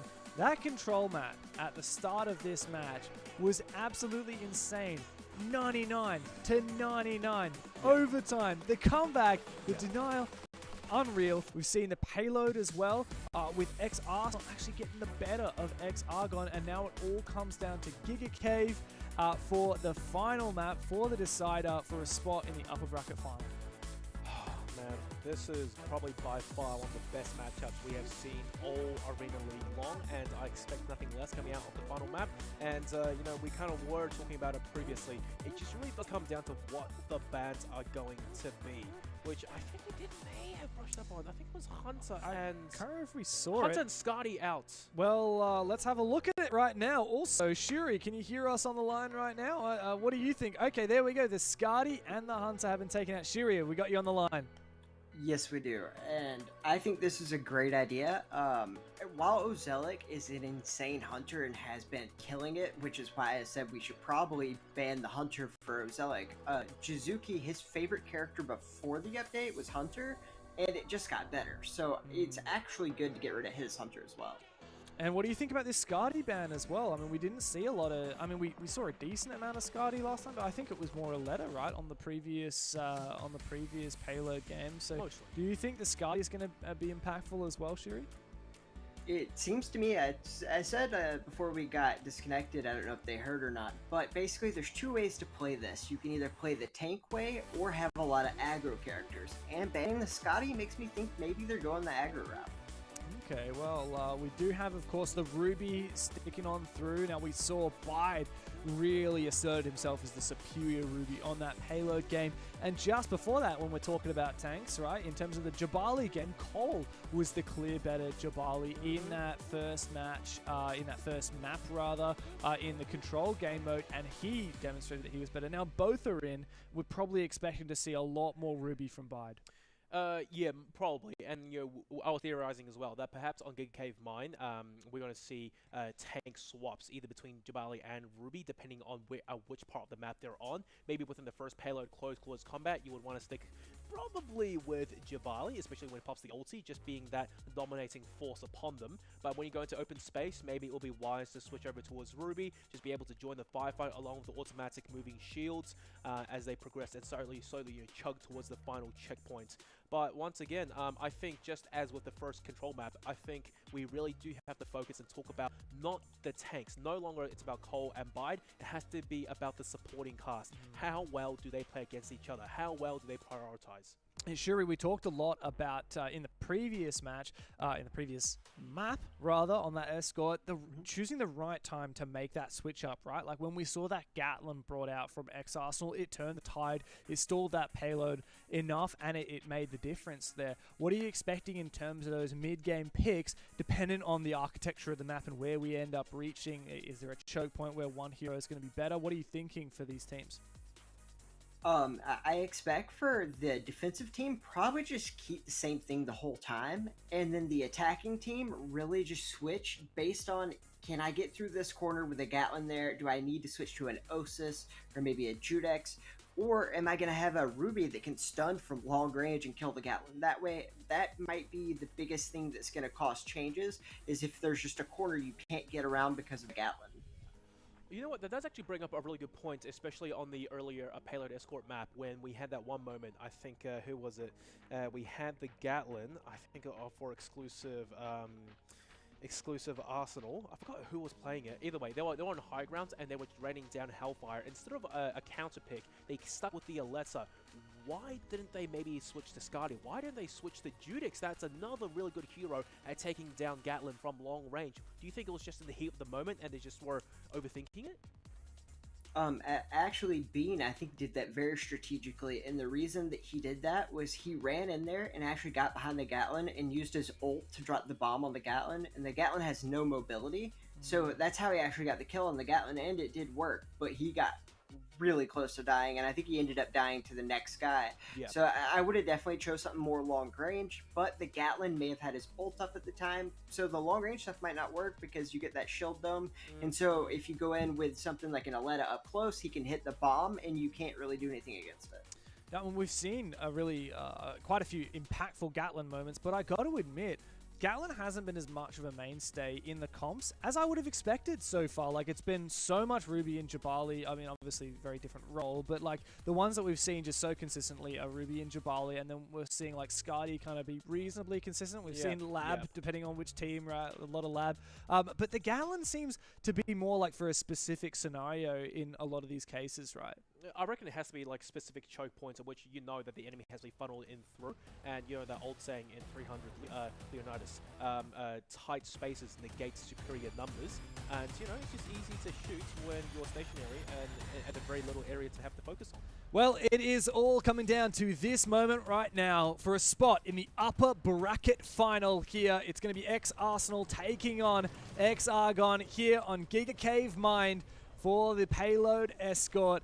We have the Ruby in, we have the Jabali in, we have both of the tanks playing their favorite heroes. We've got the double Lab, one on each side as well. Okay, as I say that, Cole is going to switch it up, go for the Ruby as well, so he's going to have a chance at redemption. We've also got a Gatlin per side, at least for now. The Oss is teased out, the Lab here for Cairo as well. Alright, Bean, I think he should be eyeballing up where Jizuki's Gatlin is going to be playing. Here we go, first engagement to start things off. Warning shot being fired, a smoke as well. That allows him to get inside and just try figure out where Gatlin's high ground spots he's got him. The shield doesn't make the shot easy, and it's already a shutdown onto their own Gatlin. What a shot onto Bean. Jizuki off of Gatlin. Once again, I was saying it. Close corridors, small enclosed spaces. Gatlin will shred you to bits, and they simply could not get out. This Gatlin is just so powerful, and it's all about how you play it. Jizuki knows exactly how to fill that role well, and already off to a flying start now. It has been quite something so far, but the payload has started to make its move. X-Arsenal are making some progress here. Yeah, here we go as well. Gatlin v Gatlin, and Jizuki somehow still coming on top onto Zalak. Absolutely criminal that he's been able to get away with these kills rather scot-free. Finally, the Cole trying to give the payload a little bit of a push, but then they counter instantaneously with Bide. And of course, Jizuki's Gatlin is super, super quick. It's making his life a literal hell. So where is the rest of the team? We really have to see them step up now. The switch from being off of Osis onto Aletta to really get in there and support their teammates getting down and dirty. Ozelik still going to persist with the Gatlin. Of course, no Hunter for him to play with. And look, here's the moving tank. There's the shield. There's your Ruby to support, and Gatlin just sitting on the payload, mowing things down range, and Bean once again back on the scouting role. And here we go. The stun comes through. The Gatlin vulnerable for a brief moment, but Ozelik almost gets away. but gets taken down. Completely fallen flat on his face. Bide, though, taken low as well, so this might be salvageable here. Cole is completely shredded to pieces. Jizuki is having the time of his life up on this Gatlin on the outpost and overlooking what has been a bloodbath on the cart. Oh my god, Jizuki, he's certainly choosing his positioning very well, and on defense, this Gatlin is giving us the goods, to say the very least. Granted, the push has been somewhat decent coming up from exclusive Argon, but they really have to get a move on now. You want to give no advantage whatsoever, as little room to work with for exclusive Arsenal going further on as soon as the side switch. But so far, it's a bit tit for tat, and actually, it's going to be exclusive Argon to come out on top. They've taken out the main threat being Jizuki. This does allow them to rather focus on the objective a little bit more. That should be the first checkpoint real soon. Point blank Gatling, don't want to be dealing with it. It's a good stun, but overall will not make a difference. Beans are cleaning up the final player. It's a team wipe, and that's the first checkpoint done. And Dustin, 3 minutes to bring it all the way. That is a long distance to go, though. It is a long distance, but they've got just as much time as they've used so far to get it the rest of the way. Now, as they set up for the second phase here, going outdoors here on Giga Cave. We're out of the cave, and now we're into the bright, bright sun. Up comes the Aletta, down it jumps, and this Gatlin is being completely harassed. The lack of mobility is being aided by this lovely jump pad, and Jizuki is just hunted down. Ozelic gets the killing blow, but Bide continues to be the superior Ruby before losing his own life. Ozelic has still just managed to stay alive. As I say, that finally goes down as Cairo on the Aletta is dealing a lot of damage, but Bean as well not giving up, continuing to push this escort. Eventually goes down, but that's been some great progress made here by X-Argon. Look, once again, you know, it's just time delay coming out from exclusive Arsenal. As soon as Cairo, he was there, he wasn't really going for the kills. He wasn't even going for damage, just buying time for his teammates to rotate over and keep the attention on him in the back lines. Jizuki swings around the corner and just destroys the backsides with Gatlin. And now, it's all a matter of Gatlin. It's not even a conversation of tanks anymore. It's just who has the better Gatlin on this map. Yeah, as we can see, moving on in now, Ozelic getting a bit close quarters. Got to be careful. And great progress, though, from the payload as it's continuing to move on forward. Cairo goes down. No more Aletta for X-Arsenal. And this Gatlin is feeling a lot of pressure, though. Ozelic completely shut down. Beautiful work there. But meanwhile, Bide's gone down as well. And Cole is continuing to push the payload. Cairo is now trying to dance around with this Aletta, trying and really put the fight to these attackers that are forcing that payload on forward. But I mean, it's so challenging, and there's just fire everywhere. Crossfire from all sides. Wow. Bide once again completely shut out. Bean is just trying to stay alive, and he does so easily. This payload is like a race car, just moving forward. It's like a magnet racing forwards towards that end goal.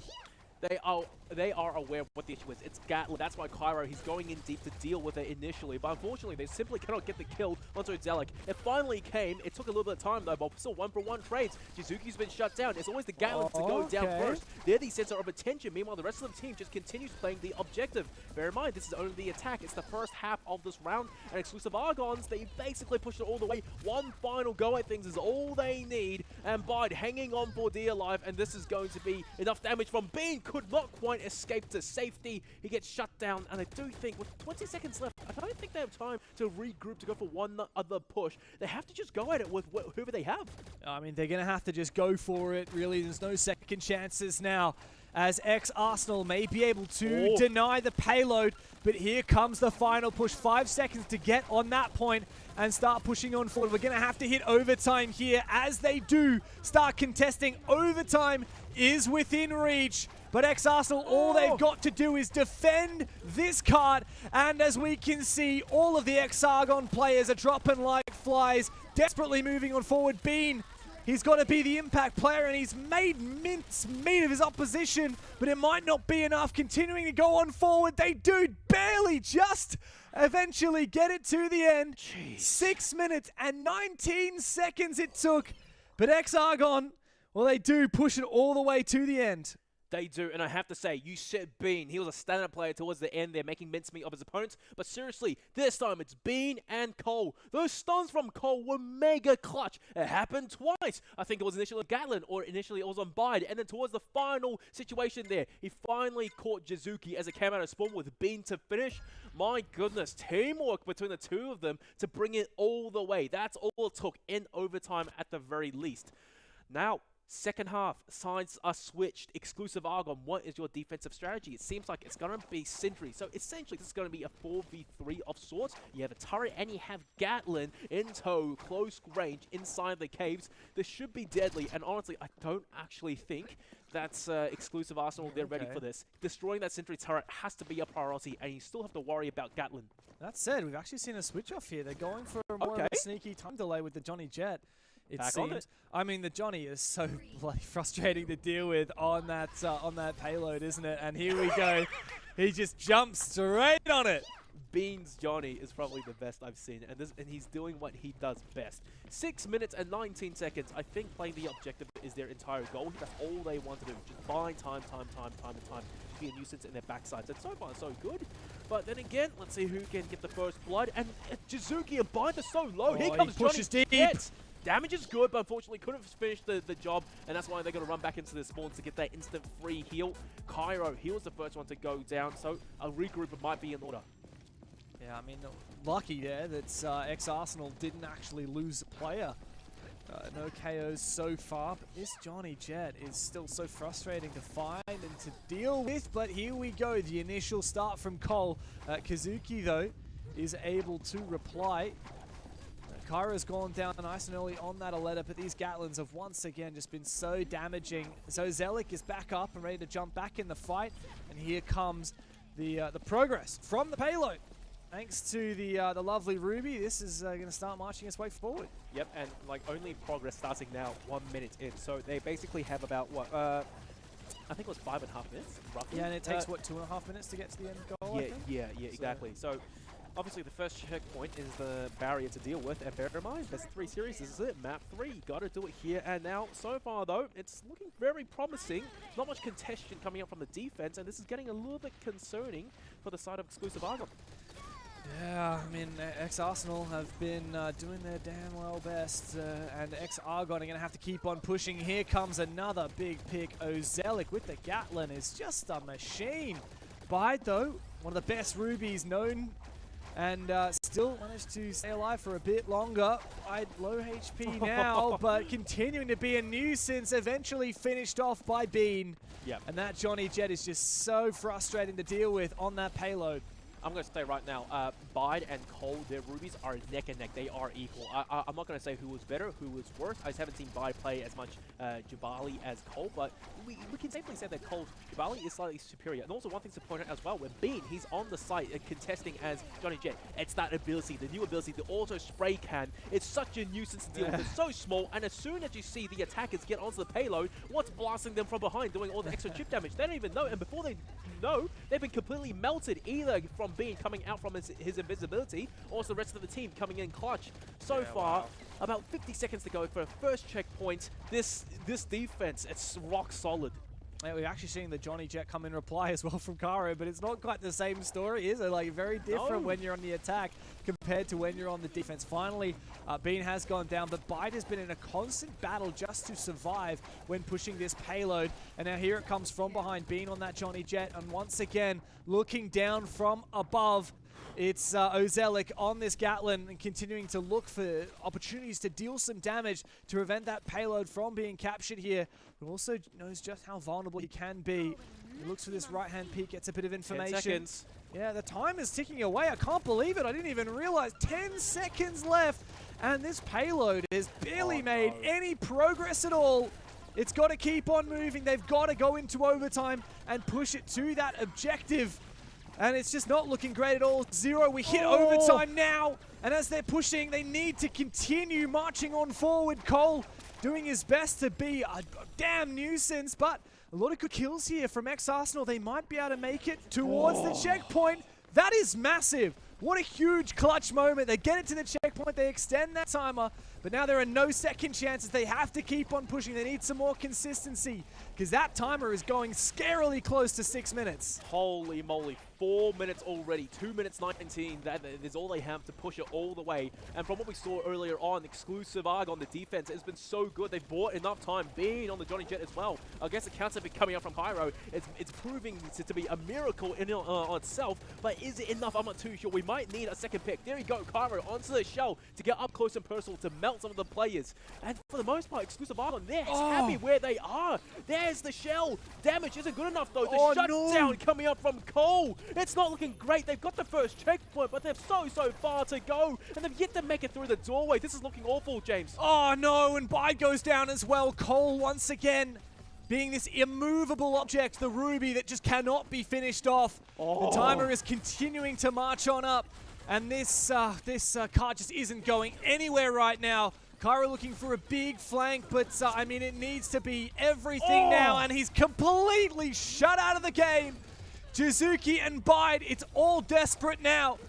This payload has got to get moving. 1 minute and 10 seconds left to get it to its final destination, and it's barely enough time. They need to keep on pushing, but it's been so good from X-Argon to prevent this payload from making any progress.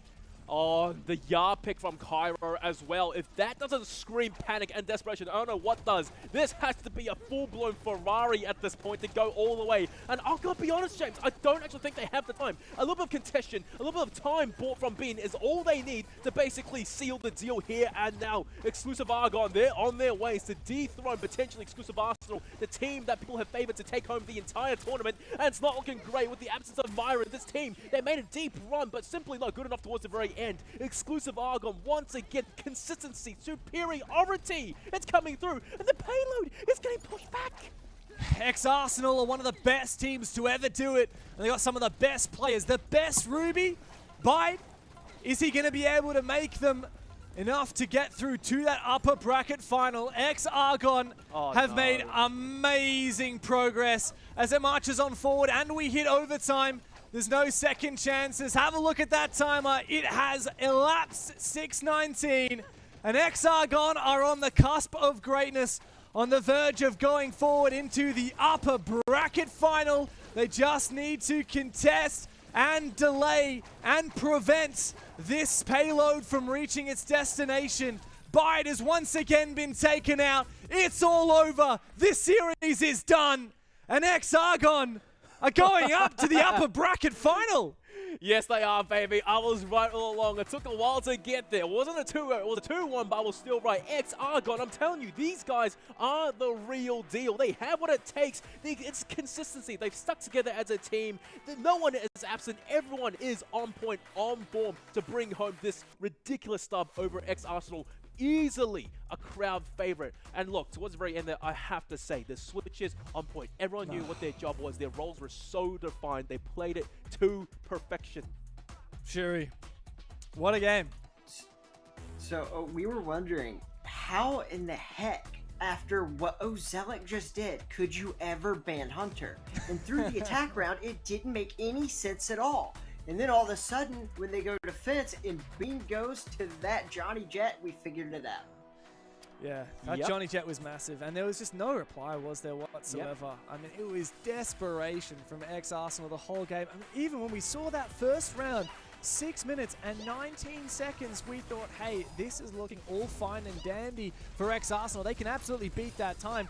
And then when we actually started the round, that was just not the case. No, not at all. And I guess, you know, map 2 on Browerstock, the Giga Brain play getting Osis out of the way was to allow maybe Gatlin to be at range. And then onto Giga Cave Mine, that's when the trump card was up their sleeves for Exclusive Argon. Get Hunter out of the way so Bean can just run uncontested. Absolute genius, bringing them home towards the second half. And also, I have to say, towards the end there, I guess everyone knew it in the server. Time was up. They just had to make it official by finishing it out. Yeah, I mean, it was a fantastic series. We really were treated to one of the best control games I think is physically possible, right? And then that was followed through with an amazing comeback from X-Arsenal on the first payload, and then, of course, moving into Giga Cave Mine, it just ramped up once again. Shuri, really, is this a dethronement? Is this X-Argon saying, hey, look, without Myron, X-Arsenal are nothing to be feared, and we're the new kids on the block, and we're looking to take home a championship? Honestly, I think it just depends on what the makeup of the best of 5 and will actually be. Because I called this one for Argons at the start because, I mean, if you have 2 payload escorts, I'm never going against Cole, ever. And, Well, man, what a ban on that Hunter. Jeez, Oh, man. that was so good. Ironically, Cole actually did lose one of the escorts, right? And it came down, if anything, like you could say, you know, it's 1 escort per team. And if anything, you could say it was that 99-99 control game right at the start that, in theory, won this series. I'm going to come out here and say that initial control map kind of really set the tone of what's to come, just neck and neck. I don't know if it's what won the series, but Argons, you know, they were known for a payload escort, but for them to take home against exclusive Arsenal on control, that best of 3, oh my goodness, an absolute beauty. I think it's just simply them being on form. Yeah, it was phenomenal. Shuri, anything to add as we look back across the results of that match? Yeah, just the fact that, I mean, we're going to have this team in the losers bracket in round 2, and I still think today they're going to be in the finals. Yeah, wow. I mean, the finals could well be a rematch, X-Arsenal versus X-Argons. Imagine getting a full 5 maps of that. Inject it into my veins. Let's have a look at the bracket and how things have gone so far today. What a day we have had. It started off with exclusive Eternal and Eternal Unity. I will be eternally confused at how that one panned out, but thankfully I don't think those teams will be playing each other anymore. Eternal actually made it all the way through to that upper bracket. They'll be playing Argons in the upper bracket final. Shuri, were there any real upsets today, or do you think this was kind of as we had expected? If you were to do your pick'ems at the start of the day, you probably would have predicted the bracket go this way. I honestly would have still put Arsenal probably on top, except, I mean, obviously I did choose Argons, but they just happened to look a little bit better today. And I also, I mean, I guess I did have Myron kind of in the games when I thought about it, but this is pretty much as good as it gets. I mean, all those exclusive teams are so close together in skill that it's really just who comes on the right day, and a lot of them really weren't as prepared as you might want them to be, and I think that Argons kind of had their game plans figured out way more than everyone else. Oh, 100%, man. And like, not only that, I suppose the next matchup is going to be another banger of a series eventually when we see it tomorrow. It's going to be exclusive Eternal versus X-Argons, because we've seen right now the Argons take down exclusive Arsenal, one of the biggest teams there is in lieu of Myron. But now it's a matter of going up against T3 God and his team. What is the story going to be on that front? Still, I'm confident in their ability to basically go toe-to-toe against even exclusive Eternal. But for my part, you know, as for the bracket, I suppose this is kind of what I expected. I wouldn't really say Arsenal and Argon, either one will be super preferred to go through to the top there. Exclusive Eternal, I suppose that was rather set in stone. They had a really good bracket, to say the very least, a rather smooth run of thing. But exclusive Argon, it wasn't easy for them. They had to fight tooth and nail. But once again, yeah, the boys with consistency. Yeah, I mean, it was phenomenal. It was great. We really got treated to some fantastic games. I mean, X-Argons, I think in particular, like, they had a really hard run. You know, arguably 2 of the best teams, the 2 best teams aside from themselves, perhaps you could say, and they beat them both in 3 map barn burners. But it was a real privilege to be part of this and to watch the amazing games today. But that's all that we've got for the matches today. Tomorrow, it all comes to a close. The final day of the finals, and we will have a champion. How about that? X-Argon are looking like perhaps the favorites at the moment, but as we know, it's not over until it's over. And if I have one wish, it's that we see another 99-99 control game. That was something special, and I will remember that for a long time. But from us here in the studio, and of course, thank you, Shuri, as well. Great job today. I'm looking forward to working with you more. It's been a pleasure here on the Arena League, and of course, we have the final day tomorrow. So make sure that you guys tune in. Until then, have a good night, and we'll see you next time.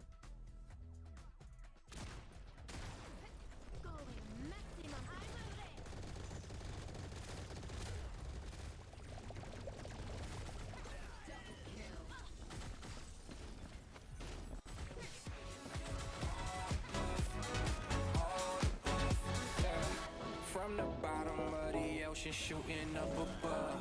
Take you straight to the oasis, come and chill with us. This is exactly what you wanted, it ain't number love. Hey, what you thought it was? We got the people say all the way. Ain't no time to wait. Can you hear me now? Can you hear me now? All the way. Ain't no time to wait. Yeah. Can you see me now? Up to the stars, can you see me now? I've been around the sun, I'm coming down. Yeah. Right now it's just you and me, and we're taking it all the way. Can you see me now? I've been around the sun, I'm coming down. Yeah. Right now it's just you and me, and we're taking it all the way. Oh yeah, yeah. Oh yeah, yeah. Oh yeah, yeah, yeah. Oh yeah, yeah. Oh yeah, yeah. Oh yeah, yeah, yeah. Oh yeah, yeah. Oh yeah, yeah. Oh yeah, yeah, yeah. Oh yeah, yeah. Oh yeah, yeah. Oh yeah, yeah, yeah.